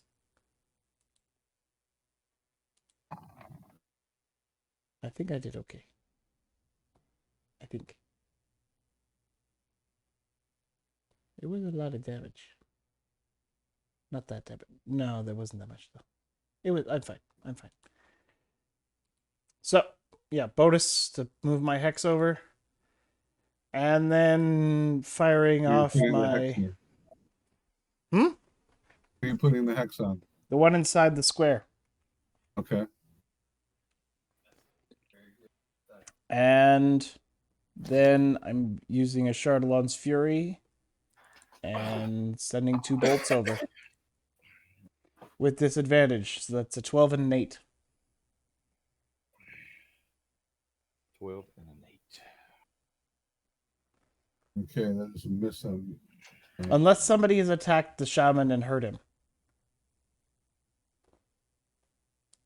The shaman? The guy who set the heat metal. You're right. Nobody has attacked him. Okay, then I have a 12 and an 8. Okay. Wait, When a this guy, is, I attacked when- him. since a guy's hypnotized, what's his AC become? He 0. disadvantage. It's an automatic hit, isn't it? And he has Yeah. disadvantage. Okay. One. Well, what? So He What's has his you're directing status? that guy who's hypnotized. And you hit him. Hypnotized. Oh, The he has advantage. Whoever's hitting him got advantage on the roll. Okay, so that means that I have regular attack Yeah. instead of disadvantage. So my first one will miss, but my second And one will second hit for one with the 22 to hit. Okay. So roll damage on the second one. Okay, there is no dueling style, but I do get my hex damage. Okay. So I deal him 13, 17 damage. Okay. And then I also get 1 hit HP back Okay. that I suck out of him. That's right. Like a vampire. Like a vampire. All right. That's not the only thing. Never mind. Theranos. All right. Oh, you did that. My tree should be in range, so I'm gonna go to Kriya and climb her. I'm gonna just move toward battle slowly. So I'm gonna be with my tree, and we should be moving 10 feet. Okay. So Go those ahead. two things happen. So I'm up the tree, and we're moving toward where the battle is. All right. 10 feet at a time, and that's my turn. Normally, when you climb a tree, I would have you roll athletics, but Kriya actually just helps you up with her branches. So just lifts you up into the branches, and you can go ahead and move them wherever they move. Okay, they get 10 feet. Sorry, that's only going to be about here. Wait, that's going to be about here. No, that's the way you going. Yeah. Just move out. Yeah, then slowly move toward the battle. It's going to take a while to get there, but we're on the way. And that's, So are you going to say anything to anybody? Me? I'm going to scream, Babar, we fight, as I climb the tree. Okay. No. Excellent. Okay, so Babar, he's sitting there waiting on the command as he says, Babar, we fight. Babar runs as fast as he can using Step of the Wind as a bonus action so I can make it to this next guy. Yeah. And I'm going to clothesline the shaman. I'm just going to come by with all of my might and just clothesline it and try to knock him over. So I need to. I actually will do an unarmed attack, and then good thing I get 2. Fuck. Never mind. Never mind. So I guess so. He ducks up under my clothesline, and I stop and turn around and look at him, and I'm like, huh. I challenge in this one. So yeah, that's my move. I missed. All right. So you hear this trumpeting sound from the elephant, and he charges toward the guy, but he stumbles on a root and kind of like catches himself from falling down, but he's past the guy. Unfortunately, he misses.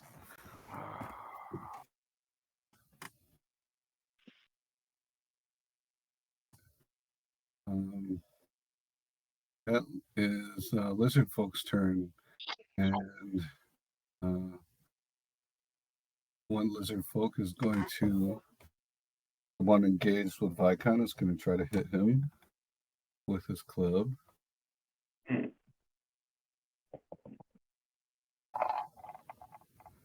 is a hit.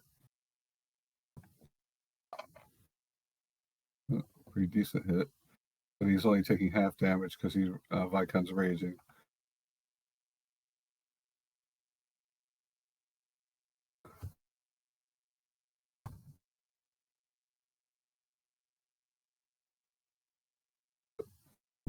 And the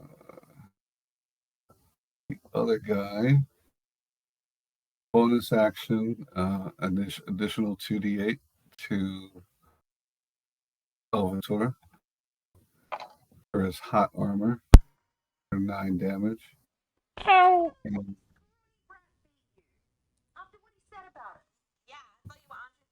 And with Babar, Yeah.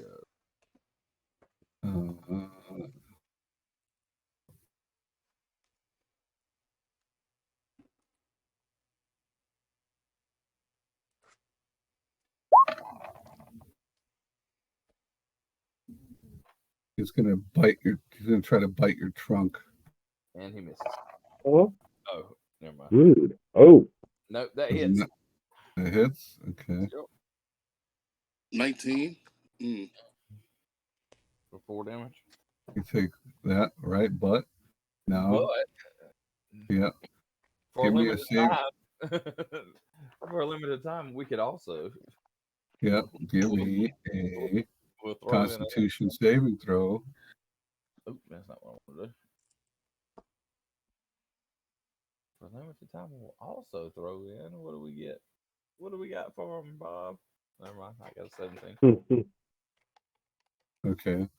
You feel venom like going into your veins. You feel the stinging, but your hardy elephant's nature shrugs it off. Did you say trunks it off? Yep, shrunks it off. Trunks it off. All right, but your trunk is in pain. Like, ah, you bastard. And he is good. You're going to get an opportunity attack from him because he's going to try to get out of there. All right. So he comes up to this square, and now you get your opportunity attack.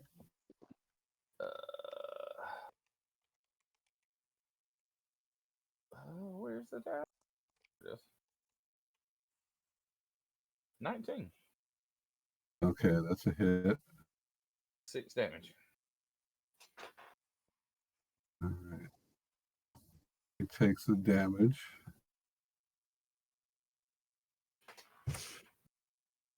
But he keeps on running. When does my go up to a D8? Is it at level? And pursue him? Is it my Or go? you let him run off into the jungle? Is it my go? No. But like I want to know if you're gonna let him go or Well, no, I'll run after him. okay. So I'll leave him right there. And it is Vykon's turn. He's gonna try to kill the dude in front of him.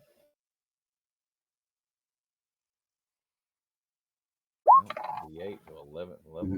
Yeah, he cleaves the head off of that guy.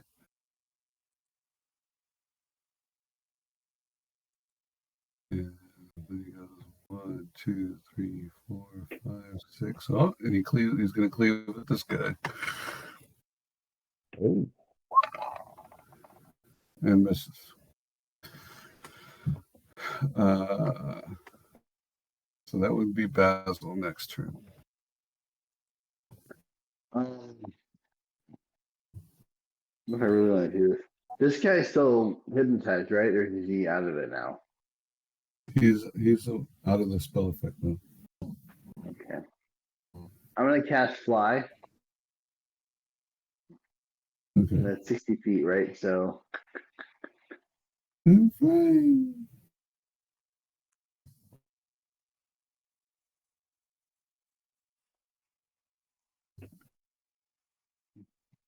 can't go that far. I'll get right there. And then I'm gonna cast Burning Hands through my ring. Okay. Where the hell is it? Won't.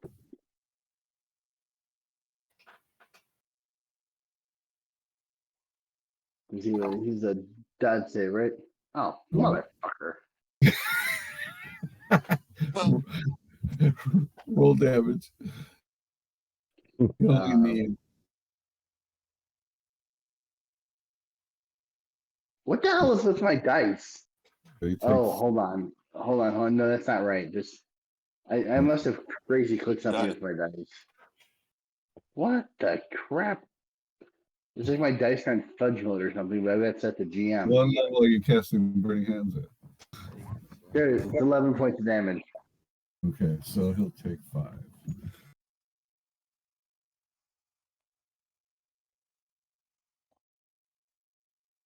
All right. Ruehnar Ethan. Okay, kitty. He could hit him with an arrow.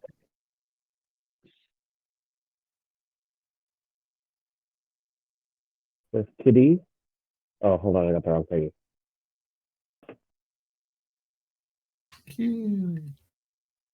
Okay, and the pelts. Claw. 15. Got a no. I don't think so. Let me double check. No. He blocks the mountain lion with his shield, smacks her across the face with it. Okay, so and I don't know if I can switch weapons again that quickly, so I guess it's just move. In D&D 5e, they don't count switching weapons as a thing, so you can do it. Okay. Then 2 arrows. Where are they? Are you shooting at the closest one or the further one? The one that she's on. Okay. So we're going in the box. So 20, is that a 23 hit? It does hit and kills him. Oh. Arrow goes right through his throat. He falls backwards on his ass. And then move up. And I am done. All right. Nice turn. All right. Ah, he's dead. Means it's just the last guy. And the last the guy guy who's been eating your armor all this time. I know. Right. Has he been passing his concentration checks to keep my armor heated? I don't think he's been hit. He hasn't been hit. Oh yeah. Well, I mean, never mind. I just hit him. Yeah, he just He hadn't got been hit. until So let me roll for him. right. He's the one person that had not been even looked at yet until just now. Yeah.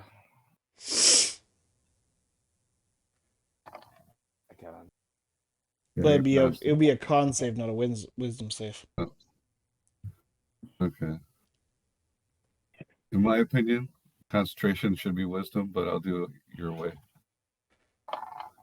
Well, it's basically the Constitution to keep your mind focused while getting hit. Your body's ability to shrug off the pain.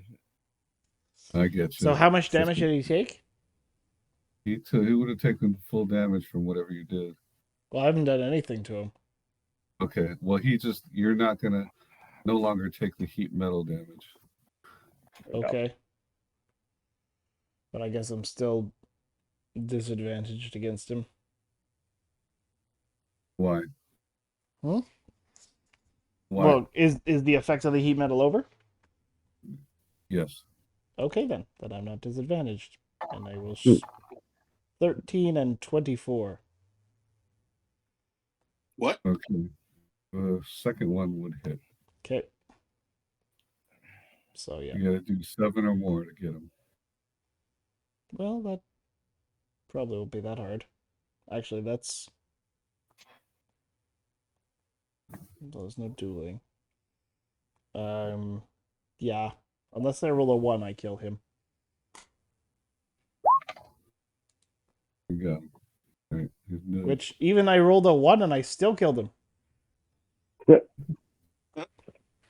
So, Shardalon's Fury, what kind of attack is that exactly? It's necrotic. I know, but like you do, like a Oh, purple ray comes out of it. Yeah, it'd be a purple ray. Okay. It'd be like a connection ray between the two of us, and I gain 1 more hit point. Yay. Yay. All right. He goes down in a scream, and that was the last of them.